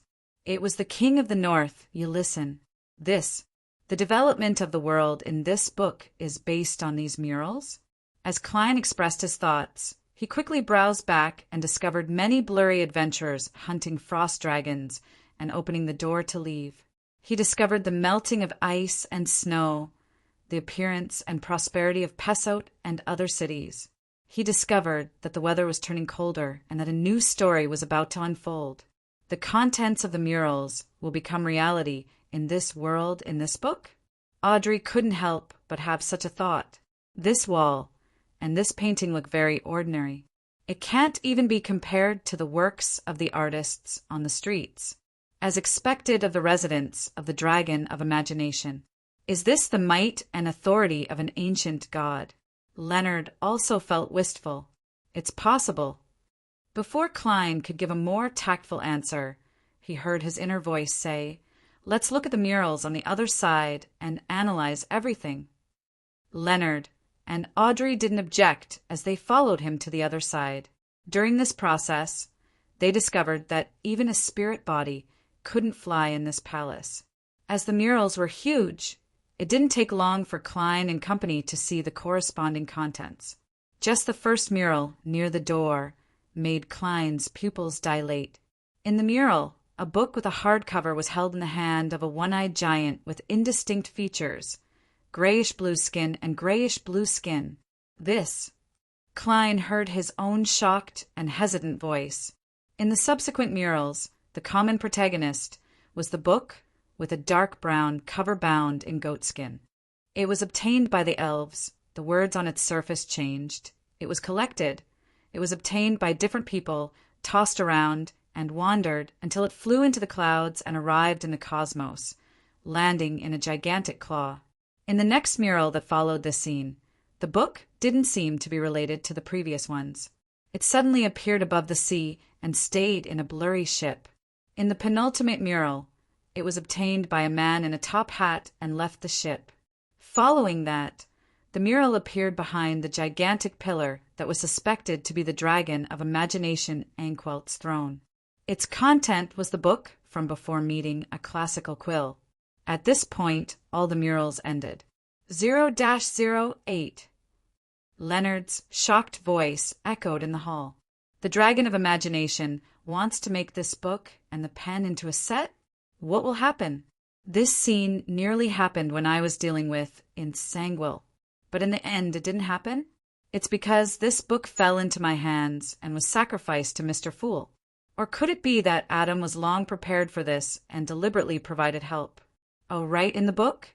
Just as the ascetic mentioned the angel of imagination, Adam, the frost dragon, attacked the camp. Is it because the book itself doesn't allow him to finish speaking, or has Adam already heard it and cast his gaze over, triggering a certain reaction? Klein's thoughts turned into words. During this process, he could only control himself to treat the fool as another existence.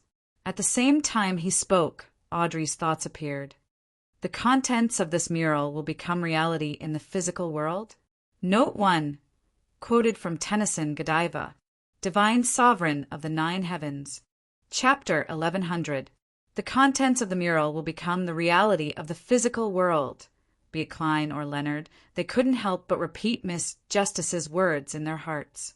If the mural on the other side of the book determined the direction of history in the world, it would only be surprising and impressive.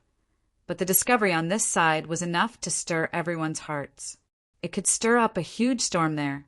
The mural you describe will definitely be played out on a real stage, and not in the illusory world. This is the performance of a deity.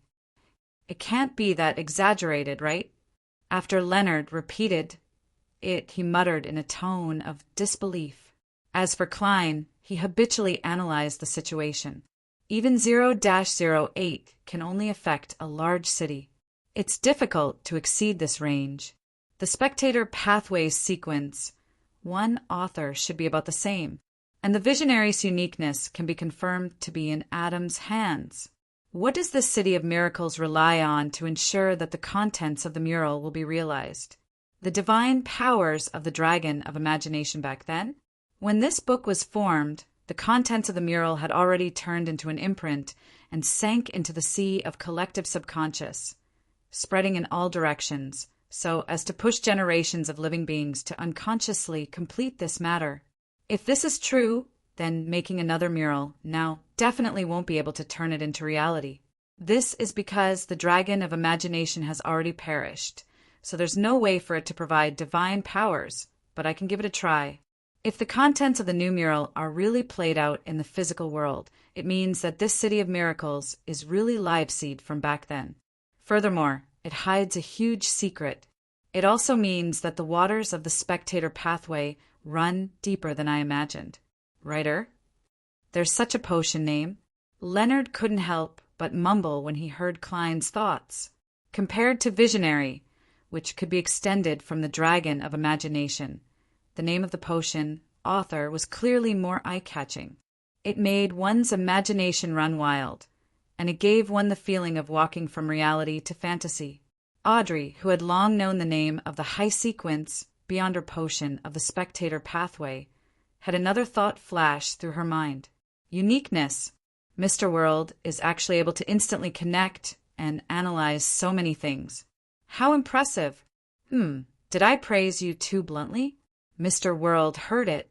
This hall is really hard to get used to. No, Mr. World, I'm really praising you. It's from the bottom of my heart. Audrey felt a little ashamed at first. Then she quickly adjusted her mentality and tried to be calm.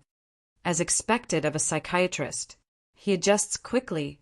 Klein immediately had such a thought. Indeed, Mr. World isn't as cold as he looks on the surface. He's actually muttering inwardly, I didn't say anything. Just as Audrey subconsciously had a thought, she immediately denied it firmly. A voice echoed beside Leonard as well. Klein's German Sparrow disguise is quite good. Almost everyone who knows him believes that he is cold and crazy. Hee, who would have thought? Just as Leonard's thoughts were about to wander, he was suddenly interrupted by a voice. Shut up. He looked at Klein, who was dressed as German Sparrow, and spread out his hands. He held back his laughter and said, Look, this isn't cold enough, right? Cold? Then I'll directly press the unshadowed crucifix on your head. If you don't want the beyonder characteristic, donate it to someone who needs it. Klein, who was unable to use cogitation to control his thoughts, instinctively responded. Audrey looked at Mr. World and then at Mr. Starr as the voice in her heart quickly leaped out. So there are so many dramas in their hearts. Previously, I could only see through Mr. Starr, but I never expected that Mr. World's poker card-like face to hide. Giant, Boss, Minnie, at the critical moment, they experienced Audrey forcefully use the method of counting objects and reciting names to stop her thoughts. Who are these people? Leonard's attention was diverted. It's the hounds and horses I rear at home, Audrey replied politely. A hound costs more than £450. Klein suddenly recalled that after he bought Mager Manor, Butler Walter had suggested buying a batch of hounds. Why is the first thing Mr. World thought of is price? This question floated through Audrey's mind.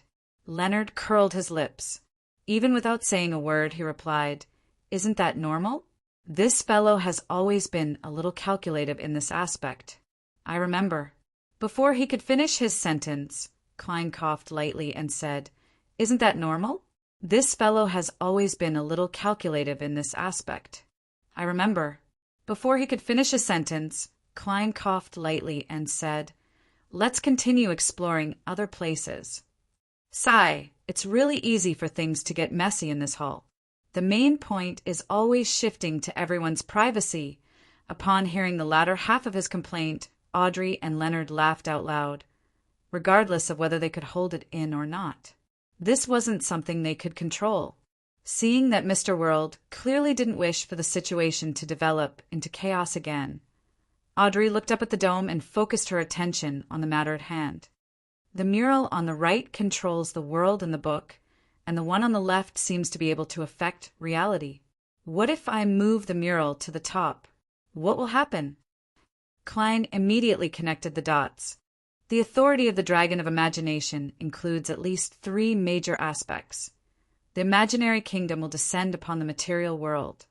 The declared future will play out and become reality, and the imaginary objects will appear.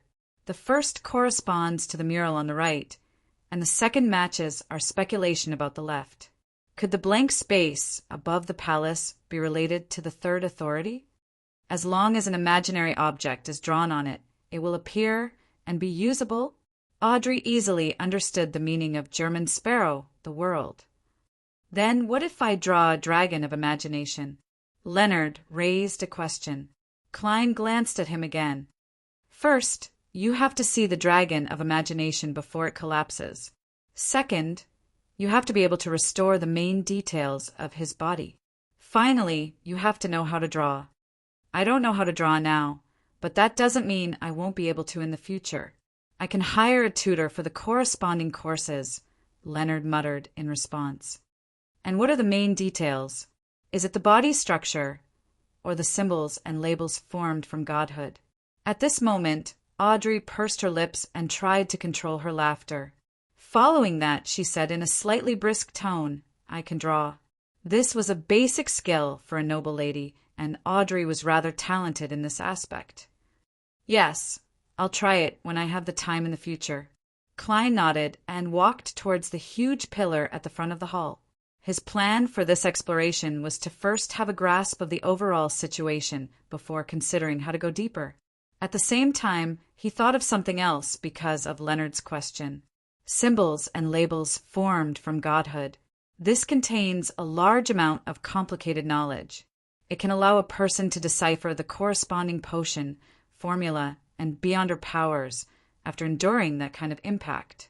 Then, before the first blasphemy slate appeared, if one were to look directly at a demigod or even an ancient god without dying, what would they receive? Back then, there was no such thing as a potion formula. Only mythical creatures that rely on potions to advance step by step have their godhood contain such knowledge? Or could it be that after the potion formula appears, mythical creatures that advance using any method will have the corresponding accumulation of knowledge? If it's the two reasons I'm thinking of, it means that the knowledge in godhood can be changed and increased. Do the angels of the Marauder pathway have the ability to tamper with this knowledge, or even directly delete it? Mr. World's considerations are so profound and involve such a high level. Audrey couldn't help but sigh. Leonard couldn't control the voice in his heart either. There's such a thing? I'll ask old man when I get back. This fellow Klein knows a lot. His acting as the German sparrow isn't completely a disguise. At the very least, this sense of profundity seems to belong to him. Thank you for your compliments. Stop. With a bottle of blood in one hand and an unshadowed crucifix in the other, Klein forcefully reined in his thoughts and cast his gaze at the throne of the ancient god not far away. They were now in their spirit bodies. Although they were restricted by the hull and unable to fly, their top speed was still much faster than their human forms. It was only at this moment that Klein realized that behind the pillar that was suspected to be the throne of the dragon of imagination, there was a dark passageway that led downwards. I can't see anything. It's good if there's light. A thought subconsciously flashed through Audrey's mind. Then a pure and gentle light lit up in the passageway, illuminating the interior in an abnormally transparent manner. Without needing to enter, Klein, Leonard, and Audrey saw an ancient bronze door in the deepest part of the passageway. Above the door, there were countless indescribable symbols. They were like chains that extended to the back, as though they were sealing something. It exuded a heavy and mysterious feeling. In the dragon's city of miracles, in the residence of the ancient god behind his throne, there was a door that seemed to be sealed. Almost at the same time, Klein and company's gazes seemed to penetrate the bronze door and see the deep darkness inside. Right on the heels of that, they heard their heartbeats. It came from their own heartbeats, and they were now in a spirit-body state. There was no such thing as a heart. An instant later, the bronze-green surface of the unshadowed crucifix in Klein's hand automatically peeled off, revealing a corporeal body formed from pure light. It emitted a light that resembled the sun, and in Klein, Audrey, and Leonard's bodies, there was a baffling coldness. It was as though every cell had its own consciousness and was attempting to form another me. In their illusory vision, an eye opened in the deep darkness behind the bronze door. The eye was deep black and filled with ghostly blue cracks. At the same time, the same eyes opened one after another. They were densely packed and watched coldly. At that moment, Klein and company seemed to hear a silent cry, a cry that was extremely attractive. Without any hesitation, Klein's spirit body swelled up and enveloped Leonard and Audrey. He ended the summoning and returned above the gray fog. Chapter 1101. During the process of returning above the gray fog, Klein felt the coldness in his body rapidly dissipate. He no longer had the feeling that every worm of spirit was about to give birth to a brand new consciousness.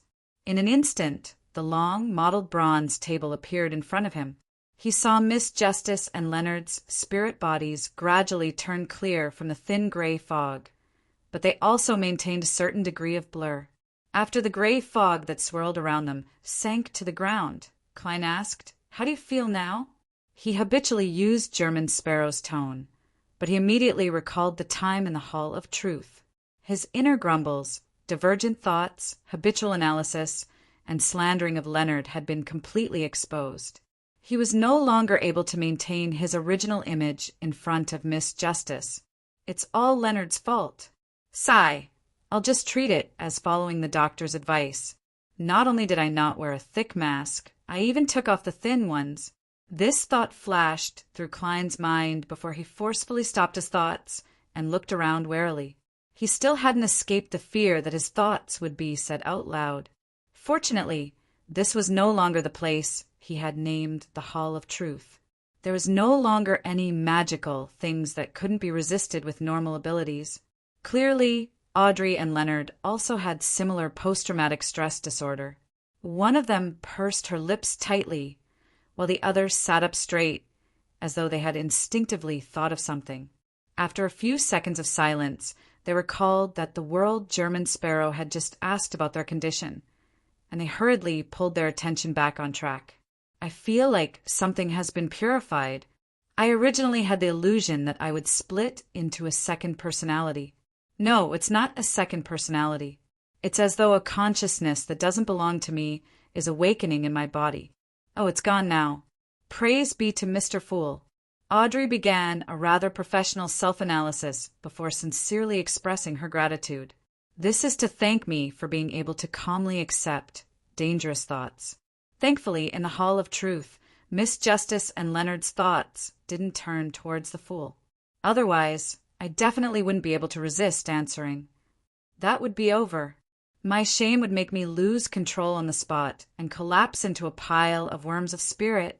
As these thoughts flashed through Klein's mind, he seriously replied, "Praise be to Mr. Fool." Praise be to Mr. Fool.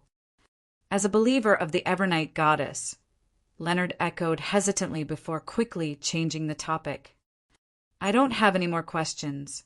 Just now, I felt something calling out to me from behind the bronze door. What about you?" Seeing that Leonard had confirmed his condition, Klein placed the unshadowed crucifix and the metal bottle of his blood on the long, mottled table in front of him. "I had the same feeling," he answered affirmatively. "Me too. This isn't an illusion. I've analyzed my psyche," Audrey said in a rather clear tone. Leonard raised his hand and scratched his chin. What could it be? To actually need an ancient god to be sealed behind my throne. After experiencing what had happened, he felt that he no longer had any image in front of Miss Justice, so his posture became more casual. "We can try to do an analysis." Audrey carefully glanced at the World German Sparrow. She had a deep impression of this gentleman's ability to assemble information in a short period of time, make connections, and complete analysis and speculation. Klein thought for a moment and said, without presupposition, "There are only 3 possibilities. The first is that there's a powerful creature in the second epoch's real world, at least close to sequence 0. It was sealed at the bottom of the City of Miracles, Liveseed, by Dragon of Imagination Ankwelt behind his throne. However, I don't think this possibility is too high. This is because the ancient god created this book and stuffed it into Liveseed, simultaneously affecting the world in the book and the real world. He definitely has his own plans, and it's unlikely for him to leave an unstable factor there for long. Yes, we all know that we have to eliminate any accidents, much less an ancient god." Audrey nodded slightly and seriously began a discussion with the world. At this moment, Leonard scoffed. "Perhaps the ancient god, the Dragon of Imagination, has already seen certain scenes in the distant future and believes that the sealed thing will help him realize his plans to a certain extent? That's why I said it's unlikely, not impossible." Klein calmly replied, "The second possibility is that the sealed item is the key to Dragon of Imagination Anquelt's plans. When this book meets 0-08, the seal will be removed, and that item will return to the real world, bringing about some sort of change. I believe that this might be the biggest possibility. Perhaps it also involved the true stance or intentions of the Dragon of Wisdom. Then what could it be? Mr. Fool once said that after Adam obtained 0-08, he would be closer to becoming a deity. As a result, the times would change. This means that Adam has already gathered all the ingredients for a visionary. All that's left is a ritual. I wonder if my understanding is correct?" Audrey gave her opinion. "I'm not sure either. I'll pray to Mr. Fool in the future to see if I can obtain a clearer revelation." Klein didn't make a definitive statement. Unfortunately, Old Man is an angel from the fourth epoch. He doesn't have a deep understanding of the second epoch. However, he isn't unfamiliar with Adam. Leonard said thoughtfully, "I'll try." He originally wanted to say that he would try to investigate, but when he realized that the two of them knew his secret, he gave up struggling and directly said, "Try asking Old Man. Sorry for troubling you." Audrey sincerely thanked him. From her point of view, this was a matter of the spectator pathway. The one who was most concerned about it was undoubtedly herself. Others were more likely to provide help. Following that, she took the initiative to say, "The third possibility is that what's sealed there is an item or monster from the world in the book. Yes, it might be closely related to the world in the book. Destroying it will cause the world in the book to collapse. Therefore, the ancient god, Anquelt, can only be sealed." Klein gave his guess.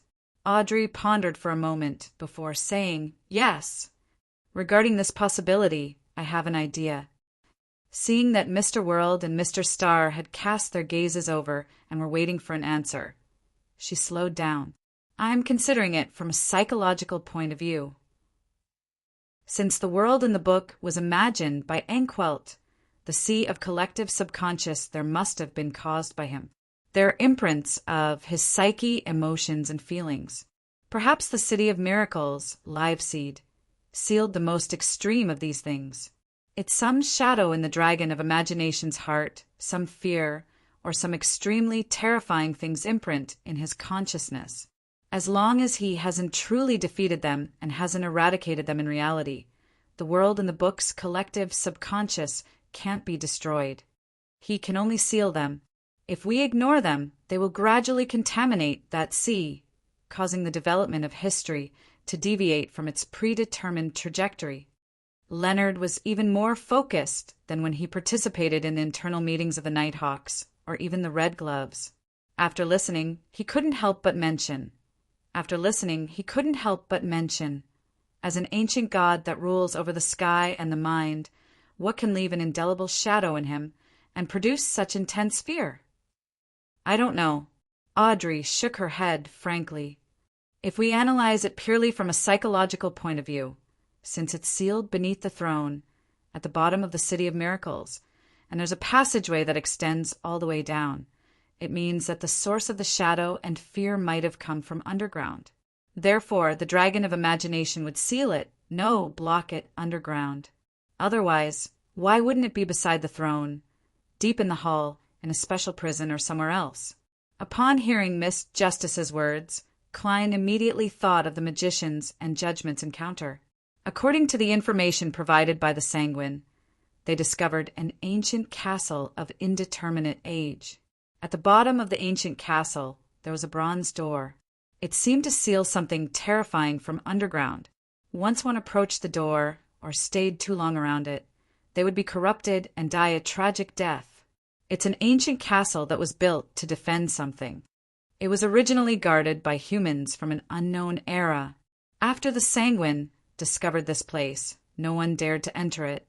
Back then, I thought that it might be related to devils, and only demigods or above have the right to explore it. Could this be related to the seal of the City of Miracles, Live Seed? Klein's thoughts quickly unfolded, and he quickly found a similar piece of information in his memory. On the way to the ruins of the Battle of Gods on Catlia's future, he had encountered a so-called deep-sea well. Back then, the future's bosun, Nina, dove to the bottom of the sea and did a survey. She said that it wasn't a gigantic well at all, but a dark, bottomless, narrow well that even a human child couldn't enter. Its inner walls had strange honeycomb-like corrosion marks, and there were collapsed steel buildings around it. In a certain sense, this is also a passageway that goes deep underground. Klein looked around and deliberated. Do you remember something that Miss Magicians mentioned? In the underground of the abandoned castle in Delaire Forest, there is a door sealed with a powerful fallen power. All right, Audrey recalled the past. Could it be that in the early Second Epoch, in ancient times, the Beyonder creatures had a common, terrifying enemy that came from underground? Perhaps. Klein could not give a definite answer, so he took the opportunity to add, it could also be like what many doomsday prophecies say, that danger comes from the stars. Yeah, Audrey and Leonard didn't know much about each other, so they couldn't discuss this in depth. Let's end it here for today. When we have a preliminary understanding of the situation, we will try to do the mural experiment again. Also, remember to keep it a secret. Klein glanced at Leonard and said, yes, when we return, we'll immediately pray to Mr. Fool and ask him to witness our oath not to divulge each other's secrets. Audrey didn't object and even added, you're right. There are some things that I will first hypnotize myself here to forget so that I won't recall them often when I return. Chapter 11:02. After Audrey and Leonard left the world above the gray fog, Klein didn't immediately return to the real world. He remained sitting on the high-backed chair belonging to the world and fell silent for more than 10 seconds. Then he beckoned for an item. It was a heart the size of a child's fist, covered in grayish-white wrinkles. Manipulator Beyonder characteristic. With the Beyonder characteristic in hand, Klein stood up and walked out of the majestic palace. He went all the way into the depths of the mysterious space above the gray fog and arrived at the heavenly staircase of light. He walked up the staircase to the grayish-white cloud floating in midair and stood in front of the strange door of light and the hanging transparent cocoons. Klein raised his right hand and raised the Manipulator Beyonder characteristic that resembled both a heart and a brain to his chest. He then extended his spirituality and attempted to activate it. He wanted to see if the people trapped in the cocoons still had a hidden consciousness, or if they had fused together to form a miniature sea of collective subconscious. If there was, he planned on relying on the Manipulator Beyonder characteristic left behind by Vin Rambus to enter the consciousness domain and check the mental imprint. He wanted to figure out what the people hanging on the door of light had encountered before they transmigrated. He wanted to know if they had sensed anything during their long slumber. This was the inspiration Klein received from today's exploration. Of course, the Beyonder characteristic left behind by Vin Rambus might not be able to help Klein accomplish what he wanted to do. This was because it hadn't been made into a mystical item, making it difficult for it to be used effectively. In an instant, the heart covered in grayish-white wrinkles in Klein's hand began to beat slowly, producing thumping sounds. Klein then heard a synchronized heartbeat sound from the transparent cocoons. Ba-dump, ba-dump. This meant that the people inside were still alive, but they were in a state of slumber. And in Klein's vision, their bodies gradually evolved into islands with a clear top and a blurry bottom. This represented their consciousness domain. However, these mind islands were similarly bound in the transparent cocoons, isolating them from prying eyes from the outside world. Similarly, they could not settle and blend with each other to produce a sea of collective subconscious. Unless I destroy the cocoon, there's no way to bypass them and enter the corresponding mind world. Klein silently muttered to himself as he lowered his palm that held the Manipulator Beyonder characteristic. After a few seconds, he let out a long sigh and turned to leave. In the Hall family's luxurious villa in Empress Borough, Audrey, who was sleeping soundly under the silk blanket, suddenly opened her eyes. She then sat up, moved to the bedside, and piously prayed to Mr. Fool, asking him to witness her oath of secrecy. After she was done with this matter, she took a pillow and put it behind her back. She recalled the experiences that she had yet to forget during this exploration. The history of ancient times is really interesting, but it's also inexplicably terrifying. Mr. Starr's performance is in line with my usual observations of him.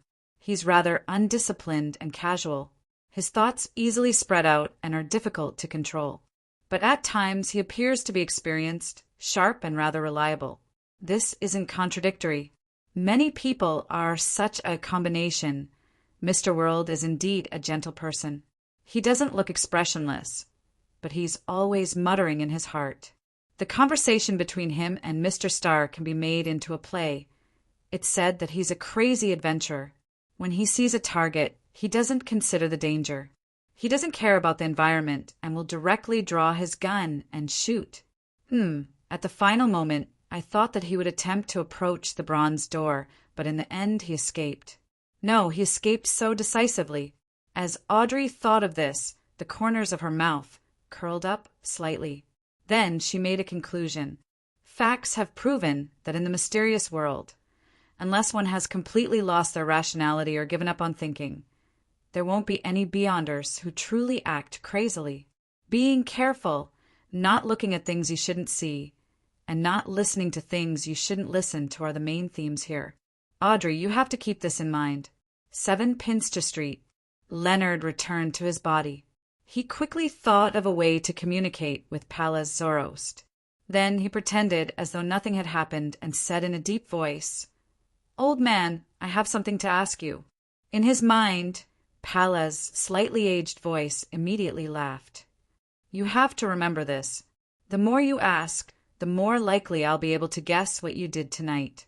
It's not something that needs to be kept a secret." Leonard habitually replied before getting to the point. "Old man, what do you know about Brother Amon?" "That depends on what you want to know." Pallas Zoroast threw the question back to Leonard. Leonard thought for a moment. "After Brother Amon obtained 0-08, is he only one ritual away from becoming a god?" "That should be the case." Pallas didn't give a definite answer. Leonard wasn't too satisfied with this answer.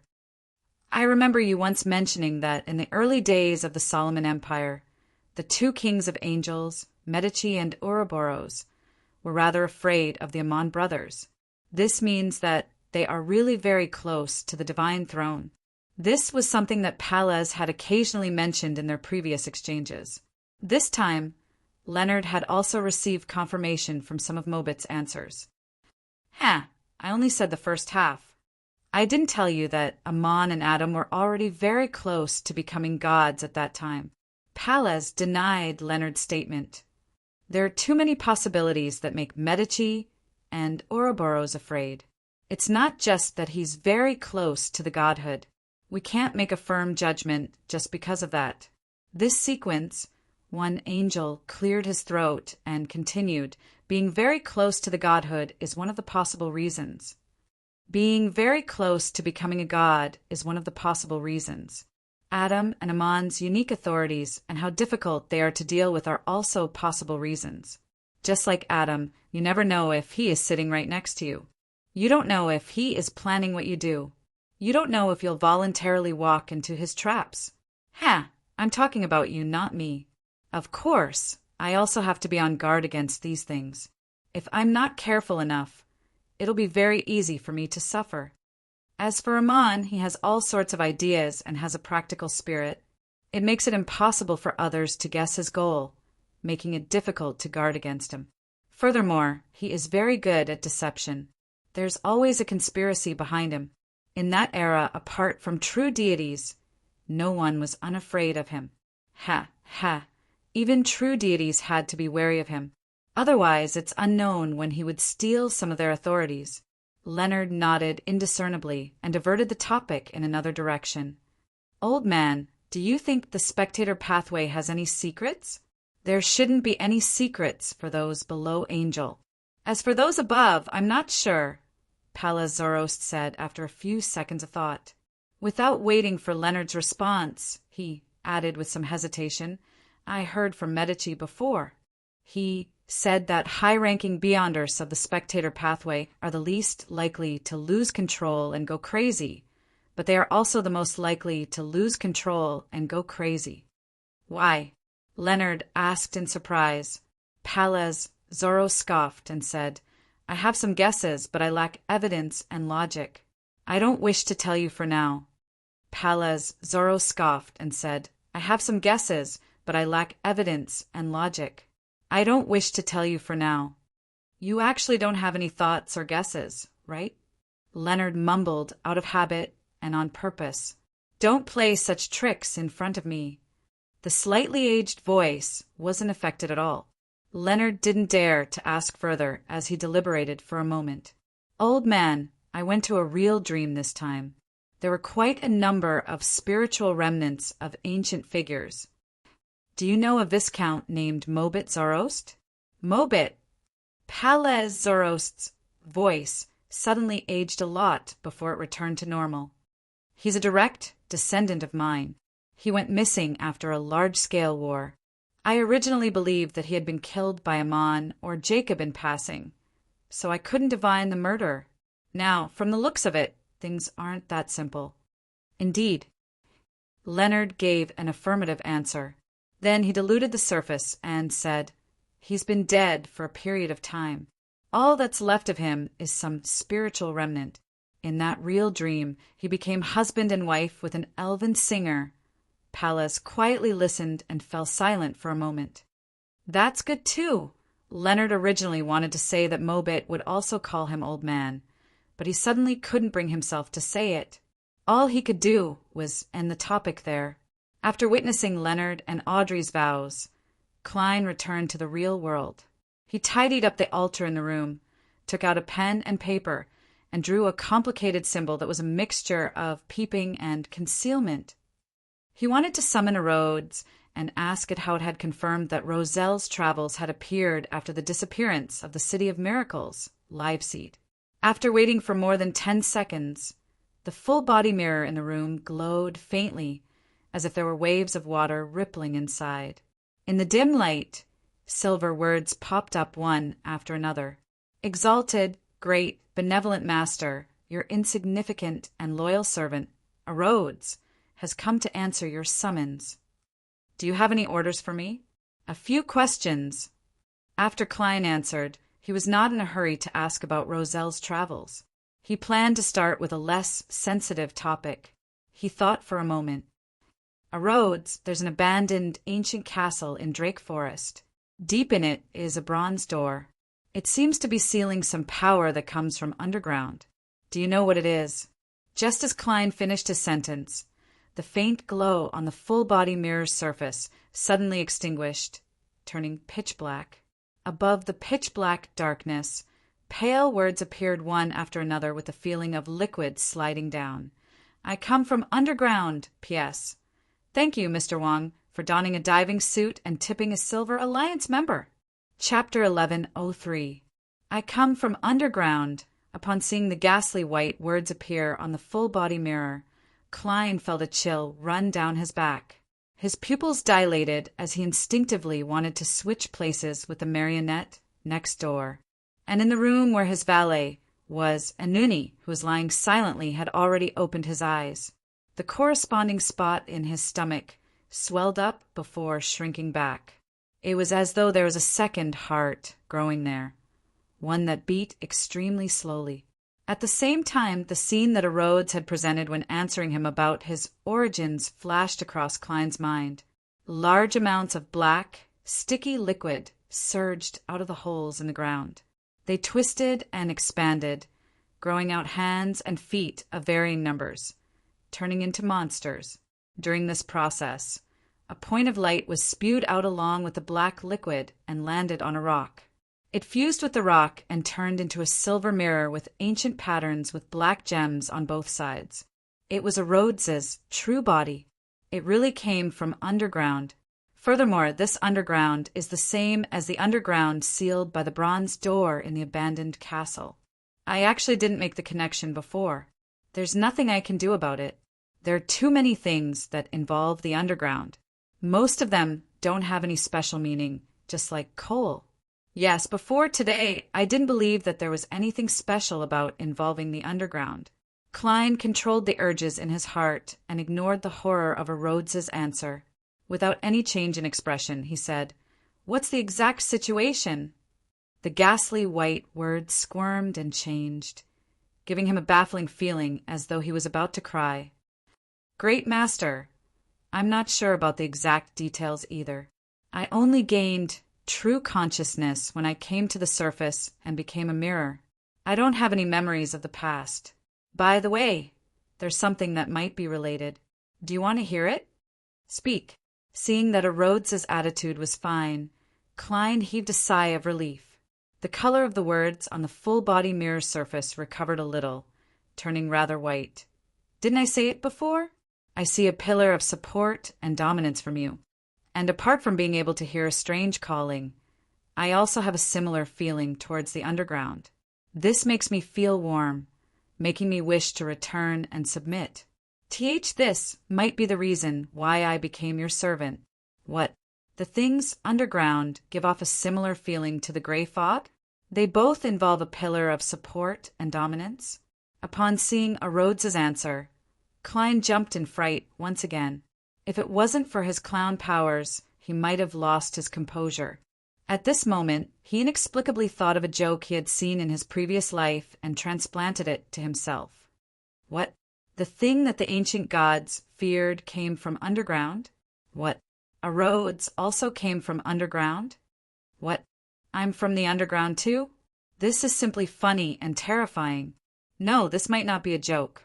The original owner of the mysterious space above the gray fog, the creator of the strange door of light, and the existence that pulled the transmigrators here might be from the underground, or might be inextricably linked to the things underground.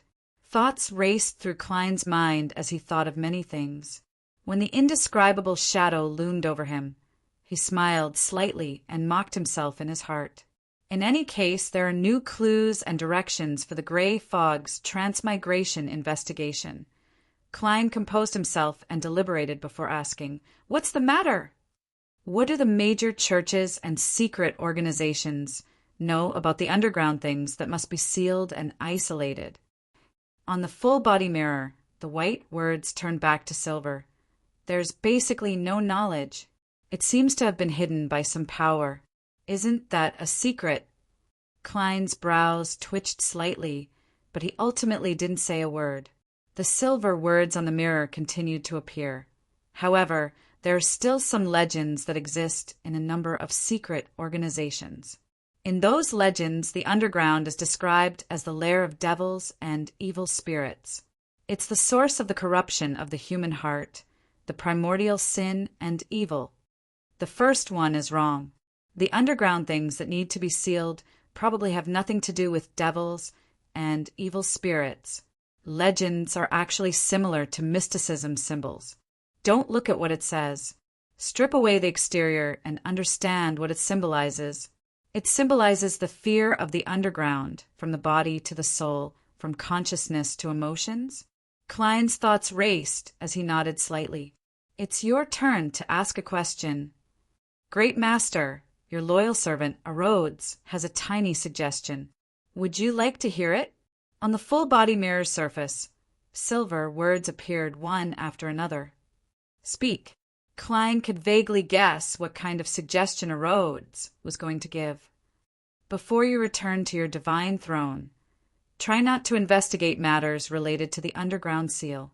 The silver words quickly squirmed and formed a new sentence. Indeed. Klein sighed and calmly said, "Next question." Next question. How did you confirm that Grozel's travels appeared after the disappearance of the City of Miracles, Leipzig? The words on the mirror's surface quickly distorted and crumpled into a ball before quickly dispersing. It's a revelation and information obtained from the spirit world. As the source was a subsidiary god of the dragons back then, the dragon of wisdom, your loyal servant believes that it can be confirmed.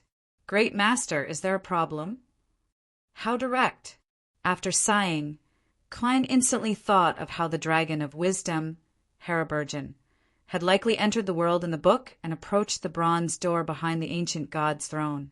Furthermore, he might have a deep understanding of the underground seal due to his omniscience. He also felt that the ancient dragon seemed to have a deeper meaning in Roselle's travels. He could vaguely grasp something, but he couldn't put it into words. He couldn't truly grasp it. No, Klein answered a Rhodes's question.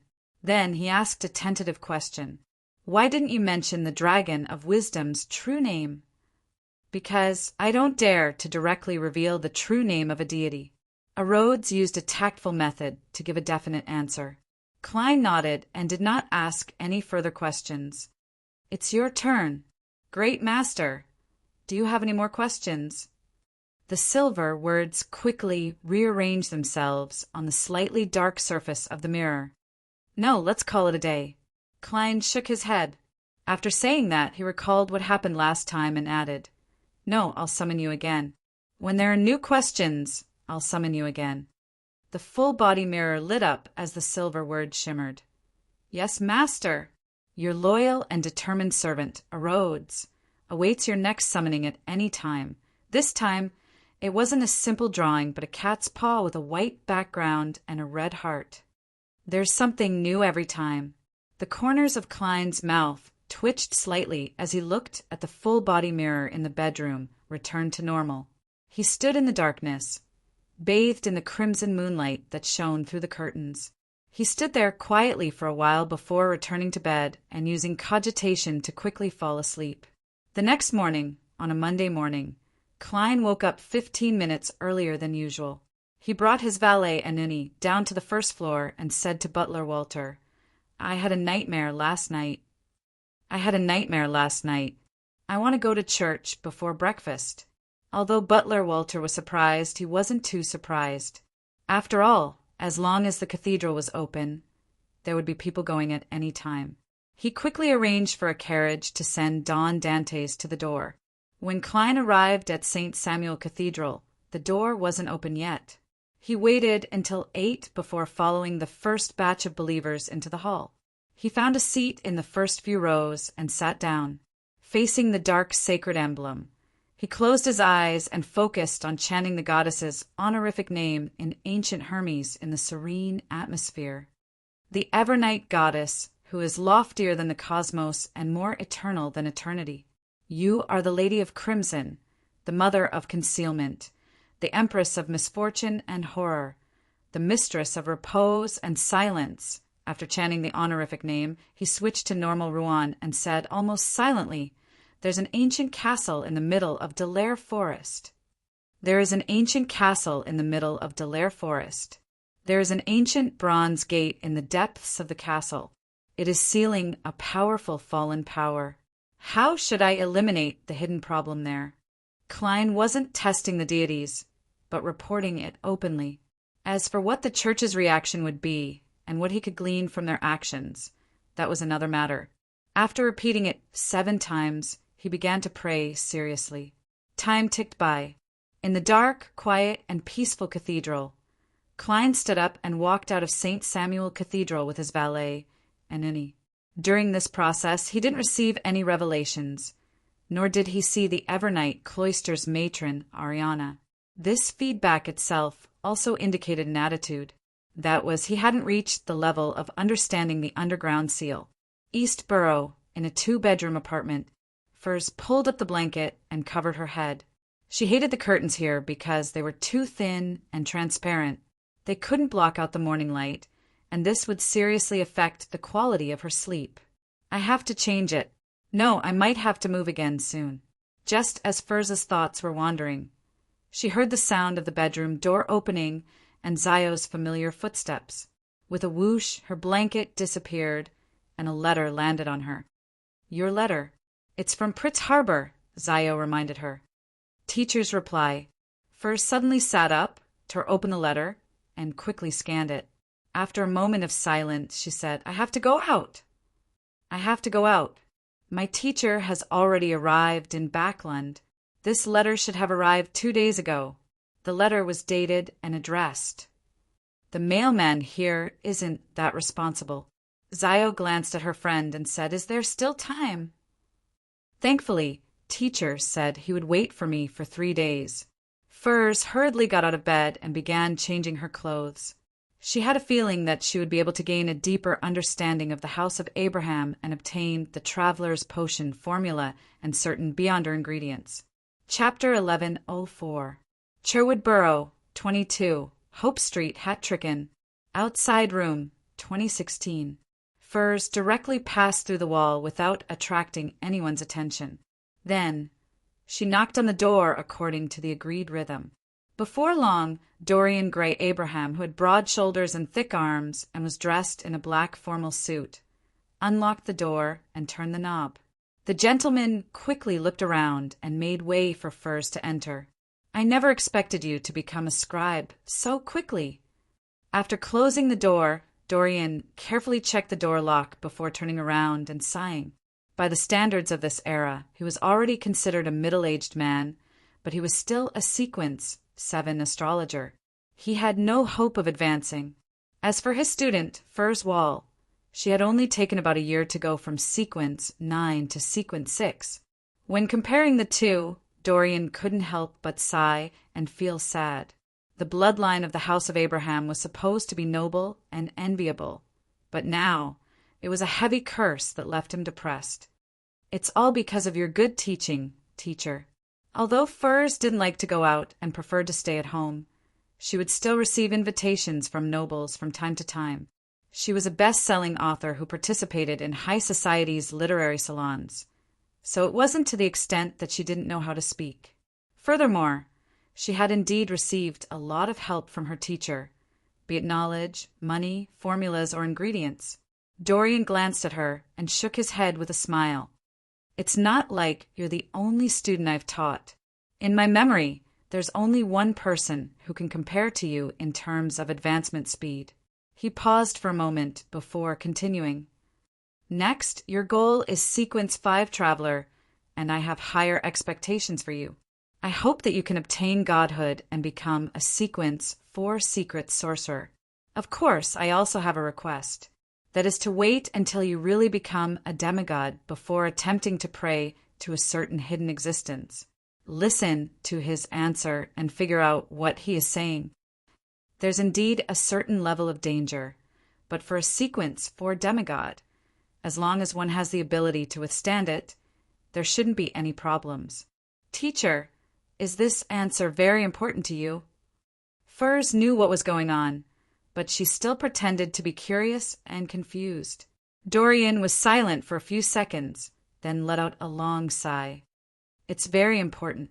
My parents, my brothers, my sisters, my children, too many people have sacrificed their lives in pursuit of this answer, but they have obtained nothing. Don't worry, the reason why we paid such a huge price is because there is an ancient curse hidden in our family's bloodline, and you are not related to us by blood.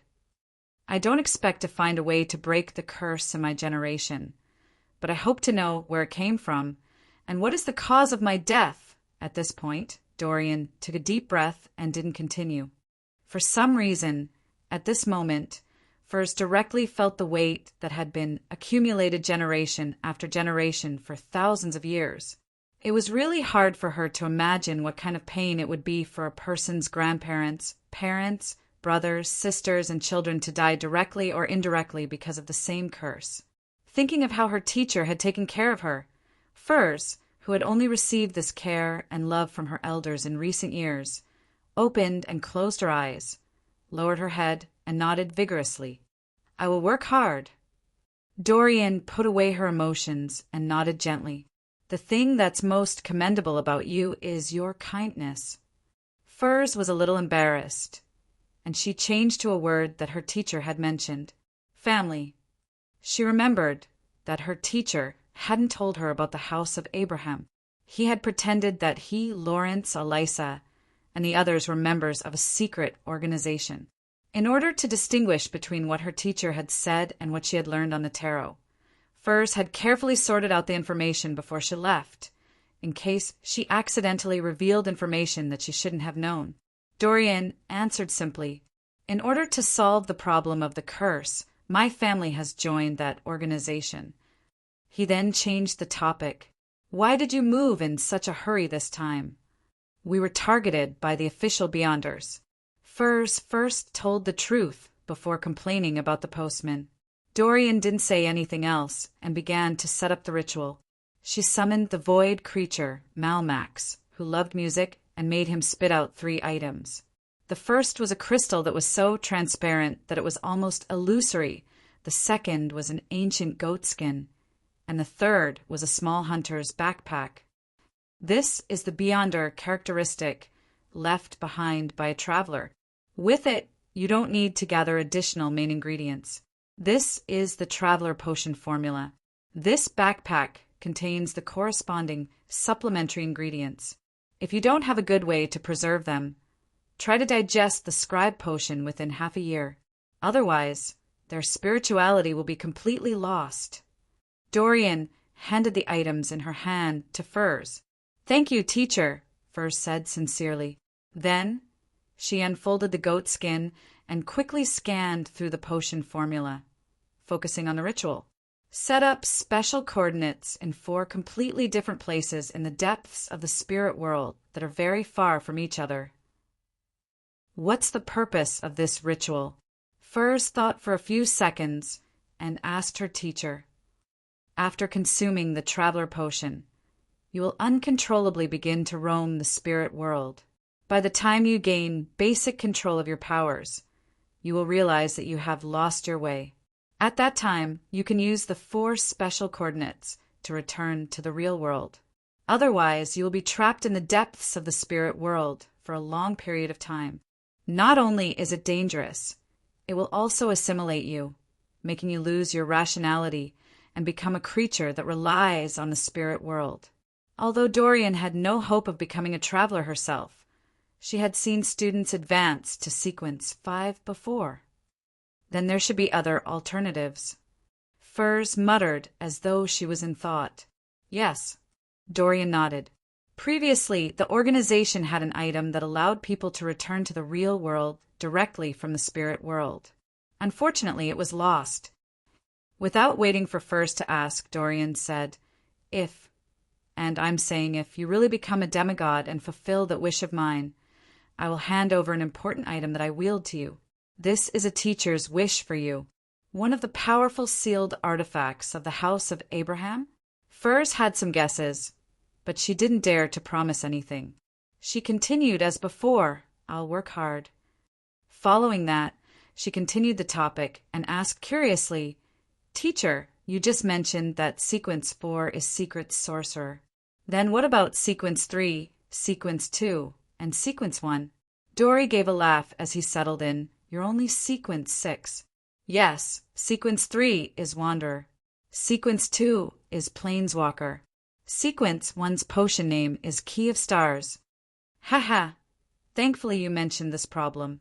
I actually forgot to organize a list of things to take note of when exploring the spirit world. These are things that you have to remember after becoming a traveler. How about this? I'll stay another night. Come to me tomorrow to get the information. Furs agreed as she ruminated over the names of the high sequence Beyonder potions of the apprentice pathway. All right, teacher. After instructing her on these matters, Dorian paced back and forth a few times. After some thought, she exhorted again. There will be a certain attraction between Beyonder characteristics of the same pathway. It's not obvious at lower sequences, but the higher the sequence, the stronger it is. Sometimes this attraction won't be directly felt by you. It will make you unknowingly approach a high sequence Beyonder of the same pathway. When you become a traveler, you have to constantly pay attention to such matters. Upon saying that, Dorian paused for a moment. There aren't many demigods of the apprentice pathway still alive. Among them, you need to be especially careful of a man named Bodis. He's the saint of secrets of the Aurora Order. Just like Lewis, he's a traitor of our organization. I'll give you his portrait tomorrow. Bootiz. Furs repeated the name her teacher had mentioned in her heart. At the same time, She had a new understanding of her encounter with the Aurora Order's oracle, Louis Veen. Perhaps it wasn't a chance encounter, but an attraction between beyonder characteristics. Her teacher had a sufficiently powerful sealed artifact of the apprentice pathway. Furs quickly suppressed this thought and began to consult her on various matters regarding acting as a scribe. City of Silver, Berg household. So there's a way to bypass the Giant King's court's front and enter the interior through the waning forest and barren tunnel. Derek Berg recalled the information Mr. World had shared with him above the gray fog. This was very important to the City of Silver. This was because the early explorations from the afternoon town camp indicated that the closer one was to the Giant King's court, the more monsters that originated from the darkness were, and the stronger they were. I have to tell the chief. Derek suddenly stood up, rushed out of the house, and headed straight for the spire. As he wished, he met the chief of the 6-member council, Colin Iliad. According to Mr. the Hanging Man's exhortations, he said that he had recalled a certain mural he had seen in Afternoon Town's shadow. It described a secret passageway into the Giant King's court. Colin Iliad listened quietly without interrupting Derek's recount. Finally, he nodded gently. Very good, you've done well. What do you want to exchange this contribution for? The complete brain of an adult mind dragon. Derek was already prepared. Colin didn't ask why as he thought for a moment. If that secret passageway is real, then its value is definitely higher than the complete brain of an adult mind dragon. You can choose something else. Are you interested in the potion formula of a higher sequence of the plantar pathway? He's asking Mr. Fool. As Derek came to a realization, he asked in surprise, Do we have the potion formula of a higher sequence of the plantar pathway? He didn't remember having any. You should remember that the Giant King's queen is the goddess of harvest, but the surrounding area lacks the corresponding beyonder ingredients. There's no rush. You can consider it again. Colin Iliad calmly changed the topic.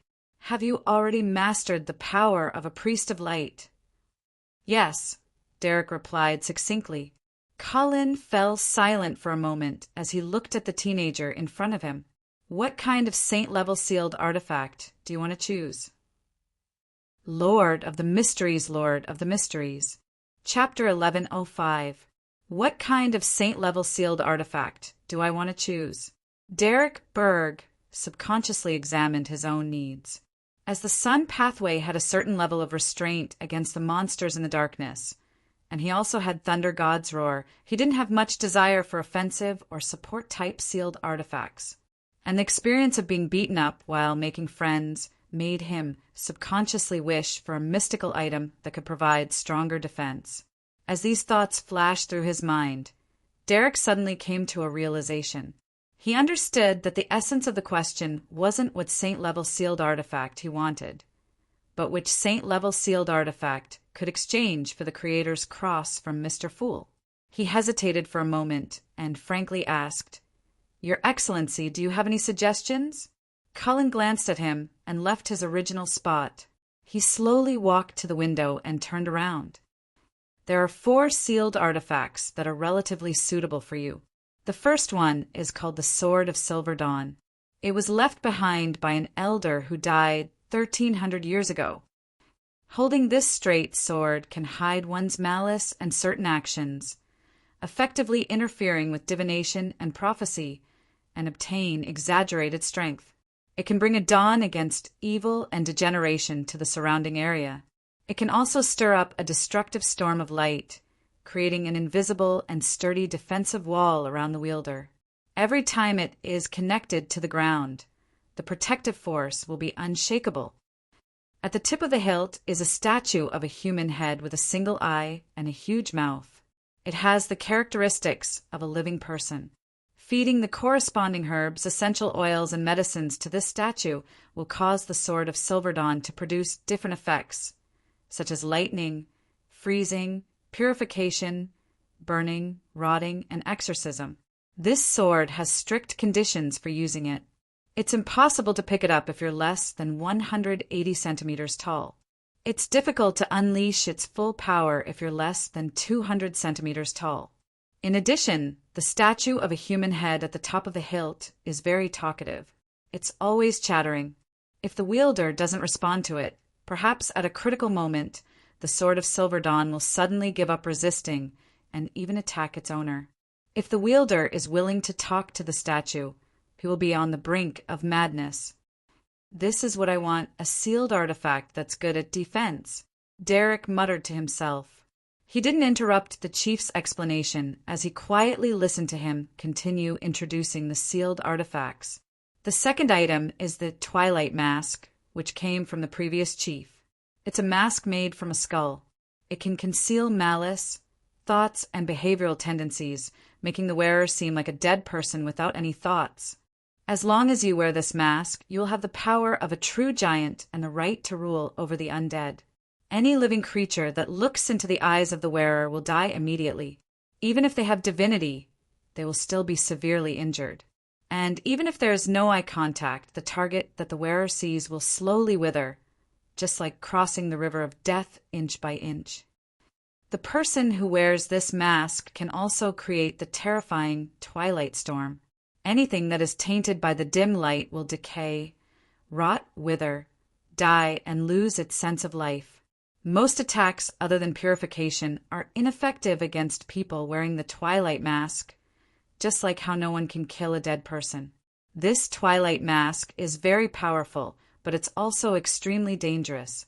Even if it doesn't do anything and just leaves it there, the people around it will suddenly die one after another for no reason. Therefore, there needs to be a suitable sealing method. No matter who it is, after wearing this mask, their ears will constantly echo with screams and roars that seem to come from the depths of the underworld. This is a mental attack that can drive a person crazy and make them lose their rationality. At the same time, as long as they wear this mask for more than 5 minutes, they will irrevocably become its slave. This sealed artifact can't be used. Although it's powerful, it can only be used to seal.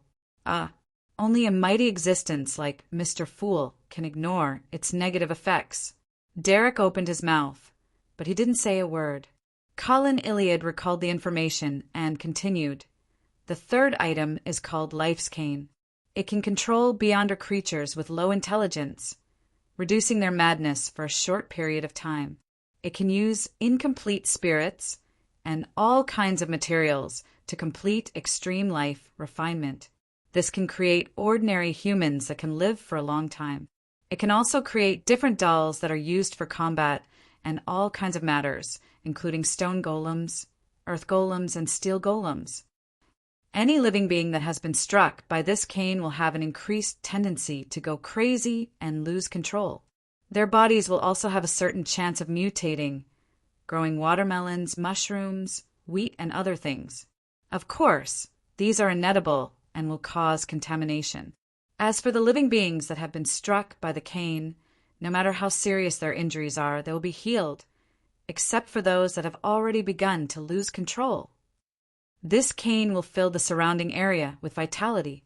Be it plants or animals, they will be able to flourish and reproduce rapidly. Unfortunately, it's useless against our cursed land. The person who carries Life's Cane has a high chance of having a mutation. The longer they hold it, the higher the chance. This will cause them to have more organs or lose parts of their body, which will be replaced by various plants. It sounds sinister. Derek felt an inexplicable sense of fear. Finally, he couldn't help but ask, what's the fourth sealed artifact? It came from a devil that lost control. I hunted. I called it the Fallen Flute. This is a silver flute that looks very ordinary, but once someone blows it, the surrounding living beings will fall into an unavoidable hallucination. Their anger, sadness, pain, greed, vanity, arrogance, melancholy, and other emotions and desires will rapidly swell. They will either detonate their minds, destroy their rationality, or bring about a loss of control. In the vicinity of this fallen flute, other than the wielder, all living beings will have their thinking abilities significantly reduced, making it easy for them to make mistakes. At the same time, the wielder of the flute will be abnormally sensitive to danger. Sometimes they can even foresee things that might threaten their lives a day or two in advance. Wherever this fallen flute is, people's hearts will gradually degenerate. All kinds of desires will take over, and beliefs will be thrown aside.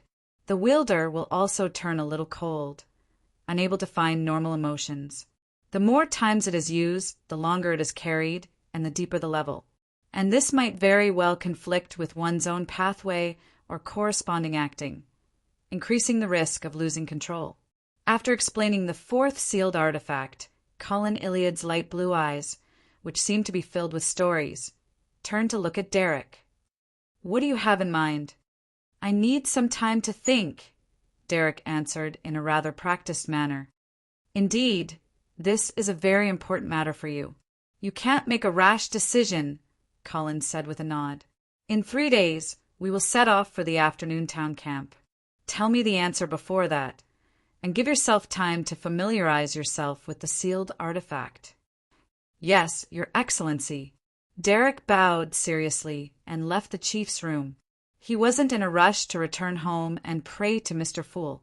He planned on heading to the training grounds to temper his various sun domain theurgical spells.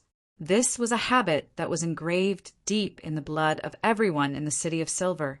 Only the self-disciplined and the hard-working could survive longer in the desolate and dark lands. In a dark alley in the Bakelin Bridge area, Zio once again saw the golden-masked MI9 member who was clearly kind to her.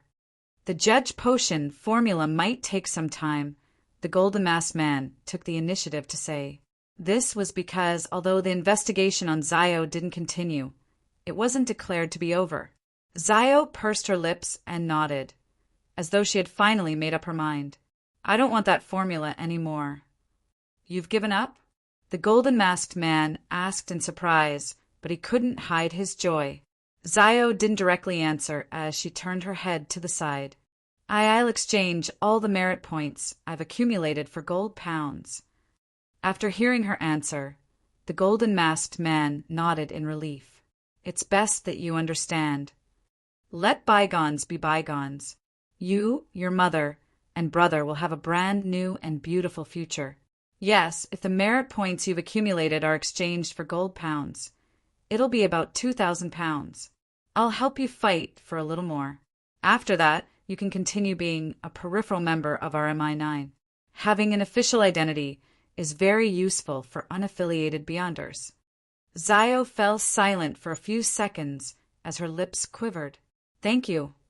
She could clearly sense the kindness of the man in front of her, so her thanks came from the bottom of her heart. However, she wouldn't give up.